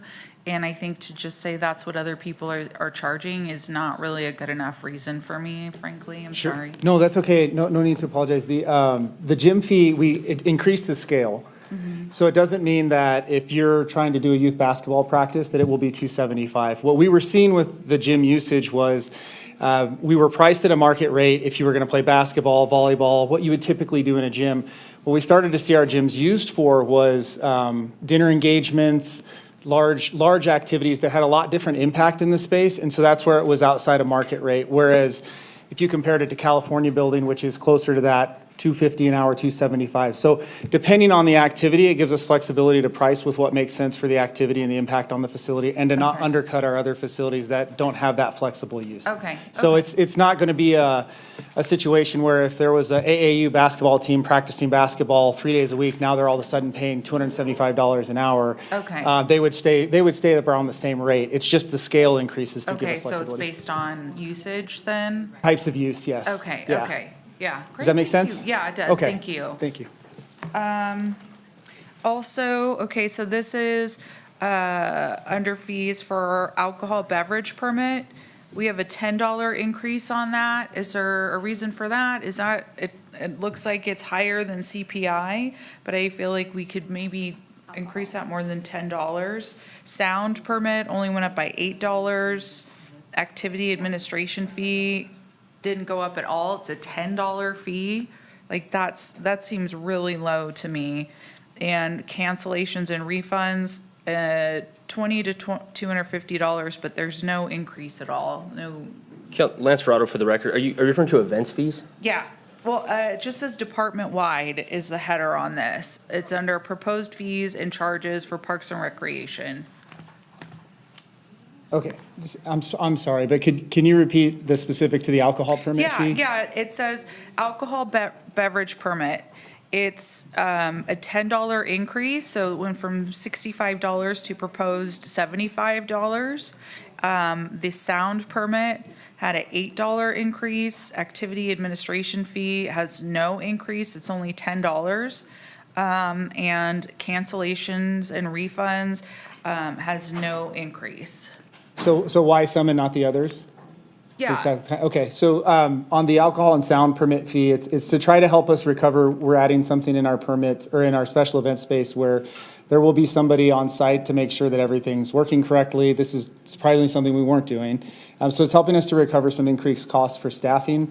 We didn't increase the other fees because they're primarily hopefully a deterrent from people not following our cancellation policies and things like that. So if we have to use staff time to get in the system because somebody waits for 2 hours prior to a swim lesson, and that means someone else didn't get to do the swim lesson. Yeah. It's just a little bit of a deterrent to say, please cancel so we can let somebody else use it. Yeah. And so it's not specific to a cost that we're adding. Okay, so why would the increase only be $8? Like, that feels like kind of an odd number, and maybe it should be more. I'm not sure how we landed on $8. Yeah, and typically we don't want to, even if we find out that we were maybe, I don't want to say negligent, but we should have been slowly increasing the fees regularly at a smaller amount.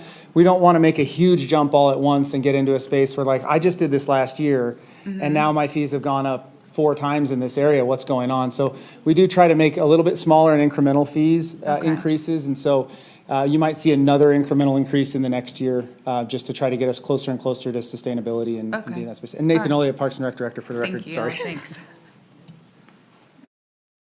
Resolution. Oh, I'm sorry, I also wanted to make comments about the fee for filing an appeal. I know that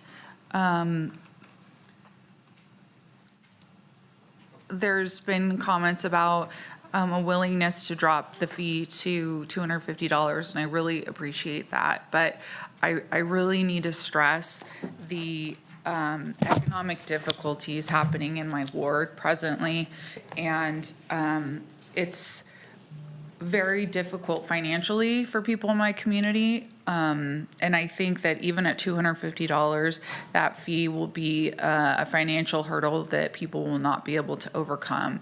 And again, I've mentioned many times that Ward 4 is going to have the largest impact with development. Particularly, we've had a lot of spot zone changes that I feel like maybe weren't the best fit for the surrounding community, and these residents that live in that area are not able to pay a fee to file an appeal. So I just feel like it's taking away people's ability to have some due process. And I know nobody is intending to do that, but just as that community's representative, I need to let you know that, the majority of my ward leaves every day to come south into Reno to work. You may have noticed the price of gas has gone up a little bit. Like, we're getting squeezed out there. And we're also feeling the impacts of these, again, spot zone changes the most. And they can least afford to file any kind of appeal. So I just would like to remind everyone of that. And I'm hopeful that we can reduce the fee further or get it down to where it used to be, maybe at $100. But even at that, I know it will make it so that some people just can't afford it. So just want to remind everyone, like, we are public servants. We are here to provide services for people. There's some things that I think we should have fees for, but I think that we need to make sure that we're letting everyone in the community have their opportunity. And going back, I would also stress, people can apply, I can't speak, apply as well for a fee waiver.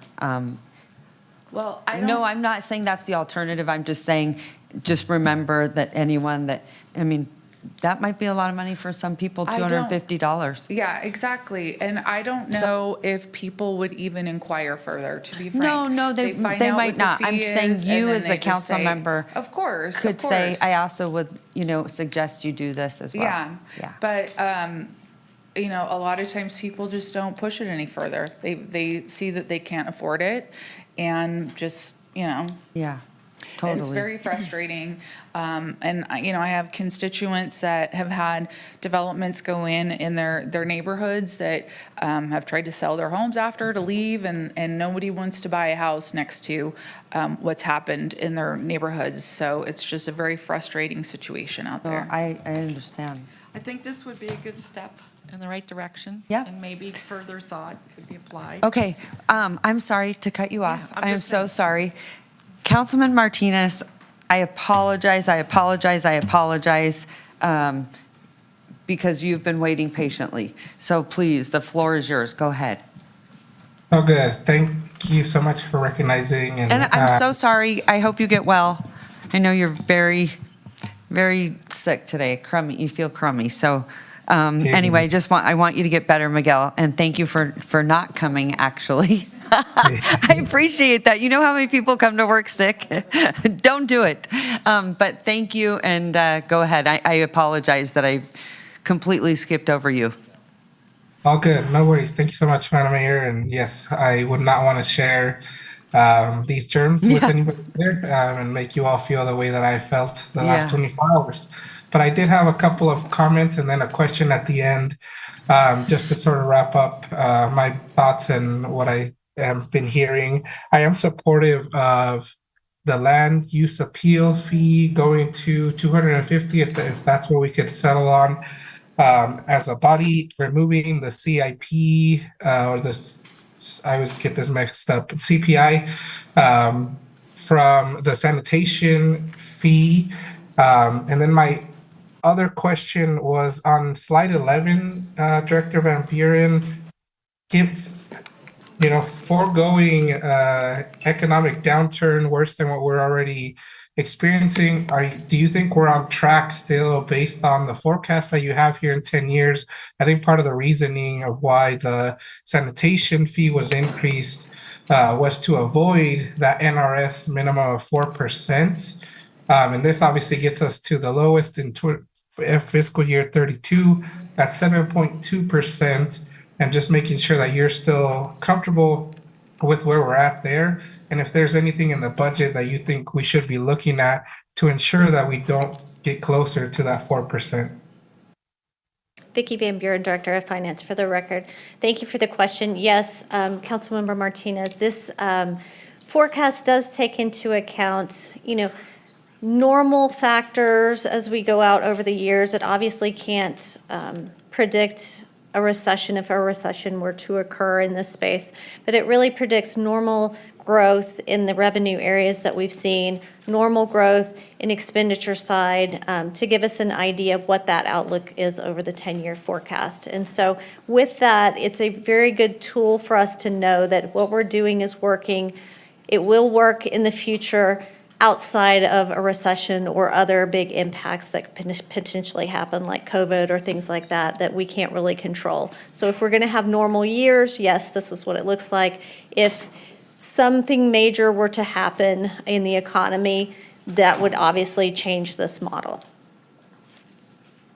Okay, and then in the presentation at the very end in your supplemental slides, there is a slide that deals with the room tax fund, and there's a line item in there for about 125,000 being dedicated to the Lear Theater. I'm curious what that money is going for there. Thank you for that question. That Lear Theater, that's the payment for the debt service. So when I go, I'm just going to scroll back to that slide right here. Debt service payment, that principal payment for the Lear, that's 125,000. That's being made from the room tax fund. Okay, perfect. Yeah, that helps clarify that it isn't necessarily any capital projects or maintenance or operation, but just to pay off the debt in that space. That's correct. Okay, I don't have any other questions at this point, but appreciative of the conversation. Hopefully my comments help direct where we're thinking about with the fees. Thank you. Okay, thank you so much. Did you want to weigh in? Okay, fine. Councilwoman Dewar. Sure, I'll give it a shot. So I moved to direct staff to move forward with the budget and the fee schedule FY27 as presented with the following changes, and I'll do my best, make sure I understood from everyone. In terms of the appeal fee, we would reset that to $250. Not ideal, but an improvement. In the sanitation franchise fee, we would eliminate the CPI.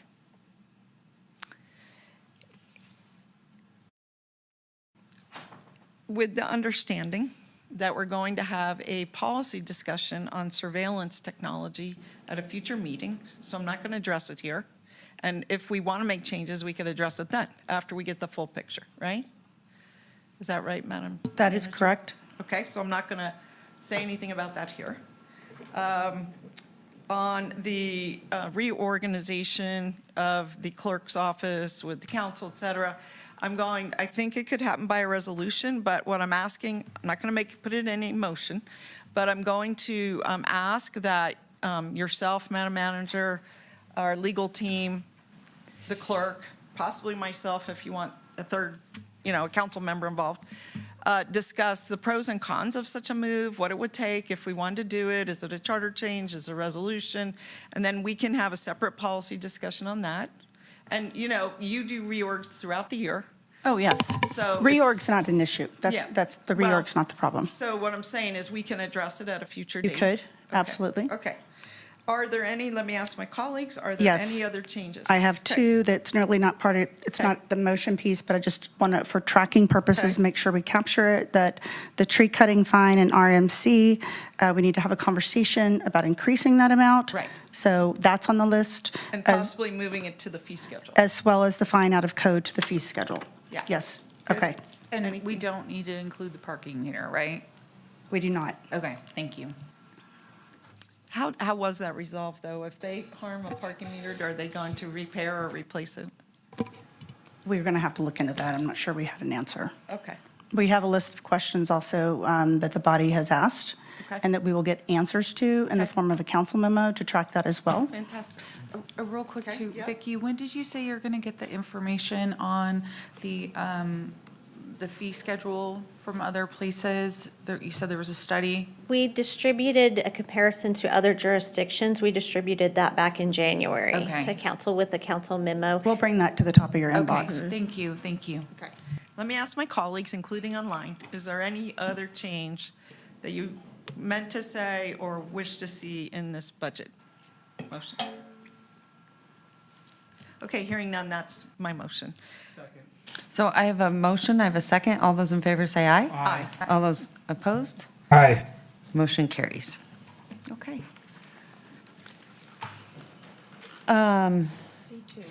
We are now heading into C2. So this is strategic plan, safe community.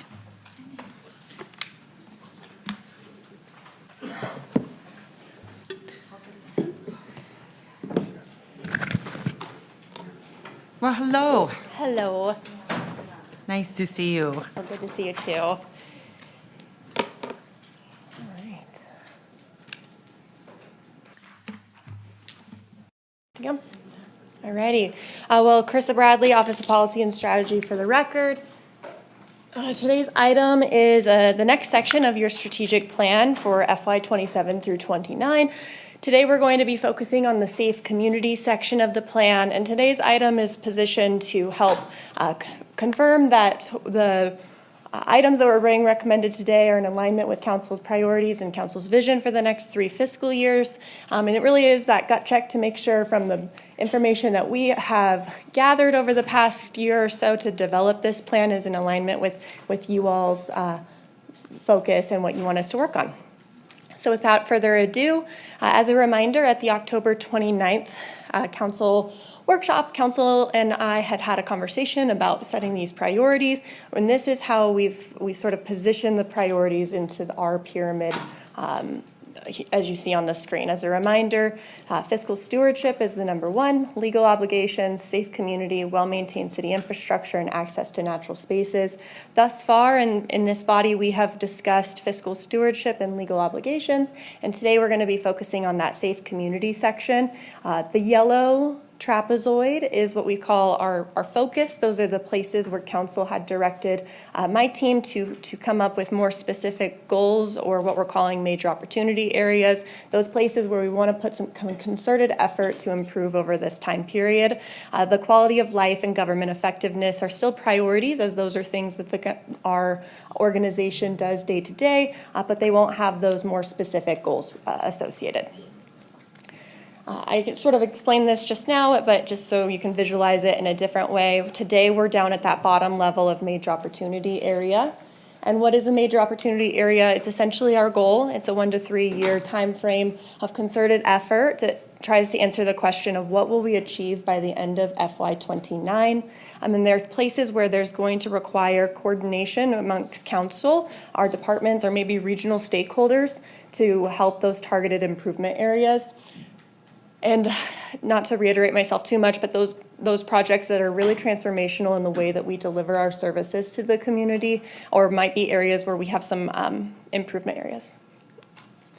So again, to break that down even further, we've talked about those areas in green in March. Today, we're talking about this section, safe community. We have 3 recommended major opportunity areas for safe community over the next 3 years, and those are: the first would be to continue coordinated fire services, which I'll go over in the next slide. The second would be to focus on our coordination of how we address nuisance crimes and activities.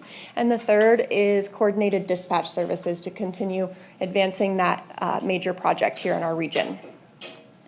So starting out with coordinated fire services, the information here is really in alignment with our regional fire study that was granted by the legislature through SB 319.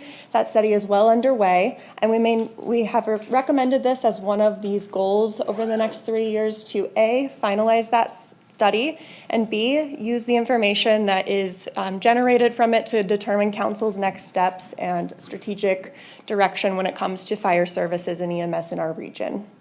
The future state of this would be to, of course, finish that survey, collaborate with our regional stakeholders and partners, but ultimately it's to improve our service delivery structures, regardless if it means this type of governance structure or this other type. We wanted to maintain some flexibility for Council in the approach, but wanted to make sure that this was top of the priority list for us and for Council, of course.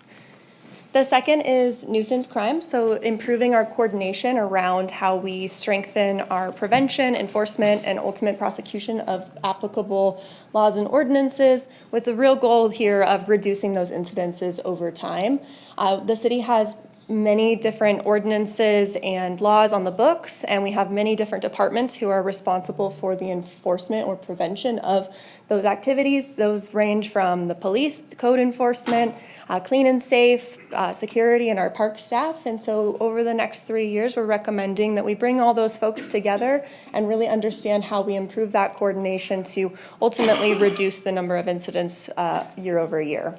This could be through a variety of different avenues and ways, and we hope that that group will in the quarterly presentations to this body, we'll share some of those places that we're seeing successes. And the third recommended major opportunity area is around coordinated dispatch services. This conversation has been happening for many years now, and we are well underway with the implementation of the Hexagon CAD system.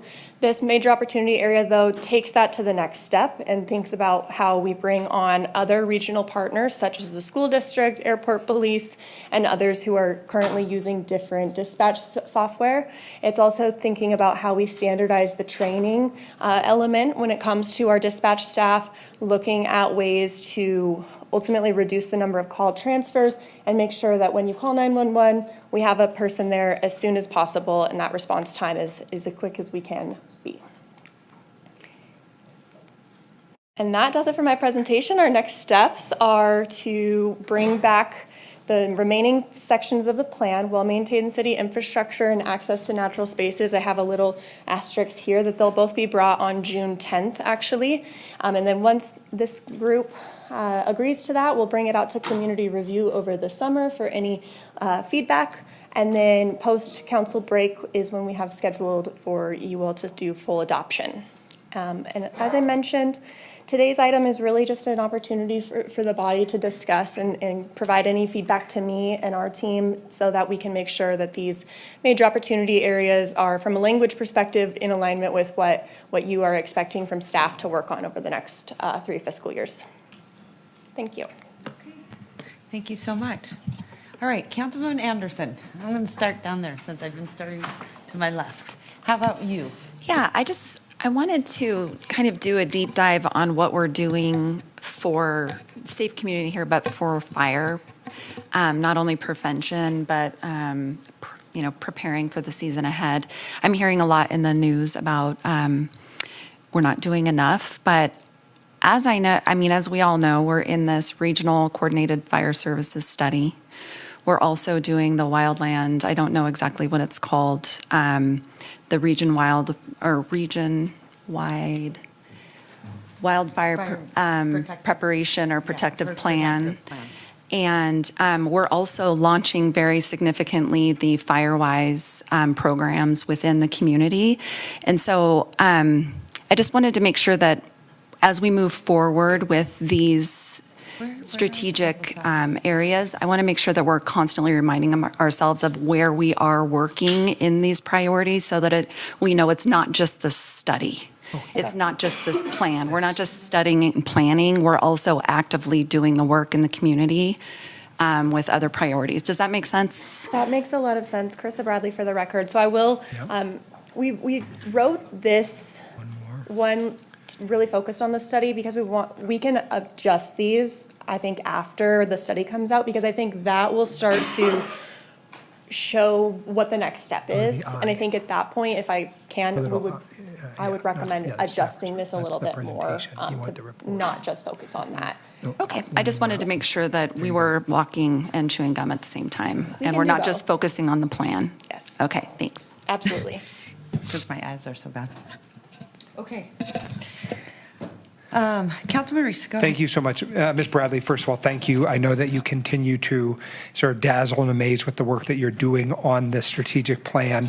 And I think sometimes it gets lost that this is where the actual work gets done to create the backbone for the activities we're going to take. I wanted to look about the specific slide that you had about regional dispatch. Yes. Okay, so I had the opportunity to speak to Mr. Shadle, and I have been having some sort of ongoing conversations as the chair of District Board of Health, because this issue sort of lays on top of a bunch of things that are going on. And I feel like I know a lot about this topic, but every time I get into it, I figure out I know very little.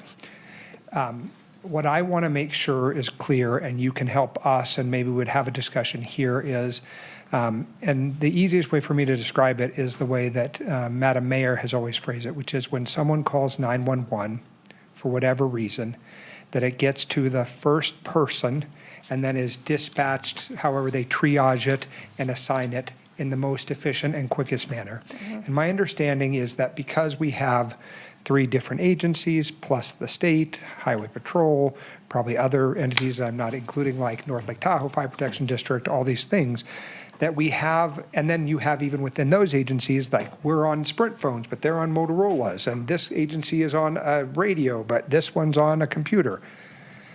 I am tired of trying to figure out what should be a very fundamental and basic thing, which is that when someone calls 911 and they're going through the depths of the most compelling crisis that they may have ever faced, that they are getting the appropriate resources dispatched to them in the most timely manner.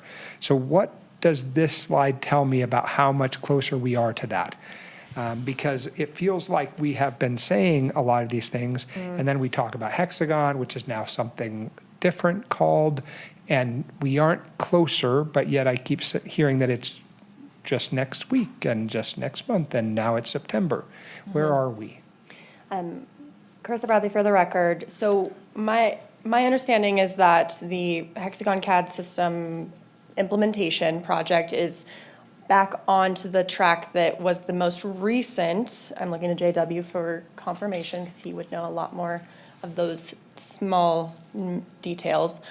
To the presentation that this body received, I think it was in April or March. I will say functionally with the strategic plan, one of the benefits and the improvements that we're making with this one is that council will begin receiving more regular updates about these initiatives. So you'll see presentations, so you're not just getting telephone, if I could.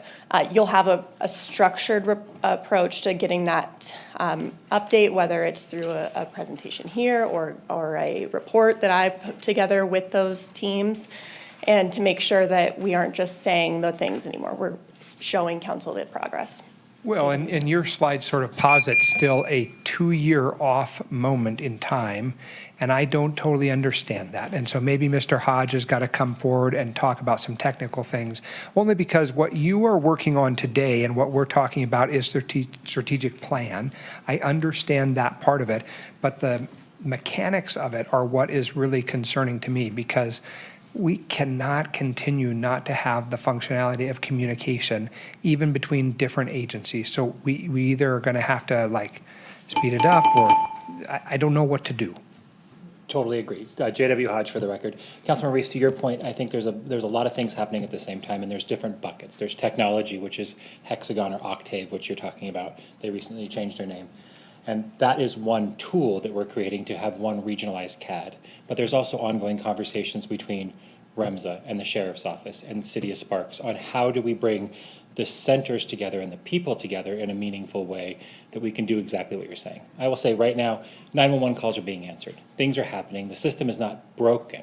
What needs to happen is we need to evolve in our policy decisions and make sure that we're processing calls in the way that makes sense for the region. And that is a broader picture that you're mentioning. How, when a call comes in, how do we get the first person to process that call and start sending resources? I will say it happens a majority of the time very well right now. We are layering on new tools and new relationships to make it better as we move forward. Well, So it's 2 always years the is one-offs are the most concerning, right? Yes. I agree with you that in principle, when people call 911, they should know that we are rolling, right? We're doing the thing. But there's 1 in 100 cases which something happens oddly or off, and those are the ones that we have to worry about, right? When you say CAD, tell us, the public, what you mean when you say CAD. Sorry, that is a computer-aided dispatch system. That is the technology of the information that they're entering the information into.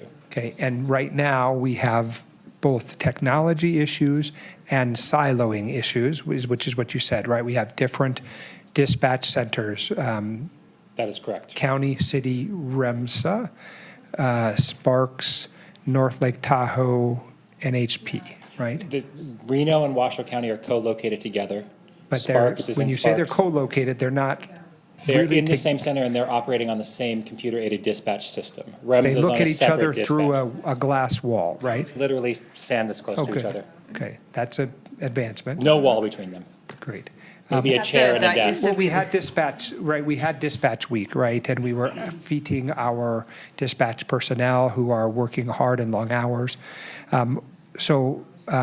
If we were going to boil down the work that's being done in this area into just some bite-sized ways for the community to understand it. Where are we headed, not only in the strategic planning, but in the actual work to get us to, it cannot be fiscal year 29. I don't understand totally that element of it, but where are we, Mr. Hodge, on making this a priority for our community? I would say it's one of the main conversations that I'm having every day with our local fire chiefs, police chiefs, the sheriff. And there's a lot of work currently underway. Even Chief Edwards and I are meeting next week to discuss thoughts he has on how we can reframe some of that. So there's a tremendous amount of work that will get us a lot of things done before fiscal year 29. And what is the timeline now today for Octave. Octave. We're supposed to get an update tomorrow afternoon from Octave's leadership. I would hope that we get an update shortly thereafter. I'm going to keep pressing on this issue, Ms. Bradley, because through the strategic plan, we're expressing our desire for public safety to be forefronted through the work that you're doing, Mr. Hodge, among intra and interagency work.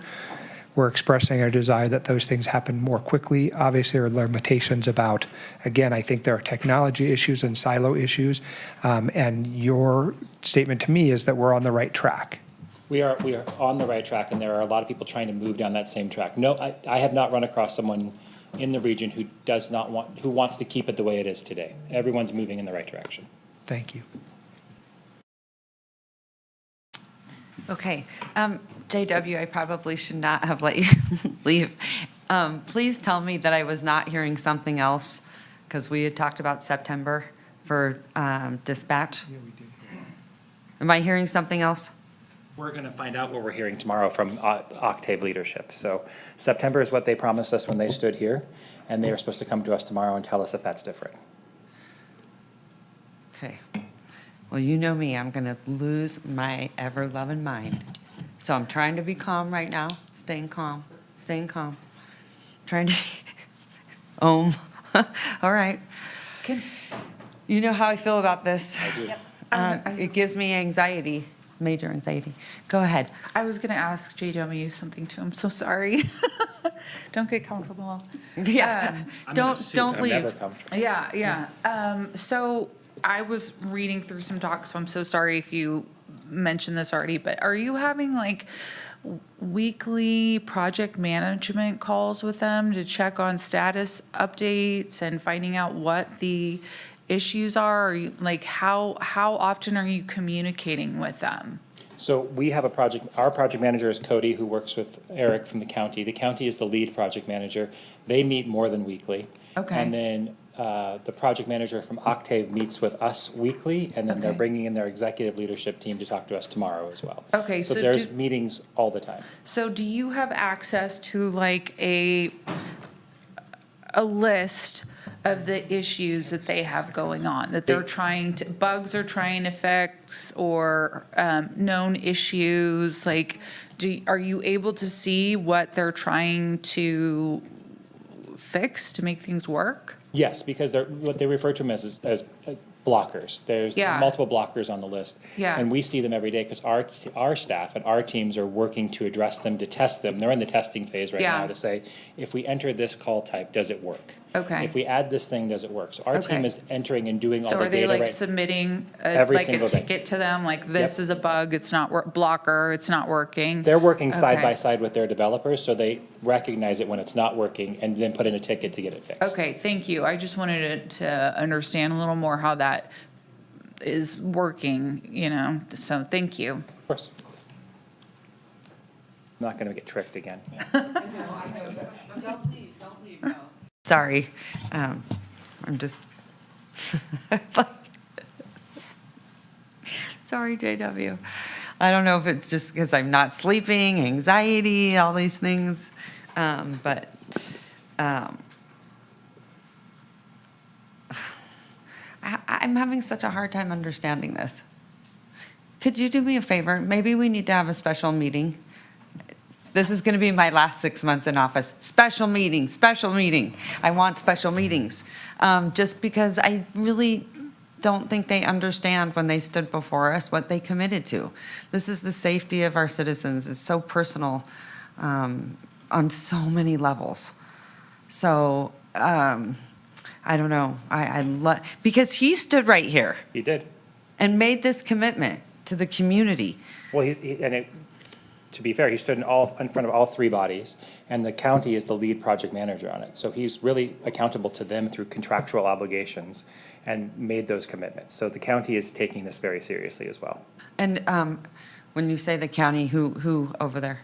Well, all the way down from the county manager's office through their technology department, through Bazad, Okay. and through Eric Wilrich and the project management team and the sheriff. Okay.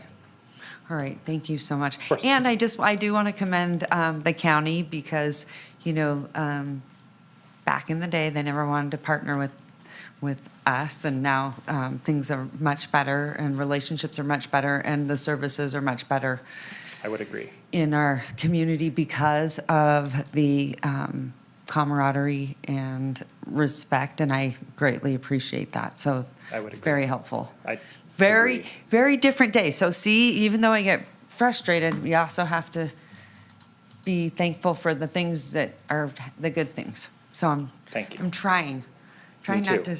Okay, yeah, we're all trying, right? We're just trying. Thank you. Okay. What do you need from us?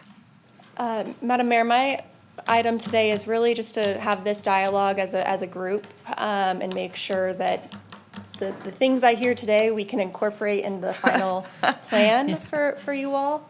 And I feel like the one you can't control. No. I'm just here to facilitate. All right, we need to take a vote. So I'm going to hand it over Make a motion. to Councilwoman Anderson. Go ahead. I move to approve the major opportunity areas for safe community and include them in the draft strategic plan for community review. All right, thank you so much. I have a motion and a second. All those in favor say aye. Aye. All those opposed? Aye. Motion carries. Okay. All right, we are now heading into item F1.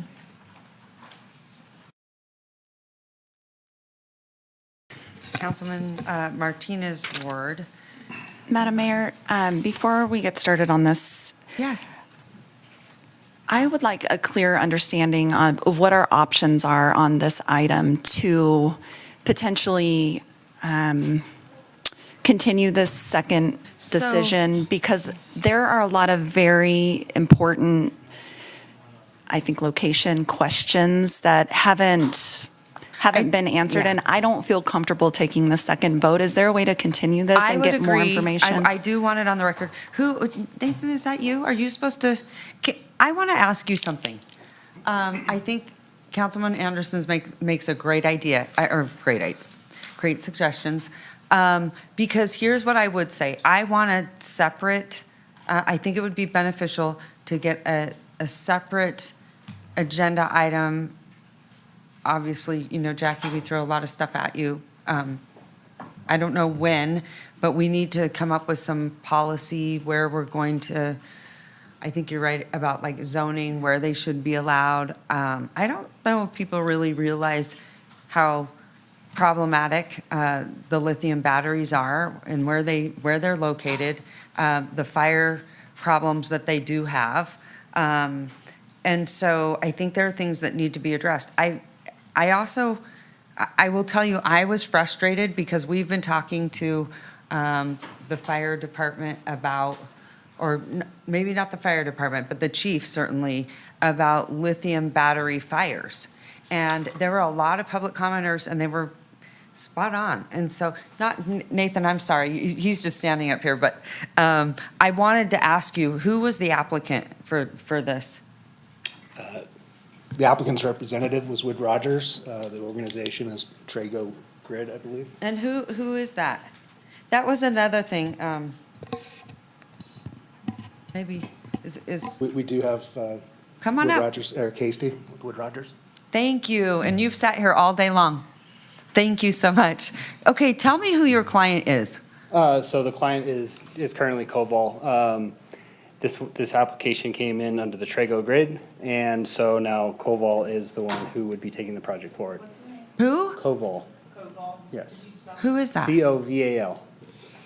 Yep. And so they do this all over the country, right? Battery energy storage systems. Okay, And but tell me what, how do they explain sort of I mean, they sent you here as a representative. What did they tell you about the problems with lithium battery fires? Yeah, so what we're going forward for, right, was a conditional use permit that has been adopted, and then this is for the annexation of that. And so when we did the conditional use permit, there was a lot of concerns from what we heard at the NAB, when we went to the Ward 3 NAB, and then after it was approved by the Planning Commission, we had additional concerns. Brandy reached out to us, and we came to the Ward 6 NAB as well. Randy, thank you. Thank you. Go ahead. Thank them for showing So up. we have, and I believe there might be somebody that is on the line, if they're still there, the representative from this company who can address some of these safety concerns, because, this isn't common to just this project. This is a new project for this area, but they are definitely have a bunch of different safety and monitoring things that go on there. We went into detail on those for the conditional use permit approval, and that was something that we did. And so we're also, this was reviewed. We met with the city prior to going to the application, and had a lot of conversations with fire.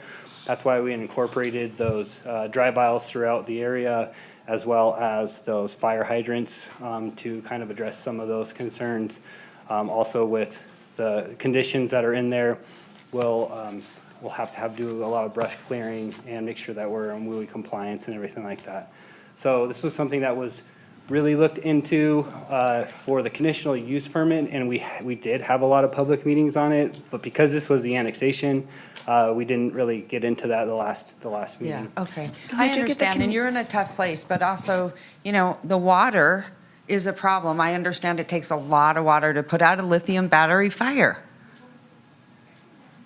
I mean, actually, they can't even be put out by water.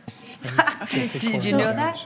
Jesse Coronado's company. And that's not water, but I'm just saying. I just wanted to, what I'm specifically concerned about is the location. Why does it need to be this close to the homes? That is, the thermal lane is the number one question that has my hair on fire. Yeah. No pun intended. I tried not to say that.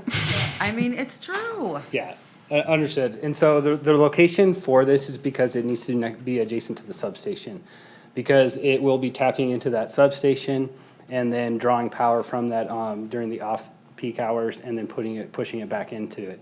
So they typically need to be adjacent to a substation or close to one.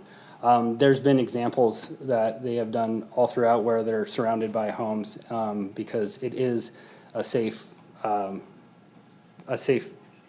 practice. So this isn't uncommon to be near homes. There are other examples that we brought up too, of some that are even closer to homes, and because of the technology that, from the previous models that were known to catch fire, right? They have been able to get safer and safer with each product that they've created. But I think as technology evolves, I think we're learning more and more, right? We don't always get it right. Of course we don't. Look, I mean, we're seeing things being placed in that didn't even come to the council, whatever, okay. But my point is that technology moves fast, things change, and we have to look at them. And we also have to learn from our past mistakes. And so this isn't something like where you're just like, well, you did it in the past. Okay, so we got to learn from that, I guess is my point. And I want to make sure that we are putting things in place that are going to, exactly to Councilwoman Anderson's point, mitigate, especially in, the residential, because I was looking at the map where this was going. Totally unacceptable. And I think that's where the council has some discomfort. And that substation, it feeds a specific line, or, I'm sorry, I don't understand power So the connectivity. battery energy storage system itself will help with grid stability for the entire South Reno area. And so the substation, because it's, from what I understand, right, converting the electricity from AC to DC and everything like that, that is where where it needs to tap into. Okay, so is it just needs to be close to the substation for optimal costs to be able to transfer the energy to the battery facility? Or can the energy still be stored in the battery facility farther away from where it is right now from the substation? I think that's the primary concern, is this thermal lane and the amount of space there is between a potential possible fire and those homes, and the ability to actually put it out. Right, yeah. With whatever, whether it's toxic chemicals or water, the ability to put it out in a way that doesn't endanger the community. I think that is, how far away can you get I'm on that not sure on property? that. I don't know. Okay. See, this is what I'm talking about. You're sitting here saying, I don't know. I don't even know this company. And obviously someone out of town. How many jobs do they provide? For this one specifically, they are going to have about a full-time employee, about three or four, from what I understand. Okay. All right. That's for on, you know. What do you need from us? I'm going to ask our city manager, because this is making no sense. Well, Madam Mayor, can I ask him a question? Yeah, go ahead. Sorry, I'm just. You're okay. So, Mr. Gilbert, I understand that this may all come as a shock to you because we're in ordinance adoption today, which means previously we introduced the ordinance, and this is step 2 in that process. For my part, and I tried to pull up the original introduction meeting, and I couldn't find the staff report, so maybe I'm just having technology problems. But we have annexation findings that we have to make in order to annex land in the city of Reno. And I'm not sure that any of us who voted during the 2 weeks ago period about the approval for the annexation understood the implications of the project being proposed there. So I maybe need to have a reset. So for my part, I'm not ready to adopt an ordinance today, which means by its effect, it would not move forward because we won't have done the 2 steps to get it to adoption, right? That's why we do it in the 2-step process. So for me, it's not even like I'm saying extend it by, a motion to table or something like that. If we don't adopt it, we don't adopt it. It doesn't go forward. What are the annexation findings?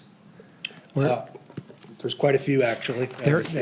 And see, that's the problem, is that because they're not in this, because we're at the adoption stage, and theoretically we would have done the annexation findings on the front end on the first meeting, I cannot make those findings today. So mine would be legal findings based on the location, the understanding of the project being proposed.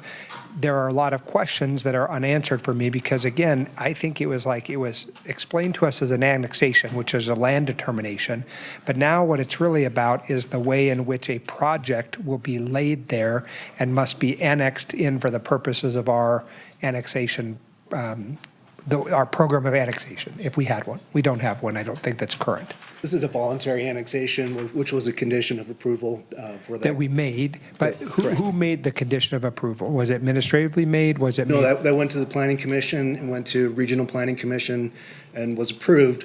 The outstanding condition that needs to be met, which is where we are today, was that the project. Has it ever been here for our approval to require that condition? No, the conditional use permit went straight to the Planning Commission. Totally understand. That's and we're on the same page. It's nothing that you've done wrong. Please understand. I'm not mad at you or saying that you've done something. That's why I always feel so bad when we're frustrated up here and poor Nathan's like, you guys, I did nothing. Well, but this is sort of the same reason why I have heartburn about and again, it's related but not related, but it's about this process by which a thing comes but never makes it here. The Keystone Data Center's example, it had administrative approvals, it went to planning, but it never came here. And the same thing is true for this annexation, because it was voluntary, came through the NAB process, went to planning, they approved it, it never came to us. I have not seen this project. I could not opine about my concerns about location, fire hazards, whether we have the ability with our fire folks who are here, and I may have questions for them about being able to put out a fire of Tesla, something or other, battery walls. I don't know enough about it. We were told originally that it was an annexation decision. We thought about it from the land annexation policy, not about the project. And that's why we're all concerned. Does that make sense? Have a comment too. I just want to orient. Hold on one second. Go ahead. Let me level set what's happening and make sure, and one, we can continue this item until you have an opportunity for additional information. It must be 45 days from the date of publication, so if someone can quickly tell me what date that is, that would be helpful. Number two, the project's been approved. The Planning Commission. The project has been approved and there was no appeal. So the decision before the body at this moment is, do you want to annex this land into the city of Reno or do you not? And again, given the consternation and questions, I would highly recommend that you continue this within the 45-day timeline. Why do we want to annex it in? Tax revenue. No. That would be the answer. And so then if something bad happens, then it's going to be in the city of Reno, and then you talk about the resources and the lives that could be lost if a fire were to happen. And also, I'd love to understand, how are they going to mitigate these fires? There should be a whole fire plan. I would like to ask you. You are you're a fire marshal, so please. Mayor, before we. If sorry I about could, I mean, just for open meeting law purposes, again, what is in front of the body today is an annexation Right. application. It is not the project. It is not the place to talk about all of that. That can probably be done offline. But again, for open meeting law purposes, I would just caution everybody that we're going down a path that we're not agendized to be talking about the actual project at this point. Can I just ask, if we don't annex it, do they need to then go to the county for approval? No, they do not. Okay. The project is done. Annexation, the only thing that you're being asked is, do you want the tax revenue for it? Yeah. And if the answer is no, you can vote down this. It'll Okay. remain in the county. Okay. And they go on their way, and we go on our way. Even though it's in the county, they don't need to approve it? No, we approved it because of, Sphere of influence? Yeah. Okay. So Okay. the project is done. Yeah. And it's really just more of a question of, do you want the tax? Yeah, I Period. understood that part, yeah. Understood. Okay, thanks. Okay, I would love to speak. Then that's fine. I'll make the motion. Okay, but No. I would love to speak for just a minute. Yes, go ahead. Okay, Sorry. thank you. All right, I just want to also level set. Way back, when I was getting a briefing on this project, at some point, I said, I'm very uncomfortable, and you know this, Nathan, doing the annexation after the project, okay? I said, and they go, oh, no, we do it different ways, different times. I said, but so many times, we bring the annexation either with the project comes with the annexation, and this time, it was approved out of our site and out of our review, and then we're being asked the annexation. I said, but how do we know if we want to annex it? We haven't seen a project. Normally, we would marry these things up, and even the council would weigh in on the CUP, master plan, all those things in one place. I mean, that's what the recommended process. So that's the first thing, is that at every point on this project, I have objected that we're doing an annexation after a project. Like, we should have first said no or yes. We want this kind of facility here or not. And then the second thing is, on the lithium batteries, is it ion or is it lithium metal? Do you know? Lithium. Do you know, sir? It's actually lithium Just say, phosphate. what is it? Megapacks are lithium phosphate. I'm sorry. Is it? For the record, Fire Marshal John Beck, it's actually lithium phosphate are Yeah. the most current megapacks, which is Yeah. a different chemistry than the lithium ion that's in EVs. Right. So it's more like the lithium metal in terms of It's, putting out the fire? for the record, I'm not an engineer, but Okay, well, what I understand on lithium metal is, to some people's earlier point, you cannot use water. You can't. It causes a violent reaction, and you need so to. that's correct. Yeah, you need to use some kind of fire extinguisher materials that are not water. In most cases, it's let it burn out, and we stand Yeah. by and make sure the And I fire doesn't think- extend beyond the actual. I think that's really where Ms. Anderson was going. We don't want to place something near our people, let it burn out, put out toxic fumes, and potentially affect the people. We heard earlier some testimony that some cities require these a mile Yes. from residences, right? We heard that today in other towns. We have not, this is really the first one I know of that's come before us. Maybe there are others. Maybe we didn't review them because they didn't need an annexation. And No, they, I think you know. I would have known. You know, I watch over this. I do. And that's Another why I was project going like, up north. absolute no Up north. last time. No. It's not been approved, it sounds like. Oh, it's in early stages still. Right. So anyway, I think at a minimum, we have to sync these up so that it's such a different kind of use that we need to sync this up and get council weighing in on this kind of use. Second, we might have to. This concern, I just want to remind you, we brought up this concern, Councilwoman Ebert and I did. There was something, With what the was fire it? suppression? What, yeah. So You had, I can't. yeah, I have something, specific, well, a lot of things, but one being, we used to use that PFAS foam to put out certain types of fire. And we have PFAS contamination in Reno, and there's a concentration of it in my ward where the former firefighter training facility was. And it's seeped into the ground, so the groundwater, all of that. So I have a concern about using these new foams to put the fires out. I understand that they are new, they don't have PFAS in them, and I understand that they don't have anything, toxic in that same way, at this time, but we don't know in the future if we'll find out that there's something really horrible in them. So I'm really concerned about the cleanup of whatever is used, whatever chemical is used to suppress a fire. I don't want it getting into the ground because I don't want to find out 20 years later it makes kids be born without arms or something, Why did I think you, but we were tied to lithium in your ward. Is there So something? they were talking about doing a lithium battery factory in the Stead Airport, but it didn't happen. Okay, maybe Yeah. that's what we were talking about. Sorry. Yeah, It's but- been a while, but we were concerned about it. Yeah, Anyway. but I do really have concerns about just, the cleanup of this. All of this, if it goes wrong, has the potential to have long-term, kind of hazardous effects. So I just want to make sure that, everybody's safe in the long term too. Because, if we would have known the PFAS was bad, we wouldn't have been spraying it everywhere, however long ago that was, right? So I just want to be mindful of that too. Madam Mayor? Go Sorry, ahead. thanks. Okay, so I am responsible for getting us off track on No, this. no. So I just want to take responsibility for that. No, I want I mean, I to had clarify. nasty- Yeah. Well, I just want to clarify that this, No, I had this yeah. conversation has been very helpful for me because I learned a lot from Ms. Dorr about the process and where it comes in, at what range and what time frame. So because I got us off track, but I learned something. With that said, I would be in support of the annexation. With also moving forward, we need to come up with some type of a subcommittee that monitors these types of, investments, facilities, making sure that we're always on top of what is going on there, what we're using to fight those fires. It doesn't sound like at this point we can stop the build out of this facility, but we need to be experts in this area and have every tool we have or that is at our disposal to be able to manage anything that breaks out in any of these facilities.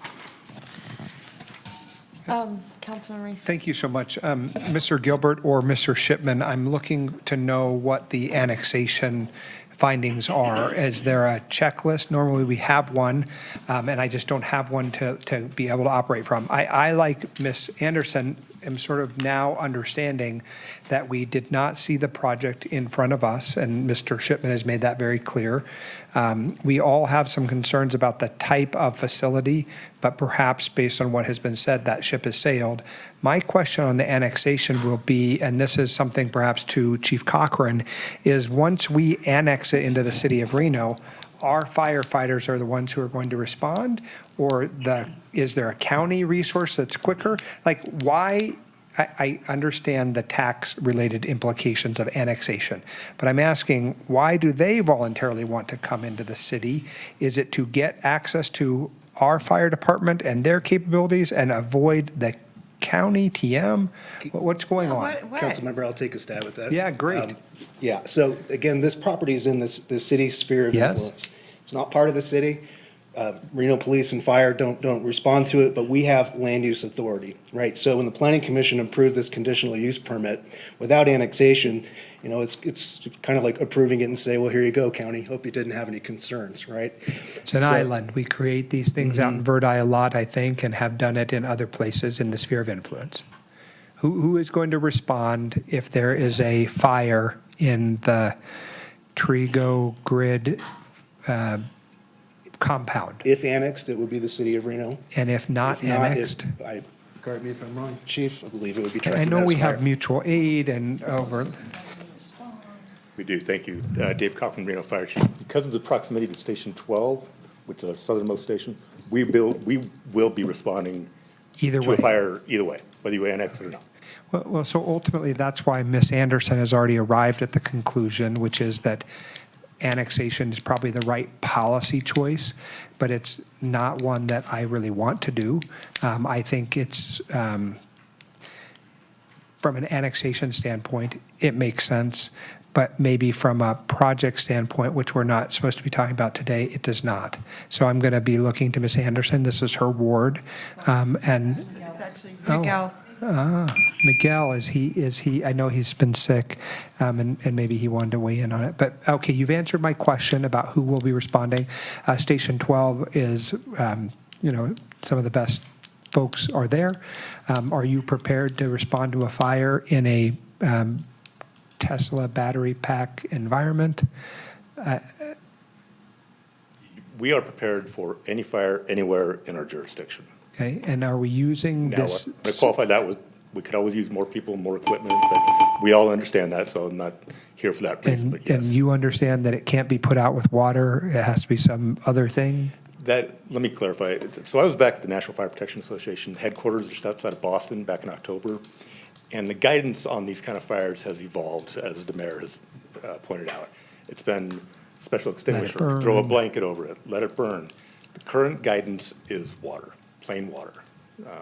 A lot of it, though, right? A lot of it, absolutely. A And lot is more that going to than- change? yeah. Probably. But More right now, than that's the current normal. guidance. Far more than normal. Far more, did you hear that? Far more than normal. And Madam Mayor, I think he knows, you know our concern, Chief Cochran. You're hearing each one of us express reservations about what could happen there. None of us opined on the project. It will not matter to the citizens of this community if something bad goes down there. They will not distinguish between a planning commissioner and a city council member. We will own it. And this is why I'm asking Madam Manager to come back to us to figure out ways in which these loopholes have now happened to us essentially twice. Already requested policy and meeting changes, policy changes in a meeting on that. All right, thank you. Okay. Councilman, okay. I was going to go to Councilman Martinez. Okay. Do you want to weigh in? I can go after. Okay. Yeah. Councilman Martinez? Yes, Madam Mayor, I appreciate the conversation and where we're at and the comments specifically from our fire departments, and want to thank our attorneys for reminding us of where we're at. I get the concerns, I understand that there are, hesitations when it comes to fire mitigation efforts or extinguishing fires that may come in this, but I also see the benefits. I know we're not supposed to talk about the project, so I'll just mention that and say that we heard that regardless, the city of Reno Fire Department is the one that's going to be responding to this. So I am a little bit hazy because I'm sick. So I'd appreciate if Councilmember Anderson could take the lead in making the motion based on what she said in her past comments, which I would be supportive of. So I'll just leave it at that for now. Thank you. Okay. Yeah. So I was just reading over some EPA guidelines for these types of facilities. And one of the things they specifically say is to work with the local fire departments and come up with a specific plan. So I don't know if you guys are already in talks about that, but I hope that you guys do come up with specific plans. And then also, Manager Brand, I think you might have said something about this, but I think we've come to notice some holes in our processes of late with this not even coming to council and the Keystone data center. Like, it's been, thank you. It's been you know, one right after another, it seems, of things that,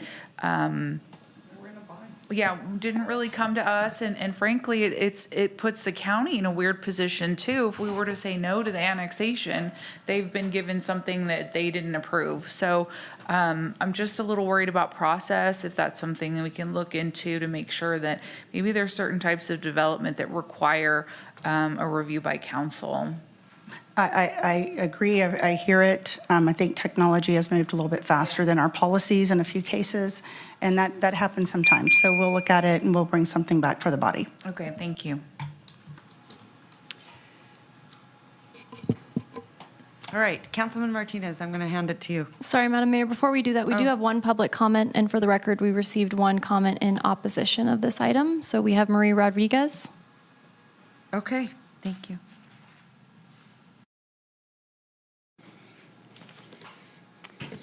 Hello. Hi, Marie It's so Rodriguez nice to for the see you, record. Marie. One of our own. Take it away. The floor is yours. So this place is less than 2 miles from my house.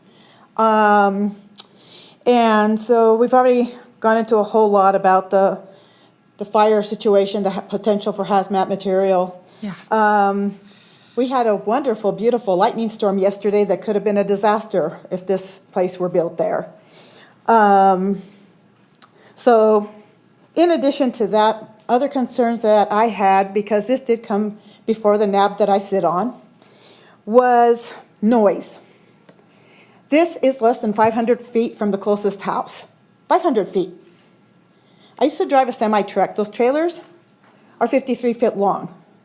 So that's only like 10 trailers away from the closest house. That's not very far. That's less than the distance I would walk across a truck stop. And the noise that it makes is similar to an ongoing air conditioner in a large home. And it would be going and going and going and going, and who wants to listen to that? There's not going to be any people manning this thing, but people living in the neighborhood are going to be hearing that noise constantly, and so is the wildlife. My concern is also, how is this going to affect the wildlife that lives along Veterans Parkway? We have a lot of horses, we have eagles, we have geese. It's going to affect their habitat, and it's going to affect their behavior, and it's going to affect their motion.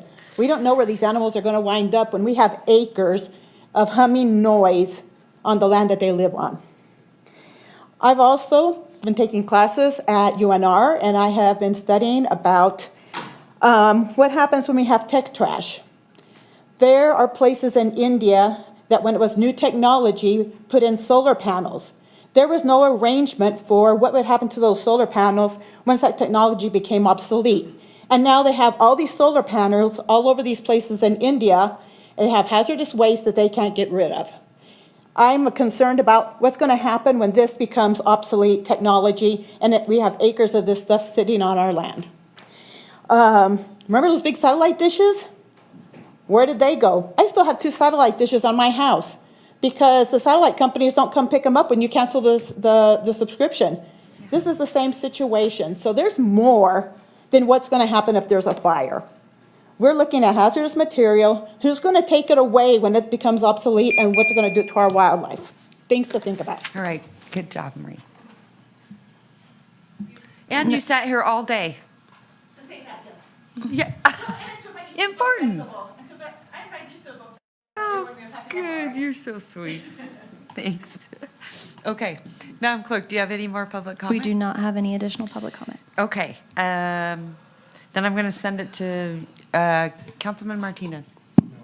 Oh, sorry, Ms. Anderson, it's you. I don't know what I'm thinking, other than it's been a long day.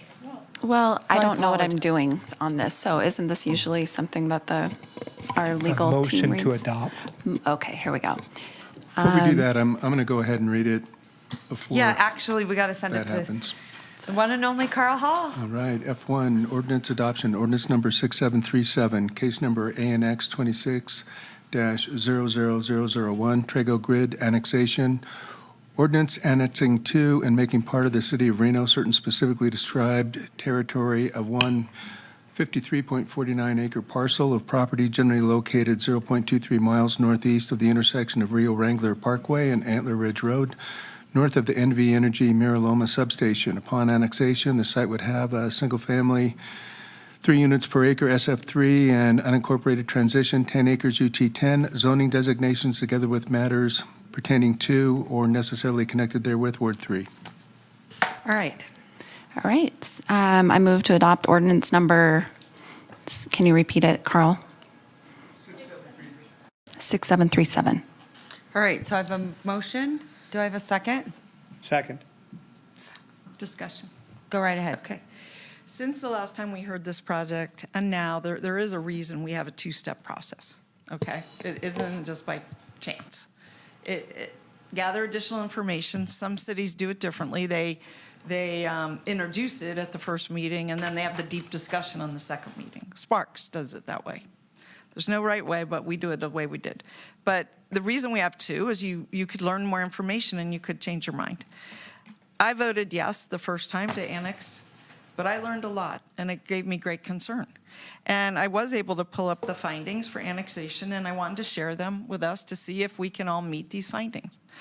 Location of the property to be considered is one of the findings. Well, many of us have expressed concern over the location. The logical extension of boundaries of city limits, I think you could meet that one. It is logical. The need for the expansion to accommodate planned regional growth. Well, I don't think any of us were thinking a battery factory or storage facility was perfect right there. The location of existing and planned water and sewer service, I don't know anything about that in this case. Community goals that would be met by the proposed annexation. Well, I assume it would provide some additional support to the power grid in that location. You really didn't answer the question that Ms. Anderson asked about, does it need to be close, like within 10 feet? Could it be 100 feet? Could it be half a mile away?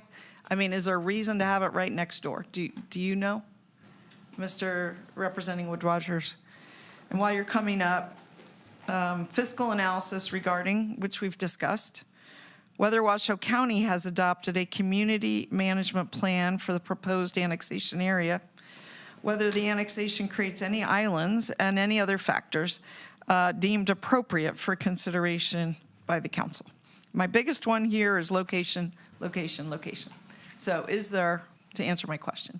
Yeah, so all I know is these go hand in hand with the substation, right? And so you're going to want to get it as close to the substation as you can. Okay, so substations, the whole purpose of them is to provide an ability to move energy across the planet, right? From the power generating facility to another place, right?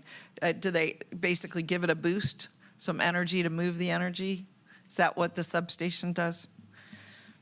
Yeah, so I'm not sure exactly what the substation itself does, right? But the battery system itself will. But it's supporting the substation, It's storing the energy. right? The energy, yes. But there's not one there today, There is not, no. right? So it's been existing for years without a storage. Yes, but this is to help meet the increased demand from the development that has Okay. occurred in South Okay, Reno. well, I just wanted to share, I understand where we are. I don't know that I can support the motion because I don't know that I can make the findings.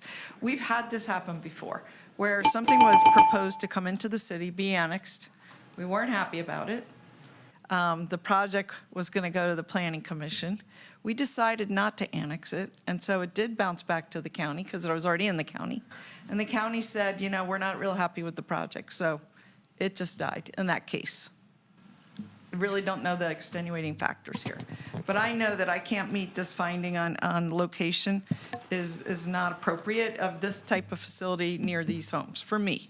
But it's not criticizing anyone else or saying how anybody else should think. Okay, I'm just sharing. Ms. Stewart, the reality here is, though, that the project is approved, and we don't have control over that. Right. And our fire department is going to be responding to this fire, and so therefore, we should collect the property tax to pay for the fire service that they're going to be I got you. providing. So that's, Thank we're talking about the tax revenue here that's going to support actually putting these fires out if they start. All right, well, mulling that's over. Thank you. Okay. All right. Thank you, I appreciate it. Councilwoman Ebert? Nothing? No? Okay, anyone else? No? Okay, so all those in favor say aye. Aye. All those opposed? Right. Miguel? I heard an Aye. aye. Did you hear Yeah. an aye for yes? I heard an aye, Yes. yes. Yes for approval? Okay. Yes, ma'am. Okay, thank you. I think, Madam Clerk, maybe, Roll call vote? yes, please. Okay.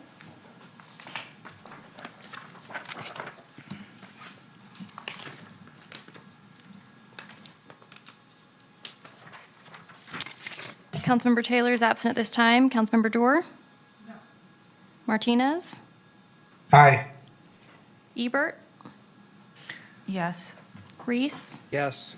Anderson? Yes. Shivi? I was a no the first time, I'm a no again. Nope. All right, motion passes 4-2. Great, thanks so much. All right, moving along, I would like to move up, I want to move up, where are we? Yes, I would like to move up the RDA, and then we'll come back to these other ones. Can we take a quick break? I was going to just say, I want everyone to get up maybe for, 10 minutes? Yeah, please. Get up for 10 minutes and just walk around. It's been kind of a... The city attorney? Okay, Mr. Hall. Thank you, Mr. Vice Mayor. Ordinance adoption, ordinance number 6738, case number LDC 26-00031, Ridge Park zoning map amendment. A request has been made for a zoning map amendment on a plus or minus 1.57 acre portion of an overall plus or minus 13.22 acre parcel for multifamily 14 units per acre MF14 to general commercial GC. The remaining plus or minus 11.65 acres of the parcel area are currently zoned GC.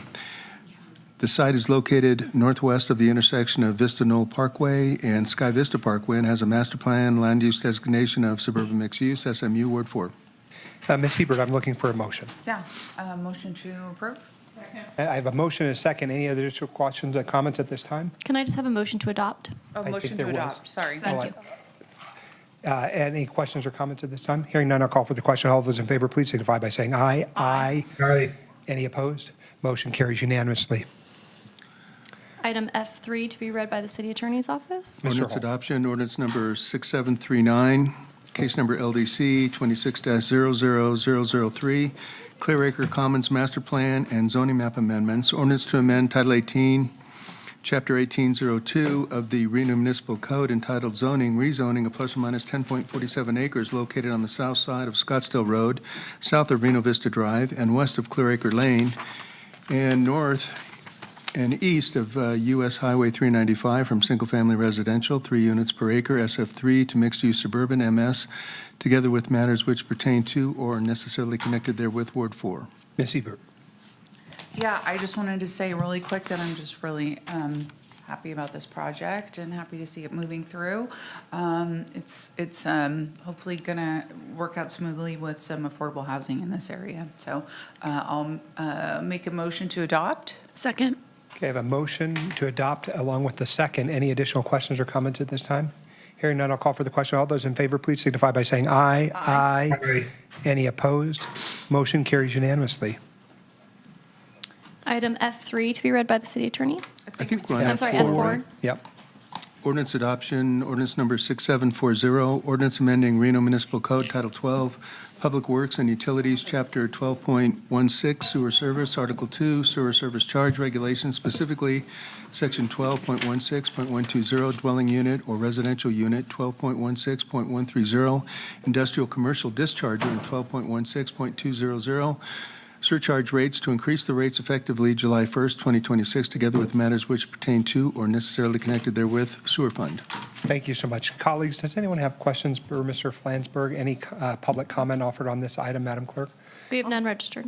I'll make a motion. Thank you, Ms. Dewar. All right, I make a motion to adopt this ordinance, Bill number 7332, relating to sewer service charges. Actually, much. I have a ordinance number motion and a second by Ms. 6740. 6740, yeah. And I have a motion by Ms. Dewar, a second by Ms. Anderson. Any other questions or comments at this time? Hearing none, I'll call for the question. All those in favor, please signify by saying aye. Aye. Any opposed? Opposed? Motion carries with one opposed. Okay, Madam Clerk, I think item G1 was already removed. Item H1 then is council comments, and let's roll through this, and then we'll open RDA as a separate item. Is that how you want to do it? Sounds good, thank you. Okay, so H1 would be council comments, if any. Ms. Anderson? Yes, quickly, I just want to tell everybody about the 10-year anniversary celebration for the passage of WC1. It's next Friday at Debbie Smith Elementary from 3 to 5 o'clock. It's going to be an incredible panel of, where we were, what has happened in the last 10 years, and really talk about, as a community, how we pulled that off and what else we want to do together in the future. So I'm just inviting you all to come. I know that you've received an email, RSVP please, because the culinary and everything is going to be provided by Debbie Smith CTE students. It's going to be pretty fancy and amazing, so please attend if you can. So you said next Friday, and that Yes, is May? the 15th. And then you said 3? 3 o'clock to 5 o'clock at Debbie Smith CTE Academy over on Sutro. Okay, I'll come to you, Ms. Stewart. Do you have any announcements for good about it? Ms. Ebert, do you have anything today? Not at this time, thank you. Okay, I would be remiss if I didn't embarrass my good colleague, Ms. Dewar, who has celebrated a birthday this week. And so I just want to say happy birthday from all of us to you. I know we passed it. If we had it on your birthday, you would have me singing to you, but you don't have to endure that this time. I know. Well, this showed up at my seat. I know, So I let think- me just, look I don't at know that. who. I don't- Well, I think Madam Mayor may have had a hand in that. Yes, Well, it could be more perfect. it is. It looks Thank like you. you. A beekeeper's hat indeed. Thank you. Happy birthday, of course. Mr. Martinez, I want to make sure I don't omit you. I don't have anything on my end. Thank you. Okay, and of course, we have Mother's Day Sunday, so to all those who are mothers, happy Mother's Day. Okay, we'll close out item H1. We don't have items in the I calendar tonight here, but we do have closing public comment in this meeting, or do you want to jump over and then come back to that? If we can come back, just in Thank you case so something much. comes in between now Yep, and that then. makes sense. So now, Madam Clerk, I'll let you start, and I'll say that we are opening the redevelopment agency agenda for today, May 6th, I believe. Thank you. We will call roll. Member Taylor is absent at this time. Dewar? Here. Martinez? Here. Ebert? Here. Reese? Here. Anderson? Shivi, absent at this time. You do have a quorum of the Redevelopment Agency Board. Thank you, Madam Clerk. Do we have public comment today for the redevelopment agency? We do not have anyone registered for public comment for the RDA. Thank you so much. Any public comment submitted online or that you need me to know about? We do not have any hands raised. Thank you so much. I'll look now for approval of the agenda, which is item A4. Any questions about the agenda? Okay, I have a motion from Ms. Anderson, a second from Ms. Dewar. Yes. Any other additional questions or comments at this time? Hearing none, I'll call for the question. All those in favor, please signify by saying aye. Aye. Any opposed? Motion carries unanimously. Item A5 is approval of the minutes. Can I get a motion? Motion to approve. Okay, Ms. Anderson on the first, Ms. Dewar on the second. Any additional questions or comments? Hearing none, I'll call for the question. All those in favor, please signify by saying aye. Aye. Aye. Nay. Motion carries unanimously. Okay, I will also note for the good of the order that item Charlie 1 will be removed because we don't have a presentation or update on Charlie 1. And so we'll go now to the main item, which I think is our last substantive item of the day. That is item B1. Madam Clerk, do we have any public comment on item B1 standalone? We don't have anyone in the audience. We do not have any hands raised. And for the record, we did receive one comment submitted that has been tied to this in favor of this item. Okay, thank you so much. Let me now ask Ms. Van Buren, are you making the presentation or Ms. Okay, Ms. Van Buren, this is your presentation, and this is a very large slide deck, so I don't know where you want us to pop in or not. Did you?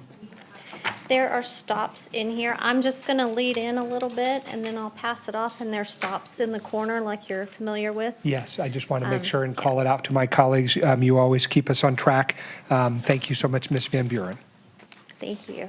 Vicki Van Buren, Director of Finance. For the record, today before you is the Redevelopment Agency FY '27 proposed budget. It includes programs and capital improvement, and that's really where the focus is going to be today as far as staff presenting that.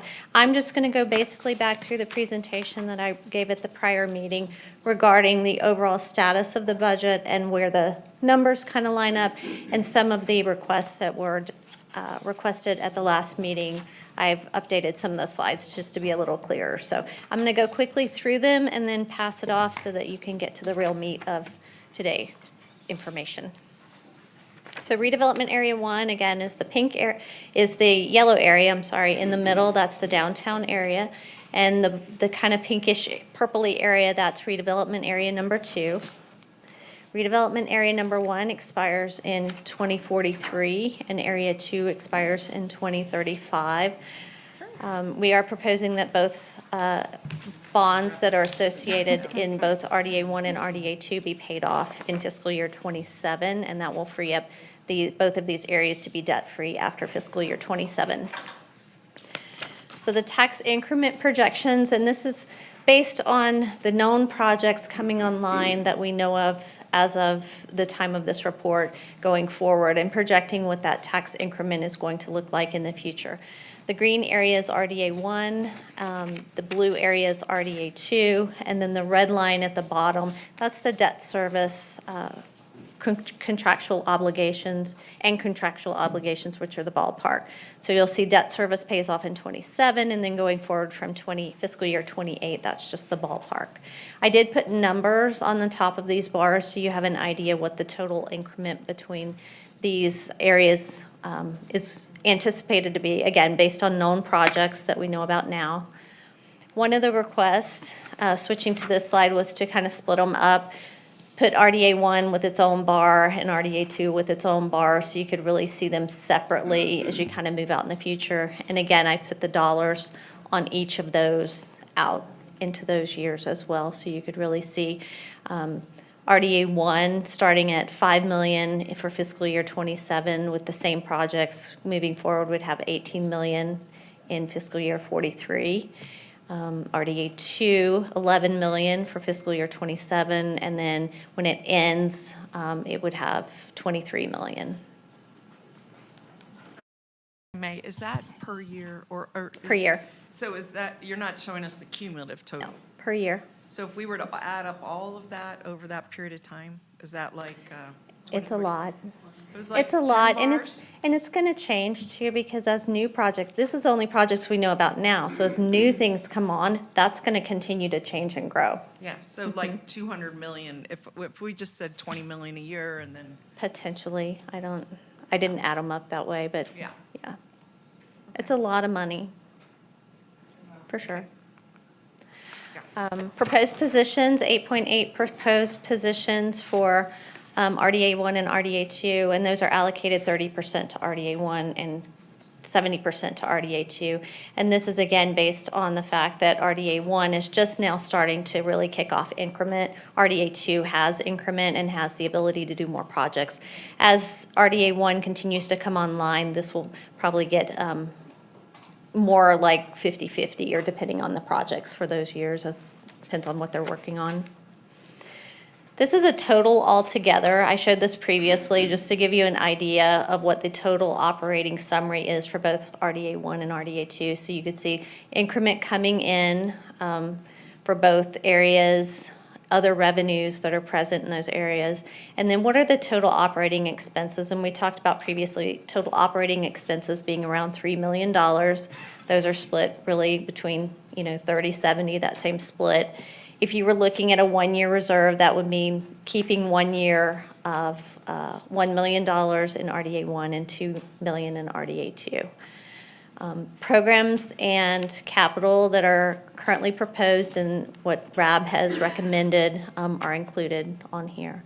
And then one of the requests that came forward from the last meeting was that we put that I put the programs on one slide, so you could kind of see TIF consultants, the tax increment financing consultants, the difference, what's being proposed in RDA 1 and RDA 2, and then a total in total for those different activities. Some of them don't have proposals for a line, like the parking gallery only exists in RDA 1, so it has something in RDA 1. Site pre-development activities is shown in RDA 2. There's nothing in RDA 1. So it's just lining that up so you can kind of get a better gauge as to what each program, what that allocation is between RDA 1 and RDA 2. They do have this same slide they're going to present as they continue to talk about these programs, because they're going to talk about what each one of these programs are, and they have the same slide set up in there so you can continue to compare them. But I wanted to show you that we've provided that and put that in here so you have a better look at that. RDA 1, same slide that I showed last time. This is the proposed fiscal year budget on the right-hand column there. The proposed programs are those $2 million, almost $2.1 million, and then capital projects of $2 million. There's a remaining fund balance of $3.8 million. If you chose to do the one-year reserve, you potentially could spend another $2.8 million in here if you chose to. RDA 1, the debt service fund, this is the bond that pays off. We're going to use the bond reserves to pay this debt off in fiscal year 27. This will be debt-free in RDA 1. In RDA 2, the proposed programs in there are $2.3 million with capital projects of $10 million with a remaining fund balance of $19.5. If you do a reserve here of the $2 million for the one-year reserve, that would leave $17.5 in additional funds that you could also allocate if you wanted to, or you could save it. You could choose to do any number of options there.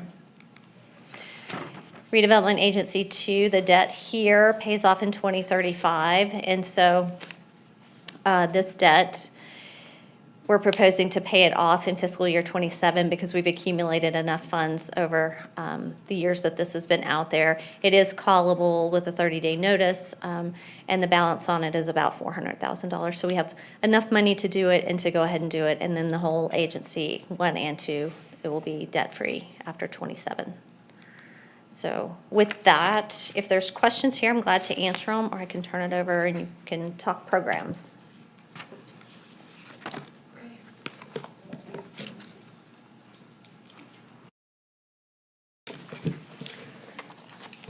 All right. Madam Chair and board members, thank you so much. We do appreciate you wearing your other hat today as you transition into your RDA role, as we know that it is a different mindset as you've walked through your council day today. Ashley Turney, Assistant City Manager for the record. As Director Van Buren mentioned, this is a rather lengthy slide deck in front of you today. However, it has been developed based off of these very specific requests from this body at our last couple of meetings. So you'll see things like every single CIP project being listed, extensive information on your programs. This is all included in your packet as well. We wanted to discuss the program rationale and why the programs have been brought forward to you today. These are all based off of adopted reports, plans, and studies that this body has adopted either by way of your RDA hat or your city council hat. Things like the RDA status report that re-energized your agency back in August of 2024 with a participation program, the Truckee River Vision Plan, which is new-ish, funded through ARPA money, the Virginia Placemaking Study done with thousands of input points from the community, the Downtown Action Plan, which the Reno City Council adopted in 2017, the Public Art Master Plan that you adopted just last year, PROS Plan that you also adopted last year for the future of your parks, and the Redevelopment Plan, which is really our guiding light, which was established in 1990 as required by law to help guide all of the goals and provisions that you have as an agency. We also brought these programs forward based off of your Redevelopment Agency Advisory Board. Your RAB Board has been very involved in all of these programs and weighing in. As I mentioned, previous council direction, and then ultimately, these all have to come to the surroundings of NRS 279-486, which are the findings within the redevelopment law. This law states that you have 2 specific findings that you need to make every time that you are expending redevelopment funds. Anytime you spend increment, you need to decide and determine that the first is that there's no other reasonable means of financing available. This is what we often refer to as the but-for test. Everyone is subject to the but-for test, including the city. The second one is that you have to determine that these projects and the expenditures of money are a benefit to the redevelopment area. And the way that you do that are through these 7 provisions that are found within the law, determining that it's encouraging the creation of new businesses, creating jobs, increasing local revenue, increasing human activity, possessing attributes that are unique, something that is specific for qualified labor, and the last one is that it demonstrates greater social or financial benefit for the community. This is something that you will see on every program that comes forward. As we discussed, there are different redevelopment goals. Originally, I say this body, we know it was many predecessors before you adopted the 1990 plan. There were originally 22 goals in that plan. And with the re-energizing of the agency in August of 2024, the consultants helped to take those 22 goals and refine them down into 6 areas of expertise. The first one states that we want more businesses. The second one says that we want more housing. The third one says that we care about micromobility and transportation. The fourth one identifies the importance of public art and community spaces. The fifth one identifies that we care about cleanliness and overall outdoor space. And the last one is that we are focused on preserving our historic assets when we can. As Vicki mentioned, we have the same slide. You're going to see this, and this was a request from the body last time. These are the overview of all of the programs. These are the recommendations brought forward by the Redevelopment Agency Advisory Board. This is the RAB. So the items in front of you today are the RAB's recommendation to you. Again, as the body, you have the final determination, and staff is anxious and excited to take your feedback so we can help to finish that budget process for you. I'm now going to go into each one of these programs. We've discussed the parking gallery. The parking gallery aligns with multiple plans. You'll see this again. We'll identify each plan as we go. This was identified in the original redevelopment plan as well as the downtown action plan. The importance of parking for folks who live downtown as well as our businesses and transportation is needed. The agency owns this asset with 592 spaces and 4 current tenants in the downstairs area. We're renegotiating some of those leases currently, and we have a property manager that manages this asset for us at this time. We identified that there is a need for an operational assessment, which we are in the process of doing, with Reforma coming online, which is the old movie theater, as well as 118 West, the previous Ross Manor. We know that downtown is changing and the needs of parking are changing as well. The RAB recommended funding this at $900,000. Ultimately, this runs as a break-even asset for the downtown. Cost us $900,000 to run. We earn about $900,000 to have it. The benefit to the agency is, one, the physical asset has value, and then secondarily, we have a direct arm in helping to develop parking and opportunities downtown for businesses. The next program in front of you is the activation pilot, and again, I should note, I apologize, the last one is funded at FY26, our current year, as well as the go forward. This is also currently approved in the current FY26 budget. This is adding on to the original success that we found with the ARPA program of pilots downtown. This body gave very clear direction that you wanted more activation in your underutilized public spaces, and Rachel McIntyre, placemaking manager, performed, bringing 76 new events into the downtown core over the season. And we heard the feedback from other areas that they would like to participate in this too. So this program helps to bring additional activations into the Riverwalk, into Midtown, and then into the Brewery District and other neighborhoods. Currently, we opened applications. This went to the RAB in February of 2026 for their feedback. We opened applications. We have 11 new activations that are planned and programmed with this funding of FY26. The RAB recommended the funding at this level of $150,000 for RDA 1 and 2. The next program to highlight is something that we are identifying Resecure. This is currently funded in your current FY and recommended again for next year. This aligns with the Downtown Action Plan, the Redevelopment Plan, the Virginia Street Placemaking Plan, your Truckee River Vision Plan, and then the Reimagine Reno Master Plan. This program heavily focuses on the importance of safety in the redevelopment areas through a program that we identify as CPTED. This is Crime Prevention Through Environmental Design. This is something that's really integral to how businesses can operate in the space. They work closely with code enforcement and the Reno Police Department to identify physical attributes of their building that can help to reduce crime. This is a matching program as a reimbursement up to $5,000 for small businesses to be able to apply for things like cameras to tie into fuses, roll up windows and doors to avoid vandalism on windows, changing landscaping so that there's not issues hiding next to businesses, additional lighting so things are brighter. The thing we're excited about this just launched for this current fiscal year. Applications are open, so anyone who is watching who's interested in this program, please go to our website and consider applying.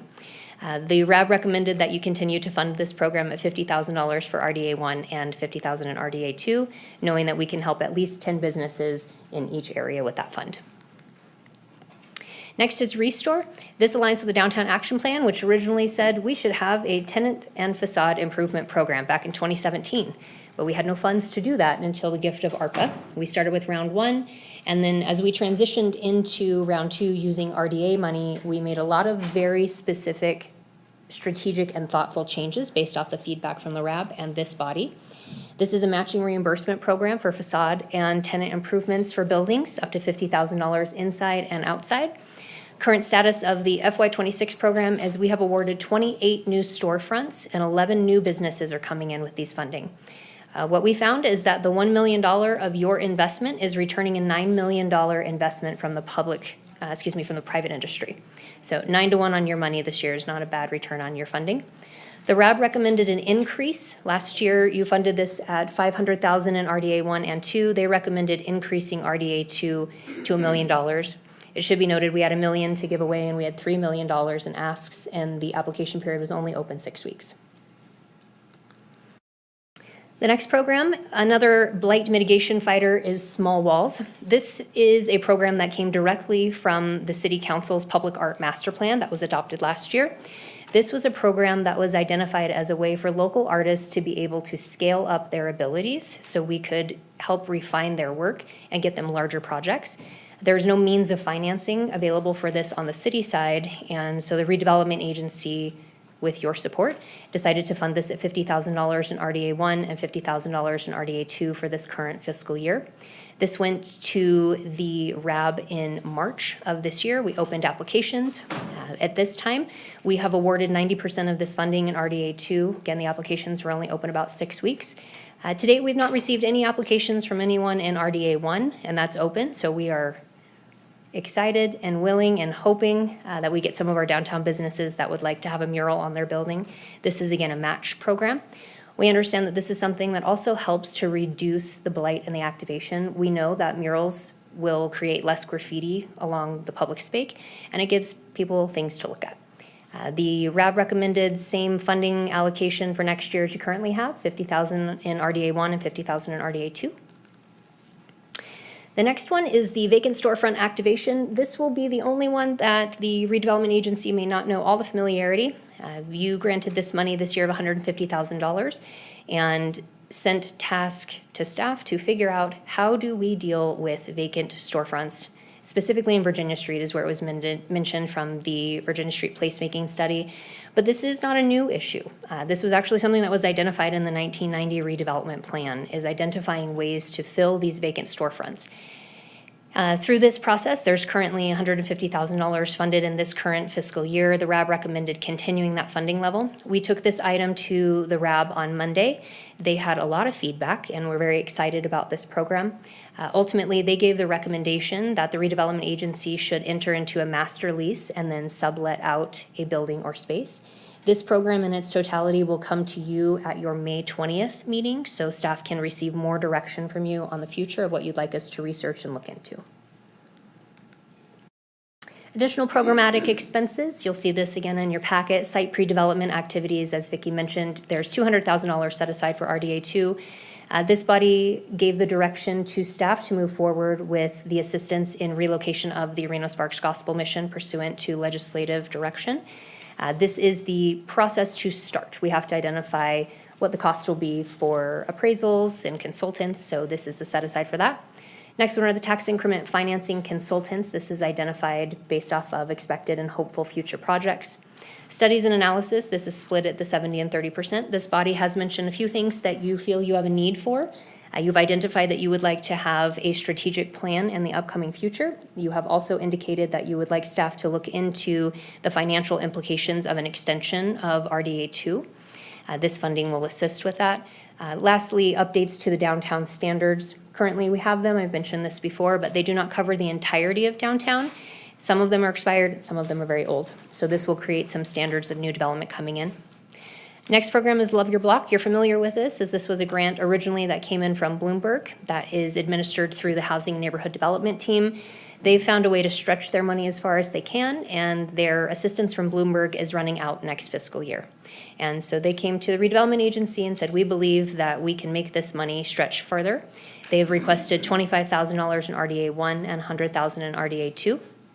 Last item is the code compliance assistance. We have a dedicated code officer in RDA 2 that is in the general fund, and then the redevelopment agency reimburses this cost.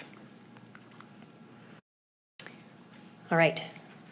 You're very comfortable and familiar with this slide because we keep showing it to you, but it's to identify again all of the funding. This was a direct request from you, and you will see there is the caution stop sign in the corner. If you'd like to chat about individual programs, I'm happy to take feedback or questions now, or we can transition to the capital projects portion. Okay, no, we're good. Can you explain, since the RDA is relatively new, can you explain how the RDA is formed, why it's formed? Because it's interesting. People have said to me, why all of a sudden is there sort of this new energy to be able to do projects downtown? Or how are you guys being able to do that, especially like whenever you're seeing, just some of the budget talks, they don't understand the difference, is what I've noticed, some of the conversations that I'm having. So I'd love for you to explain the RDA, what the purpose is, and it has a specific need attached to it. It's designed for that need. So maybe you can talk a little bit about that. Yes, happy to, Madam Mayor.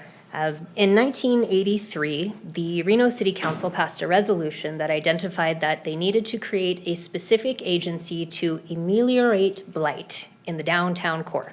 It's the exact language. Not a term that we use very often these days, but it was to deal with a lagging and sagging downtown. Downtown actually used to be the retail epicenter of Reno until 1967 when they built Park Lane Mall. And so in 1968, they developed a committee to help fix downtown. And we've been trying to figure out different methodologies and strategies to refilling and helping with the vacancies and other blight issues. So ultimately, the redevelopment agency's core function is to deal with blighted buildings and to redevelop areas that are underutilized and bring them up to a higher property level value. As you mentioned, Madam Mayor, this is not general fund. When the redevelopment agency was established in 1983 for RDA 1 and then 2005 for RDA 2, the property values, tax levels are frozen for all taxing entities, the city, the state, the school district. Any new property tax that comes in is set aside to go to the redevelopment agency for reinvestment. So the redevelopment agency should be looked at as an investment tool. We can't use it for potholes. We can't use it to do the same functions that you do with the city side because you wear a different hat, you have different obligations, and you have narrow confines in the law.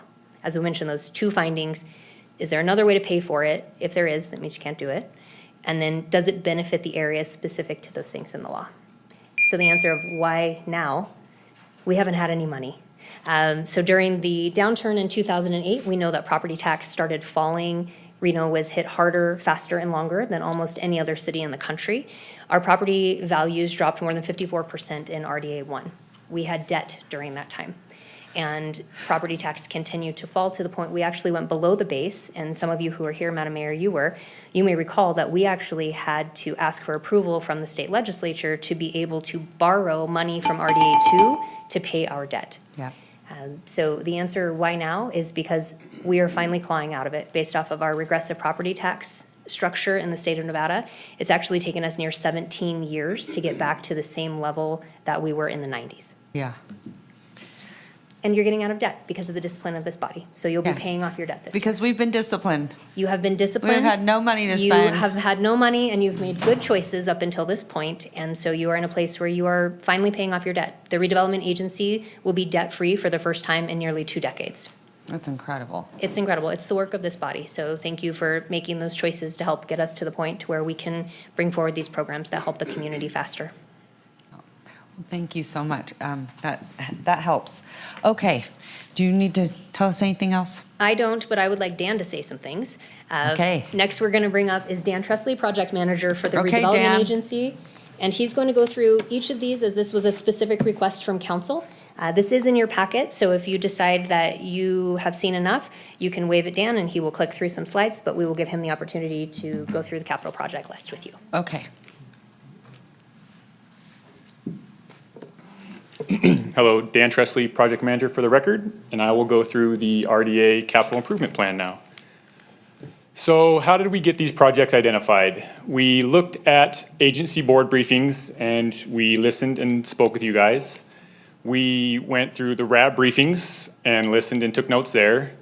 We reached out to our partner agencies and heard some of their needs and wants. We reached out to the city departments and we spoke with them on their needs and wants. And then we also took a deep dive into the adopted plans to identify some of these projects. As Ashley just said, NRS 279486 does pertain to capital improvement projects. We must also, does it create a measurable benefit for the area, and is there no other way to fund these projects without RDA's participation? So a little bit of timeline. In December of 2025, we had briefings with this board on the CIP. In January of 2026, we reached out to all of our partner agencies to discuss our CIP plan. January 8th, we had our CIP briefings with our RAB. In February 8th, we had all of our project proposals were due into submittable. On February 20th, we put together a scoring committee and they were required to review all of the projects. In February, at our RDA board meeting, we had a CIP update briefings. On March 2nd, all of the CIP findings and scoring was presented to the RAB. And on March 4th, they had the recommendation for FY27 budget and CIP to the RAB board. April 22nd, RDA board discussion on the FY27 budget and CIP. And then we're here today to look for the RDA's board direction on the FY27 budget and CIP. So there was 102 projects submitted, roughly $250 million in requests combined with all the projects. That's broken down to $143 million for RDA 1, $92 million in RDA 2, $12 million for RDA 1 and 2 combined, and that's kind of like there was invasive species along the river, so the entire river is through both. So there was $12 million for that, and then $3 million in projects that were outside of the areas. So we put together a committee that had representative from finance, development services, city manager's office, maintenance and operations, downtown Reno partnership, and RDA. And they scored it based on this criteria right here. The strategic alignment with adopted plans that we've all adopted. The economic and placemaking impact, both of those were 20 points apiece. The readiness and feasibility of the project, are we shovel ready, at 15 points. Are there any additional or external fundings that can be matched with our stuff at 10 points? The accessibility and diversity of the project at 10. What are the future maintenance and operation implications for 10? What is the cost to benefit ratio for 10? And the partnership alignment for 5 for a total of 100 points per project. This is the RAB's recommendation for RDA 1.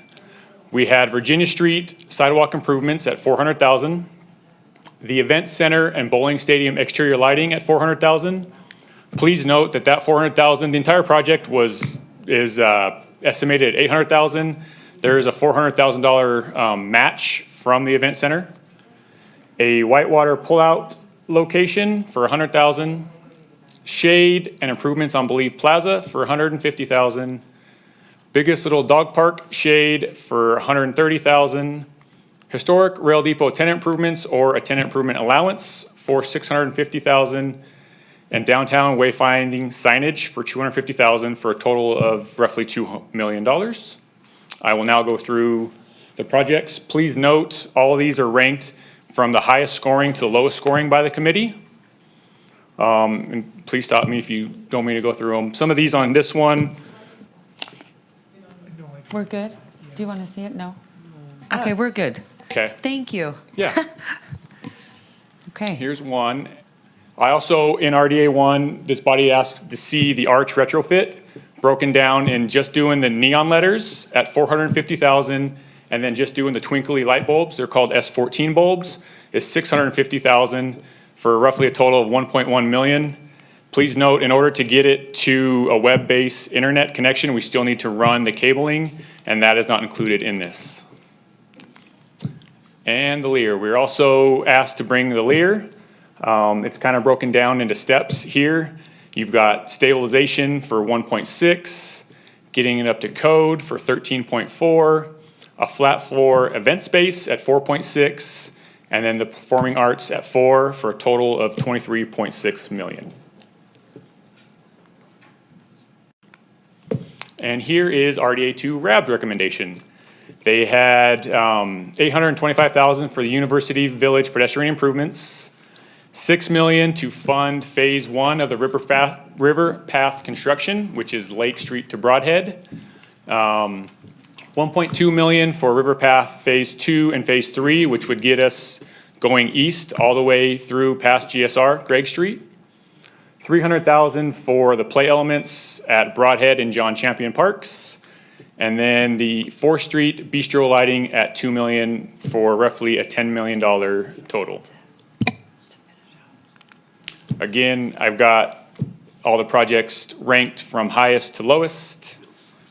Skip through. Okay.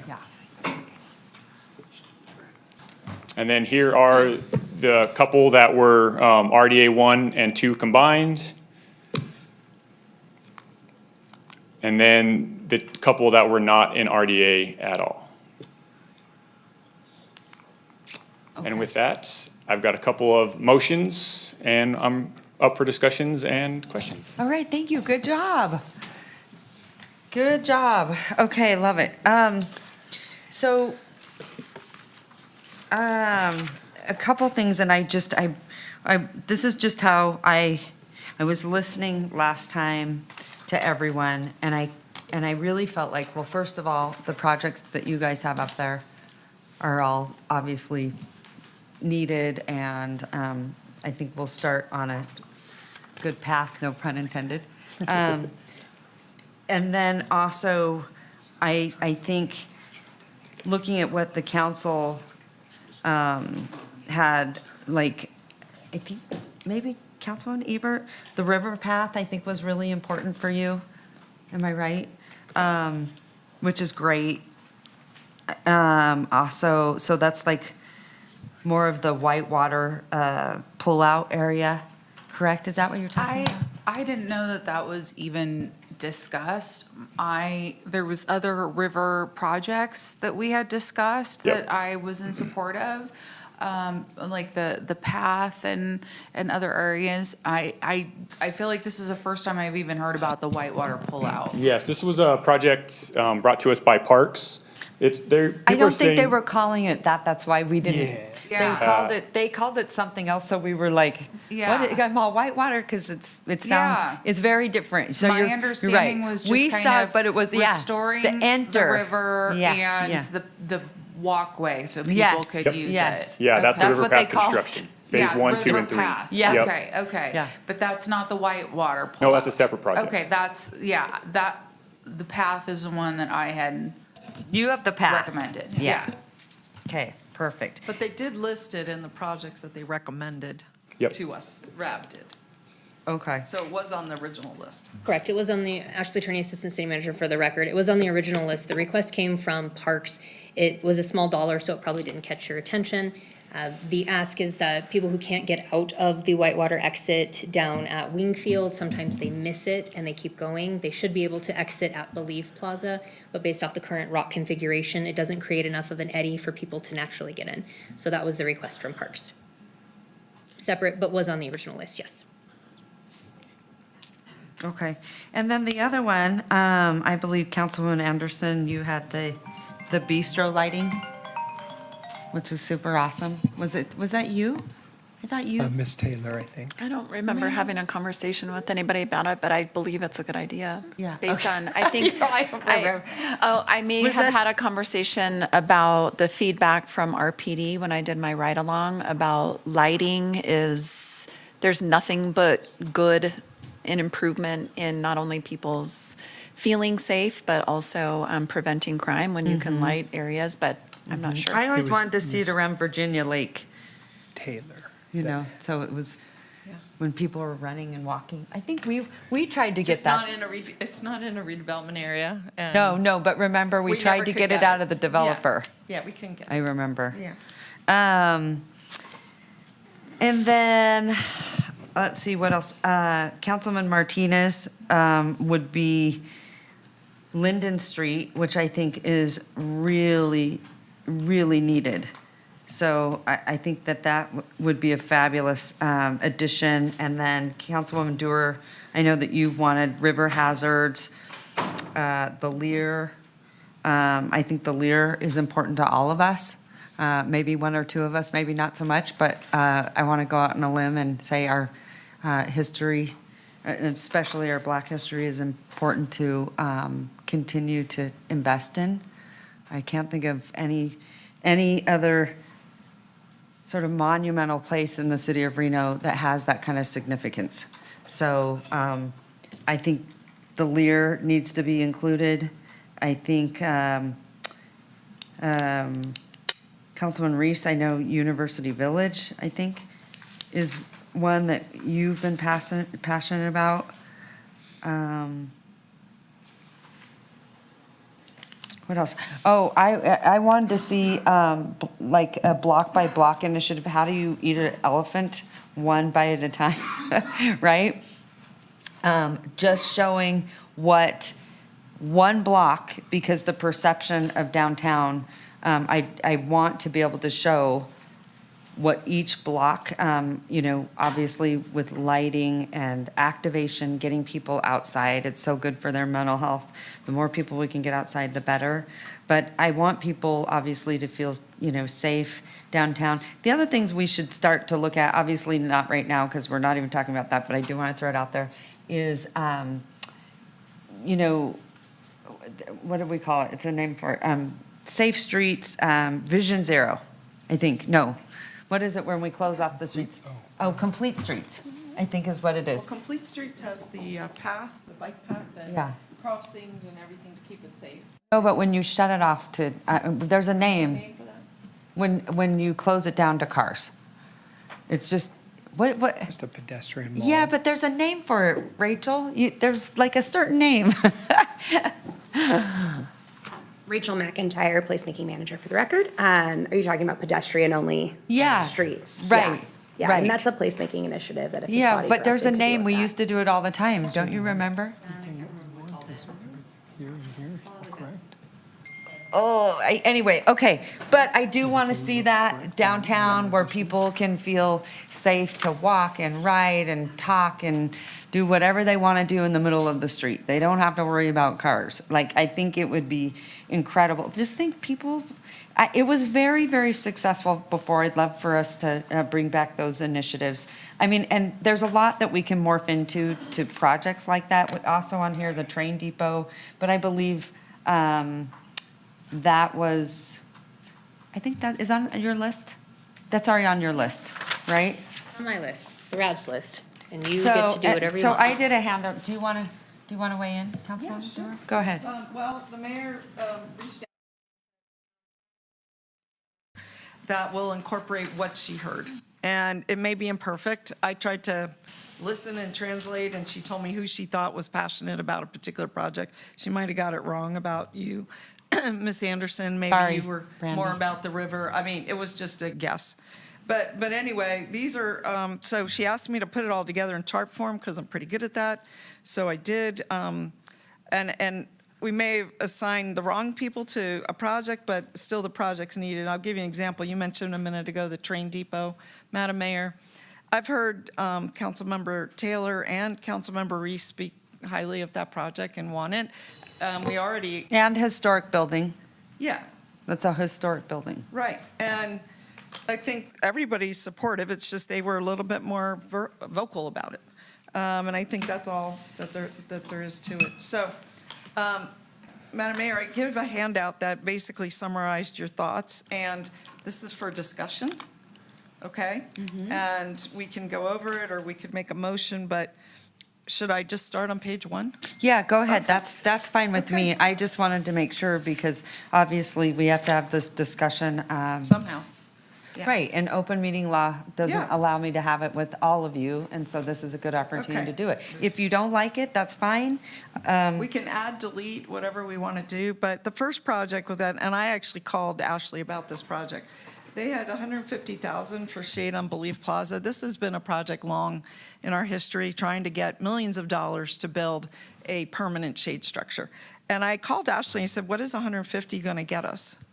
And she said, maybe some umbrellas. And she and I talked, and I just said, maybe we shouldn't do it right now until we can do the big picture item. So that can stay in, it could come out, but I was recommending it come out for now, and you said you were good with it, Mayor. Everything on the sheet that I handed out is already in this budget, anything white. Wayfinding signs, I also found out that we already started installing some of them with ARPA dollars, and maybe it's something that could wait till next year. So I said, sure. Did put in the LEER, because at least 3 of us were pretty passionate about it, just to both stabilize the inside, address the blight outside, and perform a feasibility study that could support the RFP process. Well, it would. And then it would enable us to actually start using the building instead of just hold on to it, never being able to use it for anything. It could be used for Art Town events, which already has been. Weddings, people can Yeah. take beautiful pictures outside. I want the public to use it. So that's all the suggestions on RDA 1 was to delete 2 projects, possibly keep them in if you want. I'd love to hear from Ashley too on those projects, and to add the LEER. And maybe we'll just take this piece by piece. Is that good? Yeah. Okay. Are you comfortable with that proposal, Ashley? Staff is excited to take any direction you want to give us, and we Okay. will build whatever you want, or not. All right. So we're happy to take, I think those are reasonable. As we mentioned, we know that permanent, longer-standing shade on Believe is a much more expensive project. This was a tactical approach similar to what we did at West Street Plaza, something that has the smaller umbrellas, so it could be utilized. We do know that Believe is excruciatingly hot. Yeah. So it does make the space not super usable. Trees, I know you'll understand that, and then in block by block, that's Yeah. another really good area to Yeah. put the trees, doing more trees and building up the tree So- canopy. Yep, so this would leave still around a $2.2 million balance in RDA 1, even if we just did what I just said the mayor's proposed. So you could add back shade, you could leave it out, you could add it in mid-year. I mean, there's many ways to approach it. But importantly, leaving a $2.2 million ending fund balance leaves enough. Our CFO recommended $1 million as reserve, so this is twice that. She also said we could do 1.5 million, which is, I think, 10 times more than the city does. But anyway, there's plenty of dollars still in there to do, if you have a cost overrun or, want to add a project mid-year or something. So how do you want to do this? Do you want to make a motion or? Well, I don't know if we're ready for a motion Okay. yet, but let me say Ask a a couple of things. First, I want to start maybe at the beginning. Mr. Tresley, Ms. Turney, Mr. McCardle, Ms. McIntyre, the work you're doing is fantastic. This is perhaps the most important work that we will do outside of some of our general budgetary roles when we sit as a city council. But for my part, I sort of think back to where we were, and I'll just say, let's say 5 years ago, when we started to figure out that the RDA was going to kind of right-side itself as it had hoped it would many years ago, but didn't due to economic conditions, the pandemic. But there was an idea in mind that I think your team started to understand very early on, that said we would be at a place in a few years, and we gave ourselves like a 4-year glide path, maybe it was a 5-year glide path, to understand how to use the RDA and what the tools in the redevelopment agency would be. So we would go to, for example, we went to Kansas City and we looked at how they used RDAs to do a lot of different projects. And it was like field trips to go see a thing while we were at ICMA. And now we're at that moment, right? And your team has built this incredible deck. There's a lot of minutia. Ms. Dewar, who has run agencies, perhaps has greater understanding of how the mechanics of it all work. For my part, I want to just focus on what I can glom onto, which is first to say thanks, and then second to say, I've thought about it in terms of how the CIP projects happen in both RDA 1 and RDA 2, and then I'm separating out program issues in 1 and 2. The first is RDA 1, most important to me and has been from the inception, is that we stabilize the LEAR. So for my part, I want us to make sure that we make the LEAR ready to go out for that RFP, ready so that when the RFP process begins and how it's structured and organized, I know we saw a memo on it earlier in the week, that it will be ready and that we haven't allowed it to waste away by neglect or damage in any other way. So I want to see $2 million included in the budget for RDA 1 for the CIP projections. I'm agnostic about the shade or the wayfinding signs as Ms. Dewar posits. I think they're fine projects and we'll have plenty of time, right? This is not the first time or last time we're going to have conversations about these monies. In RDA 2, I think it's important to focus on the Linden Street area project. This is a project that Councilman Martinez has tried to figure out a way to fund over the course of CDBG, general fund, street fund, all these things. So that's important to me. The RAB board recommended a number that was not what I wanted to see on the University East project. And I know Ms. Taylor and I have advocated that the University East project be funded at the $1.6 million allocation, which is the entirety of the ask. These are our assets, not the university's assets. I do think it's important to remove the river hazards as it plays into a broader projection project for the river. And then I'm agnostic about Broadhead and Champion Park play areas because I think when we start to design the river, we're going to find that those may not fit well there, and therefore I don't want to build a river park environment that includes those things. So that's what I would say on the CIP side of it. On programmatics, I think you've got it almost right, but maybe we're not shooting big enough. I think there's opportunity in RDA 1 to add money into the block-by-block pilot program. I think we could add $250,000. There's money that could be added for budget for code enforcement in RDA 1. And Ms. Attorney, please don't have to write down everything because I'm going to, hopefully I'll make a motion. We'll see where it goes, but I'm trying to listen to my colleagues.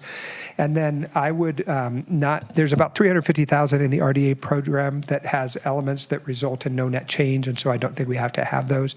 And maybe we can talk about that in a minute. And then the last thing I would see is an RDA 2 programmatically. I think the block-by-block pilot project also should be included and increased there. And I would add $60,000 as activation pilot program extension dollars to fund for 3 years at $20,000 a year the Dancing in the Streets program. And so I think there's an opportunity for us to really lean heavily into that incredible event. And I think we could do it over that 3-year period. So those are my ideas, and it's shotgun fashion, not because I want you to hear everything. I'm going to hopefully we'll get to a moment where we make a motion. But I'm just saying these are where it resonates with me. Our RDA board has done incredible work to get kind of through the sifting process. The staff did great work in the CIP side to rank them and score them.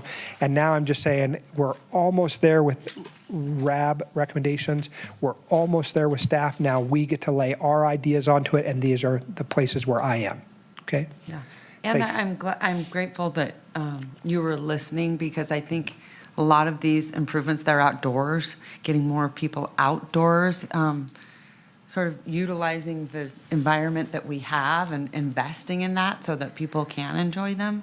And so, more parks and initiatives, trees, placemaking, all those things, particularly the river, because it's such a special asset. I really hope one day the legislature puts something aside so the river can absolutely be funded in perpetuity, like they do with Tahoe Blue. Why? Well, we're going to get there on some Why of those have we river not done that with improvements. the Truckee River? I'm baffled by it. Matter of fact, they even go and do a big summit up in Tahoe and. Maybe you'll be starting the Truckee River Summit. My last thing I would say, Hey, I went to the Truckee River Board. I think they wanted to kick me out. I wanted to be on their board. Well, They you're were like, forget it. passionate. They did. I'd I was kick like, you I out can too. help you. but Ms. Turney, one of the last things They I'll didn't want say me, so. is But we'll keep fighting. We'll keep fighting. we will.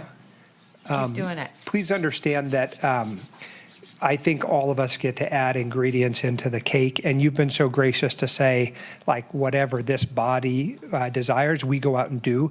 I don't view this as any like staff baked cake and then we got it, we just ate whatever you gave us. I think we're working on it together, and I think part of the thing is I've been able to listen to my colleagues over the course of our I think this is our 5th meeting, and we've gotten in different stages to it. We're getting very close, and I think we can figure out today. It's a celebration, truly. It's an exceptional opportunity for us to make historic investments in this community, historic investments in historic buildings, in public spaces, as Mayor said, outdoor spaces. So the work that you are doing is meaningful and matters, and I certainly see all the work you're doing. Last but not least, did you want to do, because you guys had I'll just- talked about a $1 million set aside for the Lear. Additional. I'm sorry, Madam Mayor, I put it at $2 million for the Lear to be stabilized, a total, And grand then total. I thought you both wanted another additional, which I would be supportive of. I Yeah. thought you wanted additional moving forward. Do you mean like when the RFP gets adopted to, like what you've done with the train depot? Yeah. It'd be like either give it to them for TI or, is that what you're saying? Yeah, history project or something, Oh, yeah. I see what you're saying. So you want a total of $3 million allocated towards Mm-hmm. the Lear, is what you're saying. I understand. Okay, I'm just going to take some notes because I'm just trying to listen right now. Yeah. Okay. That would still leave, if we did that, just so you know, we would still have 1.2 million in the reserve, even with And that. next year it refills. And I guess it would refill. I think. And that's what, Vicky, here she is. I Okay. mean, you told us we need 1 million anyway, right, Vicky? Vicky's recommending either 1 million or 1.5 million to stay in RDA 1, so either 1-year reserve or an 18-month reserve. Yeah. And that's based off agency operations. Yeah. And you have a lot of money still left over, a lot. So So is that by the what you time want, we Madam leave, Mayor? you guys will have Yeah. plenty of money to spend. So I'm going to head over to Councilman Anderson and take it away. Yeah, okay, so my priorities, and I know that I've mentioned them many times, I really, really resent my name showing up on things when a phone call would have been really sufficient to confirm what I was supporting and what I wasn't supporting. So just wanted to get that on the record. This. And I would, just so you know, I would have called you. Oh, you would have? Yeah, but I couldn't. Open meeting law, so I apologize. It sounds like plenty of people have been called. So what I'm going to say is, what I do support is the bowling stadium and Reno Event Center, the Whitewater Pullout. I've been supportive of the historic Amtrak Rail Depot, and I've discussed it many times. That's for RDA 1. I'm agnostic to most of these projects, but I'm just, because I want to get it on the record, what I actually do support. I cannot stand when people put words in my mouth. For RDA 2, I am very, very supportive of the University Village East at the full amount of $1.6 million. Said that multiple times. I am very supportive of the 4th Street Bistro lighting. Somebody heard me say that, so I will also second that. I'm supportive of the Linden Street project and anything else that we can afford there. So I'm going to get on the record the way that I feel about the Lear. I look at these, all of the investment in the Lear that we're considering as exciting and an opportunity. I just don't understand why we are considering investing $2 to $3 million. And if this other $1 million is really about the organization and the planning, I understand that. I look at this the same way I would a roads project. We listened to Ms. Koski come up and talk to us about how important it is. If you're going to go and pave a road, you want to do the infrastructure under the road, so you're not doing the work twice. You're not going to spend and invest any dollar, $1, $2 million on a road when you know in 2 years you're going to be ripping it up because you have to fix the sewer line underneath it. I don't know why we're pre-investing in Lear when we're going to put out a request for whatever you decide to put out. Why couldn't they come back, whoever gets awarded that project, and ask for the full boat of what they need to support their development project, the redevelopment project? This $2 to $3 million, we are going to be investing in something that could potentially just be absolutely obsolete within a year.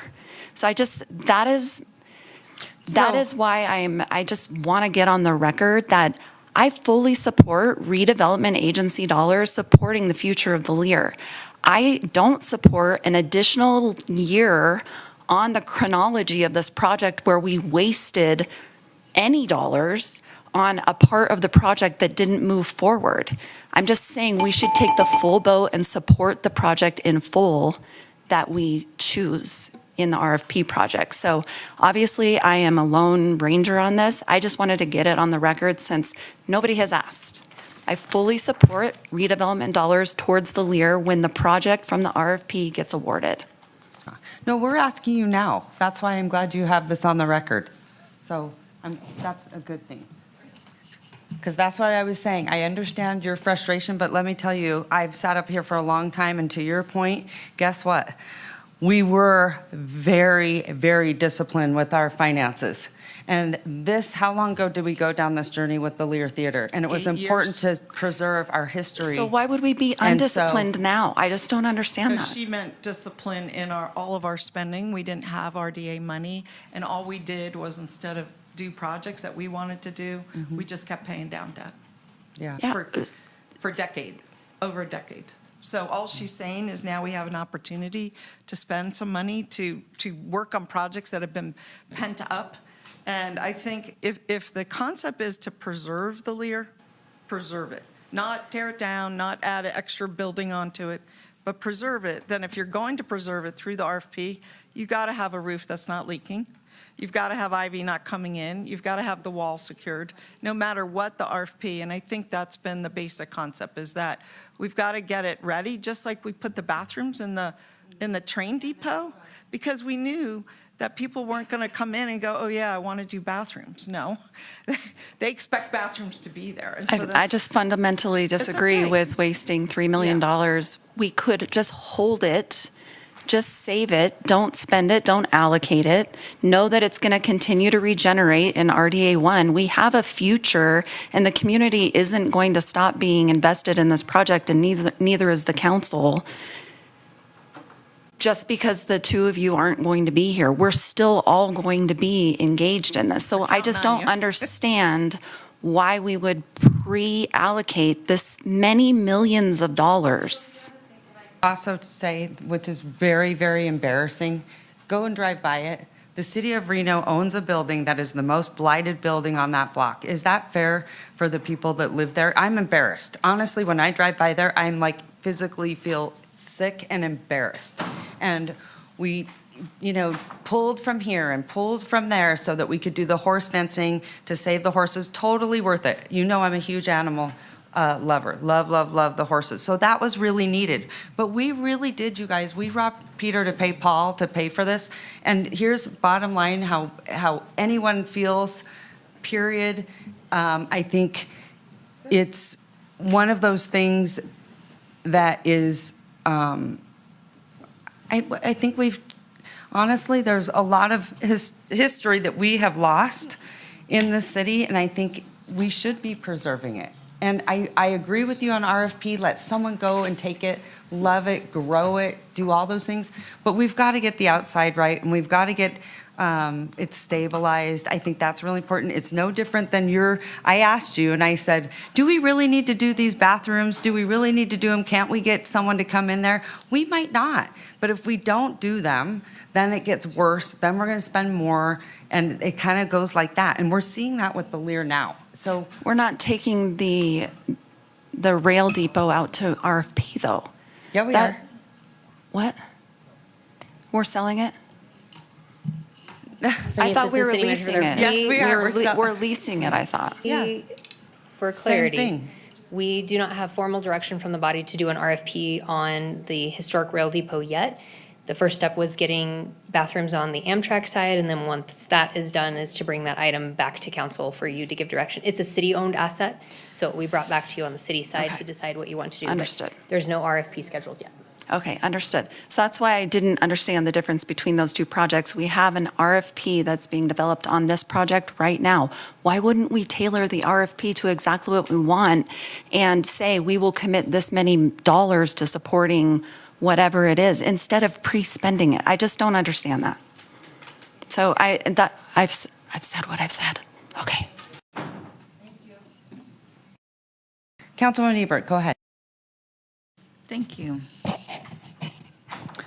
So I also have some frustration with the way things have gone down with the redevelopment agency and my colleagues on how a lot of this has been handled. I know that there's open meeting laws, but I was handed a spreadsheet today after 1 p.m. with somebody's allocations of funds, and it's my understanding that this is a decision that the body would make. So I'm confused as to why I'm given multiple copies of somebody else's ideas. And in addition to that, just taking notes from the presentation, we've spent $165,000 in RDA1 for studies and analysis and $385,000 in RDA2. So that's a lot of money, right, that we've put in to. Those are proposed for multiple studies of next year. We haven't spent that yet. Okay. So fiscal year '26, we've got salaries and benefits, outside services and legal, outside services and other. We're paying $960,000 plus for staff to work on these things. We have an RDA board that has gone out and got community engagement, right? And has done a scorecard and has told us where the Lear falls. I know that there is a very large community that is very vocal about their thoughts on the Lear, but that group needs to go to the RDA, give their presentation there, tell that group what they want to see happen there, and use that information, to Councilmember Anderson's point, to get an RFP, to find out what exactly they want to have happen there at the Lear Theater, so that we have a direction. We have already allocated money to the Lear, and we couldn't find somebody to work on it. I was a yes vote on allocating $1 million of ARPA funding to the Lear Theater. And we've had plenty of opportunities to put funds into this. We spent $1.2 million on horse fencing. Some of it wasn't even in the city of Reno, it was in the county. That's fine. It was a priority to us for public road safety. The Public Safety Center, the original budget was $33 million. The final cost was $75 million. So we were $42 million over budget. We could have done the Lear 2 times over for that overage. We also had the Moana Pool, original budget $46 million, final cost $52 million, $6 million overage. We took out debt for various other projects. We haven't discussed it at all. We've had the Lear for years now. And in fact, we're still putting money into the Lear every year. We're spending $125,000 a year to buy it still. So it's not like we're not currently putting money into it. Some other factors to include, comparing the train station bathrooms to the Lear is just not an apples to apples comparison. The restrooms at the train station are in a facility that's in use. You're over a little bit. Okay, I'm I'll come 15 back. seconds over. I guess I'll I come don't back. get minutes over. Thank you. No, I will come back to you, okay? Okay, Councilman Martinez, go ahead. Thanks so much, Madam Mayor, and I appreciate the dialogue so far. I think from my perspective, I like the programs that staff is proposing that we look at. I think the success of the restore, the resecure small walls is going to help all parts of RDA 1 and 2 to help tenants create better spaces and drive economic vitality in those regions. I'd also add and ask a question, I guess, from Ms. Turney, who's there right now, and seeing, I think in slide 39 of the presentation, there's a breakdown of what's happening in the Lear. And even I am supportive of the Lear and making sure that we get it back up. And that's why I think we were supportive of making an RFP and making sure we get a viable partner to get that in place. But I just don't understand the $3 million that is being proposed or talked about at the council right now doesn't seem like it'll get us to any one of the places of either doing the performing arts venue and theater seating, flat floor, flexible event space, getting the building up to current code. It really will only cover the building stabilization. And so from my perspective, I would be okay with us sort of looking at funding the building stabilization at 1.6 and keeping it there and making sure that we do what we wanted to do with the ARPA money on top of doing the ceiling, exterior membrane, and the roofing.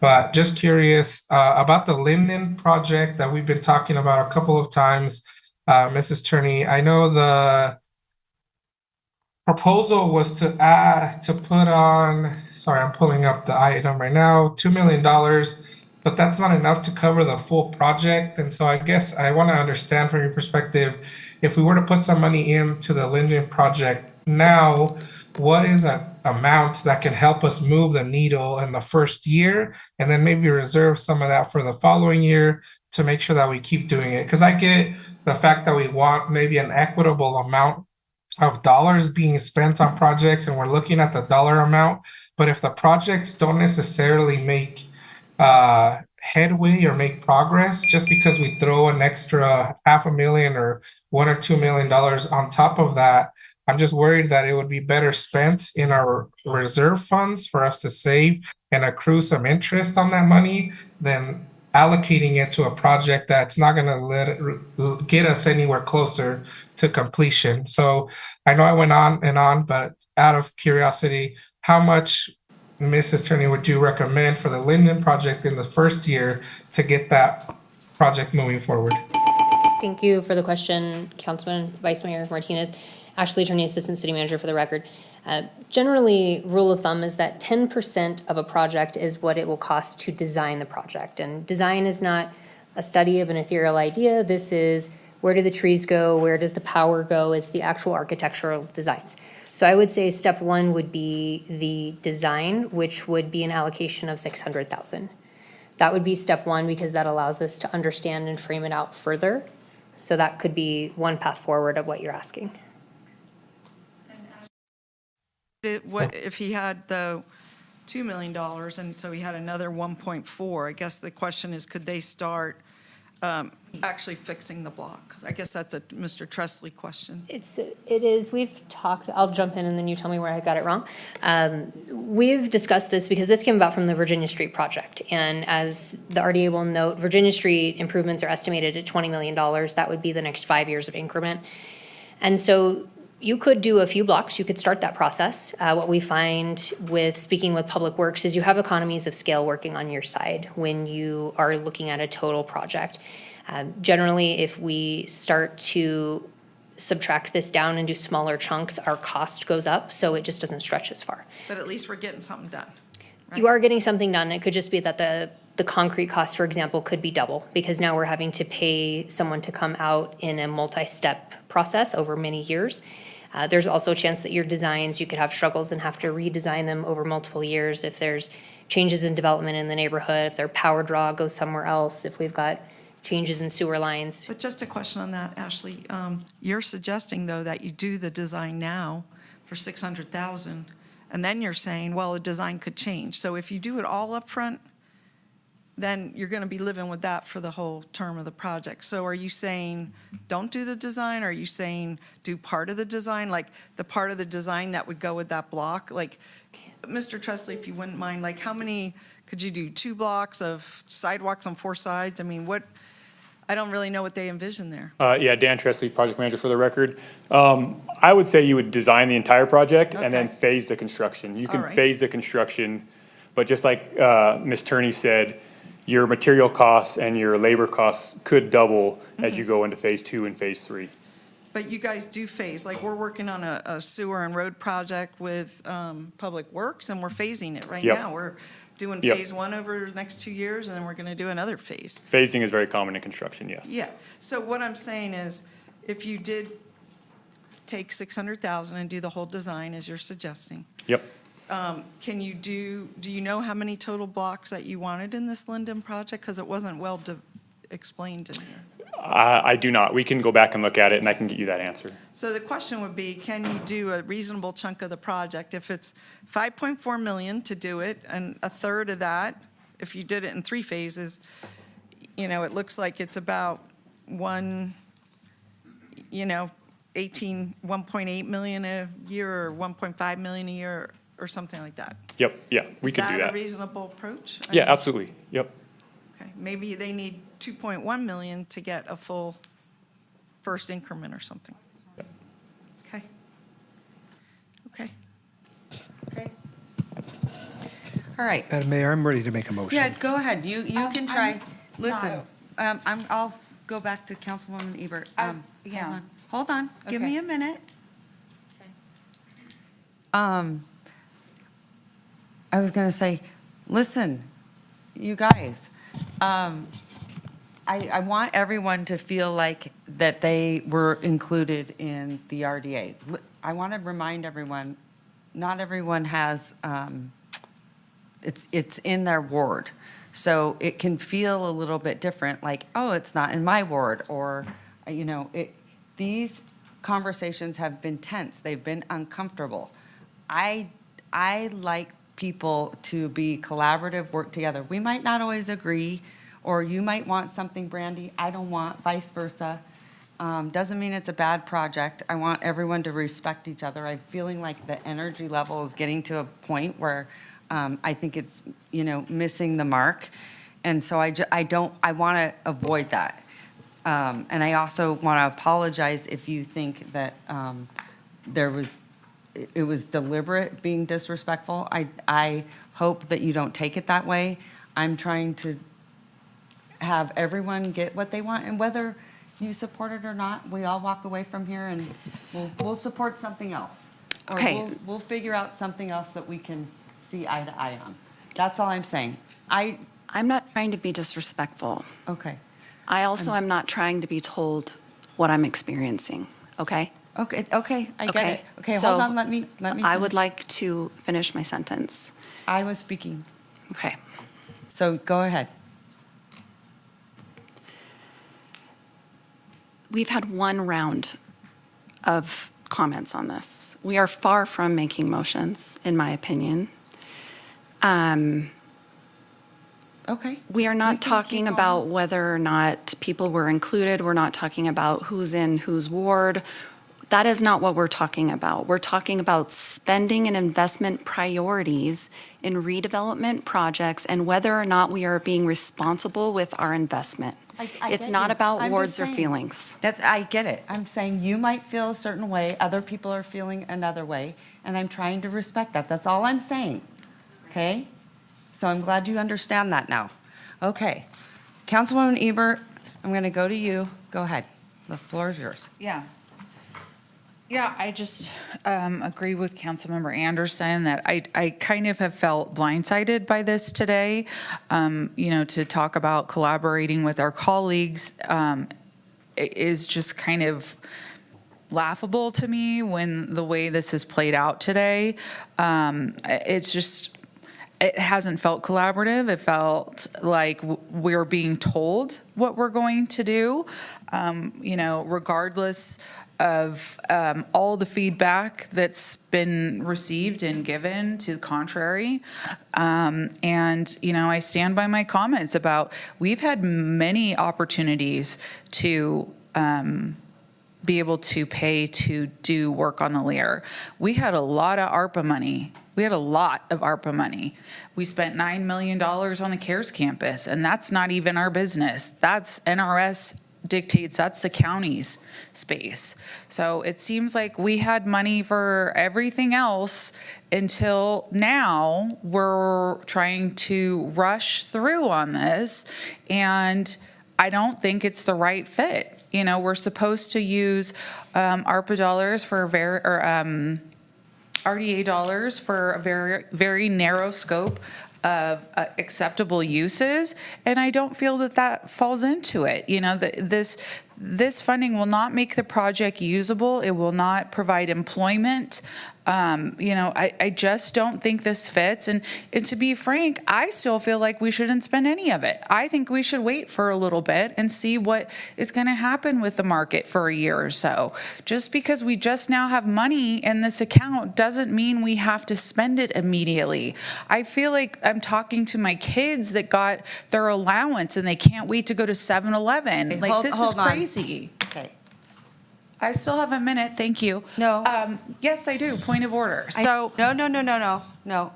That was very disrespectful. Remember whatever I said? If we can't be respectful, then we're going to go into a break. That was super disrespectful. No one is Okay. up here acting like we're at 7-Eleven. We're getting candy. All right, Seriously, go ahead. I don't understand this rush to spend every dollar that we have, and I don't understand this rush to, we have to suddenly do everything on this Lear. And we need to have that group that Alicia Barber has been really leading the charge on and coordinating. She needs to be talking to the RDA. She should be presenting at the RDA, sharing the findings from that public meeting, and talking with them about it. Because the RDA has not prioritized the Lear, and we are using them as our advisory board. So if they're not advising us that that should be a top priority, I'm going to listen to them. Why are we spending all this time creating this board and listening to them if we're going to throw out what they say? I feel like we're just going on the whim of a few people's decision and disregarding what literally everyone else has to say. So those are my comments. Okay. So this, I think if Alicia was here, she would agree with this. I'm pretty sure of it. And the reason I just want to clarify, the council didn't want to fund the Lear. Let's be clear, everyone. The council didn't want to fund the Lear. Compared to what we got in ARPA funds, it was very small.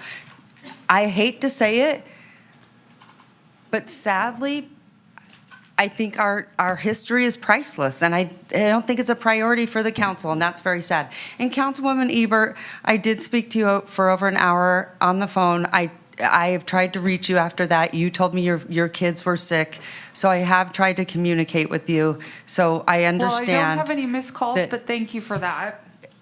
I emailed you and I said, can you get back to me? Can you get back to me? And you said, oh, I'm sorry, my kids are all sick. Yeah. So we had a conversation. So I'm just telling you, I've been trying to communicate. So I don't want anyone to think that I'm not trying to communicate with them. It's one of the things that I think is so important, whether we agree or not. I want to be able to do that. I told you, I said, I want to be able to help you, whatever you want to get done. I get it.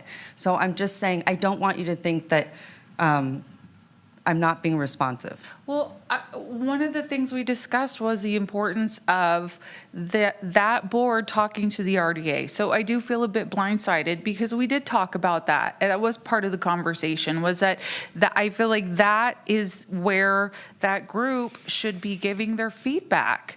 And then this feels like bypassing It's up to the that. it is up to the council, so going to the RDA board I don't know if they think that that's the path. I don't think so, because the decision lies here. So, Madam Mayor, anyway, if I may. I don't want to get into Yeah. it, so go ahead, Councilwoman. Just on that last point, the group was given specific direction not to go to RDA, Yeah. but to report to the HRC, the Historic Resources Commission, which they did through the report, true. and they did a survey. And then the HRC's job is to report to us, which they did. They came here, they presented a memo on what they recommended. So they weren't told to go to a RAB board and make a separate pitch for their project. They came to us and let us know how important it was. They came to us as city council, correct? Yes. Yeah, they need to come to the RDA. Okay, but I'm just explaining the guidance that they were given. Okay. I mean, maybe Well, they need to be given different guidance. That's what I'm talking about. Okay. We need to give them different guidance so they could go to the RDA. And it's not a day, it was a public workshop, and, you know, That's what I'm talking Yeah, about, the it was feedback from the presented. community. Exactly. To go to the RDA, because So anyway, I we want to don't go have on. funding at the city level. If anything's going to happen, it will be through the RDA.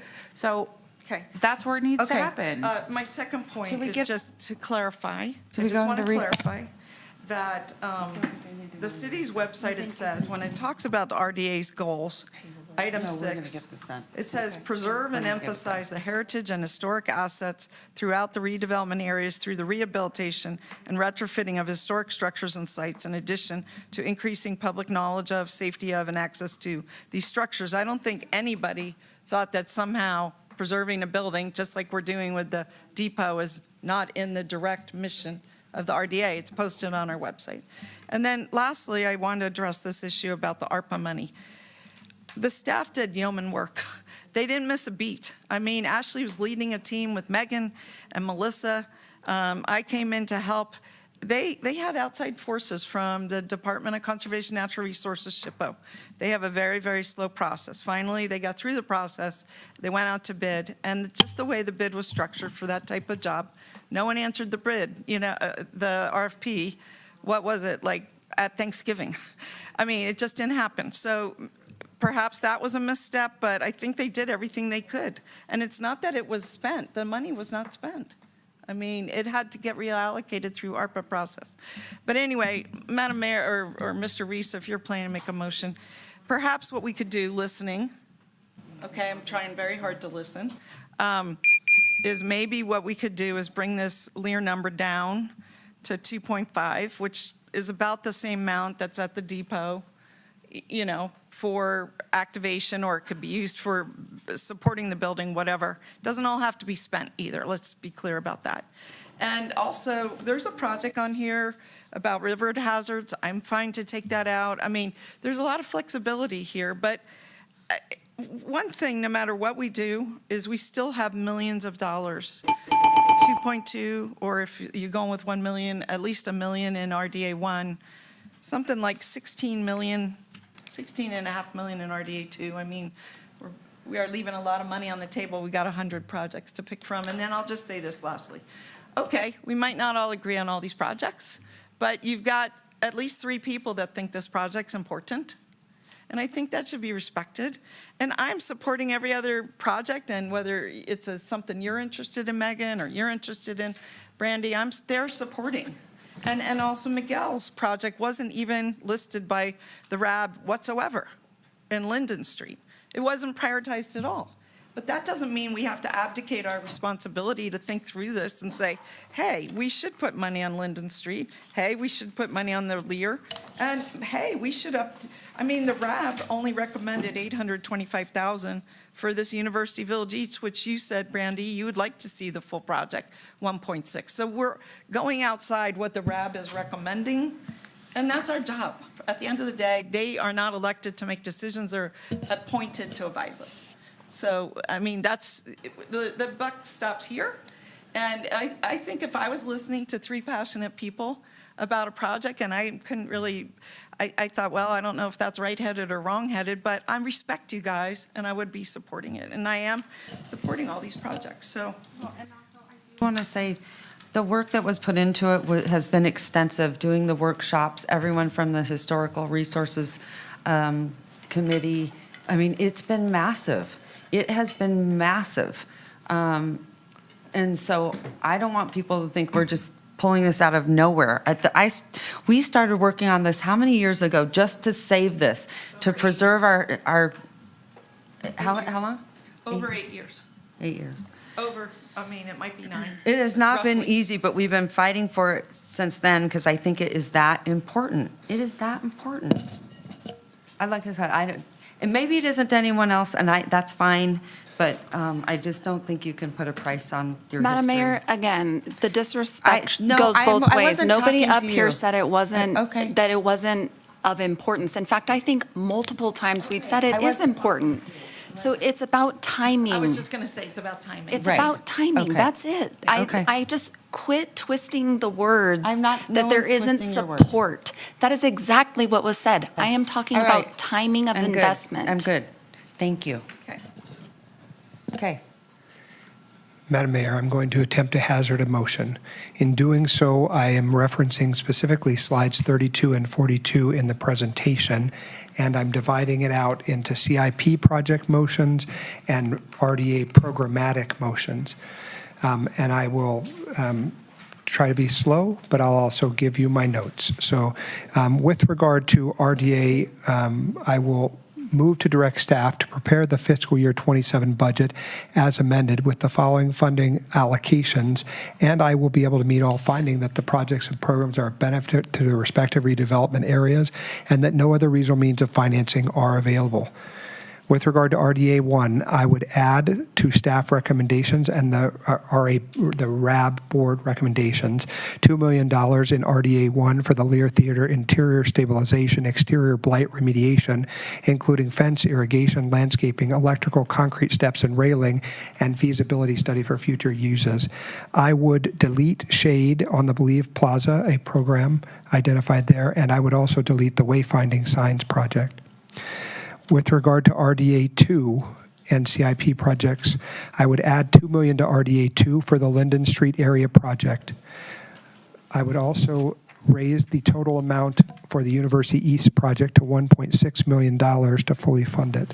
I would add $465,000 to RDA 2 for the removal of rivered hazards. And lastly, with regard to the CIP projects in RDA 2, I would delete Broadhead and John Champion Park play areas. With the, Before you go on, what about the Linden? I've added $2 million for the I see. Linden I area didn't hear it. I'm project. I know, I understand, that's why I'm trying to be slow. With RDA programs, RDA 1, I would add $250,000 to RDA 1 for the program budget for the downtown block by block pilot program. I would add $100,000 to the Redevelopment Agency number 1 program budget for code enforcement.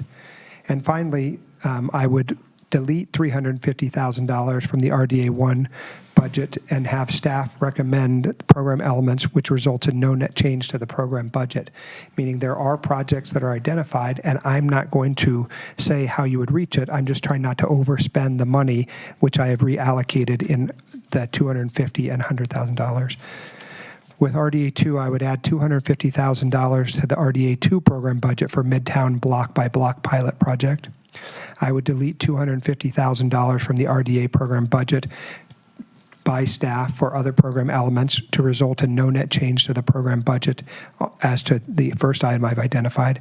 And then last but not least, I would add $60,000 to the activation pilot program for the purpose of supporting dancing in the streets for a 3-year period. That's my motion. Did you mention 4th Street Bistro lighting, Mr. Reese? Oh, That's in there. It's in there. It's already part of the staff recommendation for the the RAB board recommendation. Thank you. I'll second. Okay. All right, so I have a motion, I have a second. Discussion? Go I would ahead. like discussion as well. Okay, hold on. Go ahead. So in regards to the allocation for the Lear, I just want to read something. I don't believe the Lear meets the findings based on the NRS 279.846, which says whether the buildings, facilities, structures, or other improvements are likely to encourage the creation of new business or other appropriate development, create new jobs or other business opportunities for nearby residents, increase local revenues from desirable sources, increase levels of human activity in the redevelopment area or the immediate neighborhood in which the redevelopment area is located, require further construction, installation, or operation the use, oh no, that one is, yeah. Demonstrate greater social or financial benefit to the community than would a similar set of buildings, facilities, or structures or other improvements not paid for by this agency. And I include that because the funds allocated will not bring this building up to the level where it can be used by the community. What's been described here today is a Band-Aid, and it will not cover the needs that that building has.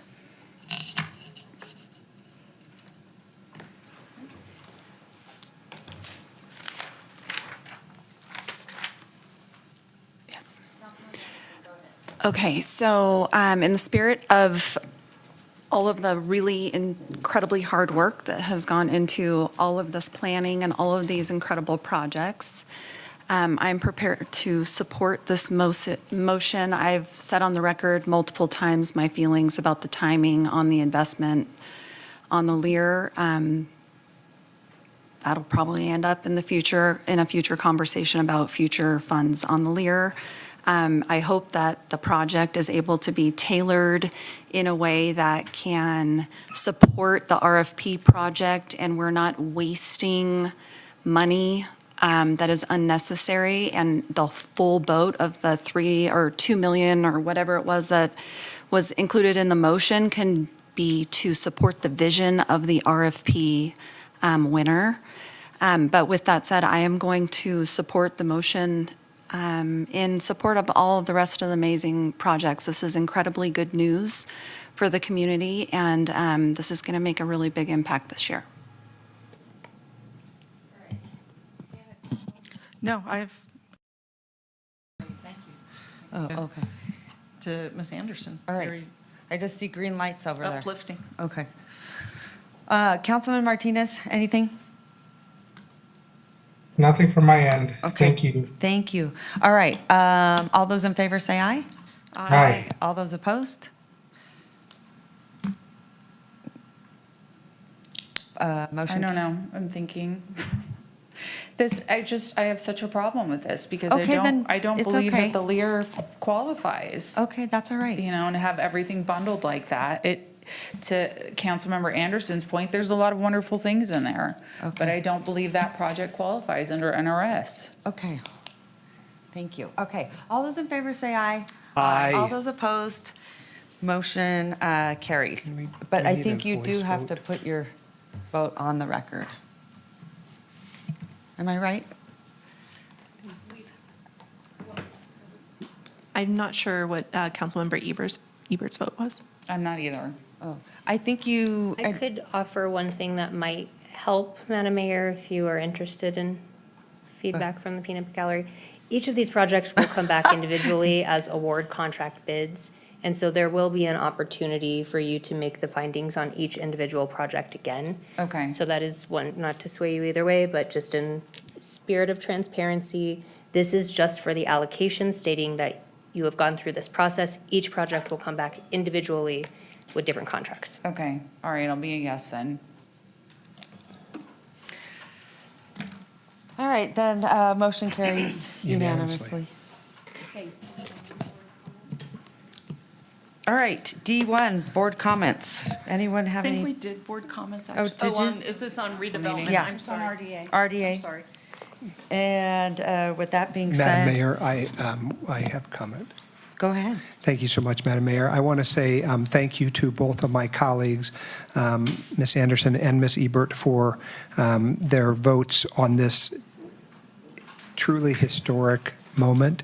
I am grateful for it. I have listened to all the conversation, and I hear what many of the frustrations are. I want to make sure that we do not lose sight of the fact that for many folks, a dream has been realized today by this community and will be forever related to the vote to preserve the Lear. I'm grateful for that vote. All of these projects are exceptional and important, and I think we're going to have many years ahead of us of funding important and exceptional projects. This one will be, for me, a memorable one and a long time coming, something that has been owed to this community for a long time, so I'm very grateful for it. Thank you so much, Madam Mayor. All right, moving on. Madam Clerk, public comment. We do not have anyone registered to speak, but we did receive 2 comments which were general in nature and not directly associated with an agenda item after 4 p.m. yesterday, and those have been distributed. Okay. All right. What else do you need from us? I know we Motion have to to adjourn. adjourn the RDA. And then council. Okay, can I get a motion? I think Ms. Ebert made a motion. No? Councilwoman I'll make a Anderson? motion to adjourn the RDA. No. Second? Okay. I have a motion and a second. All those in favor say aye. Aye. All those Aye. opposed? No one's going to oppose it. All right. Madam Clerk, what else do you need? We are going to do, I think, just public comment on the Reno City Council agenda. Okay. On our regular agenda, any public comment? There's no one registered to speak, but we did receive 25 comments, which have been distributed. Okay, thank you so much. All right. Anything else you need from us other than adjournment? That is it. Councilwoman Anderson? No, motion. Oh, it's second one. Motion This to is our adjourn? second one. Okay, I have a motion and a second. All those in favor say aye. Aye. All those opposed? Aye. Motion carries unanimously. Okay. Okay.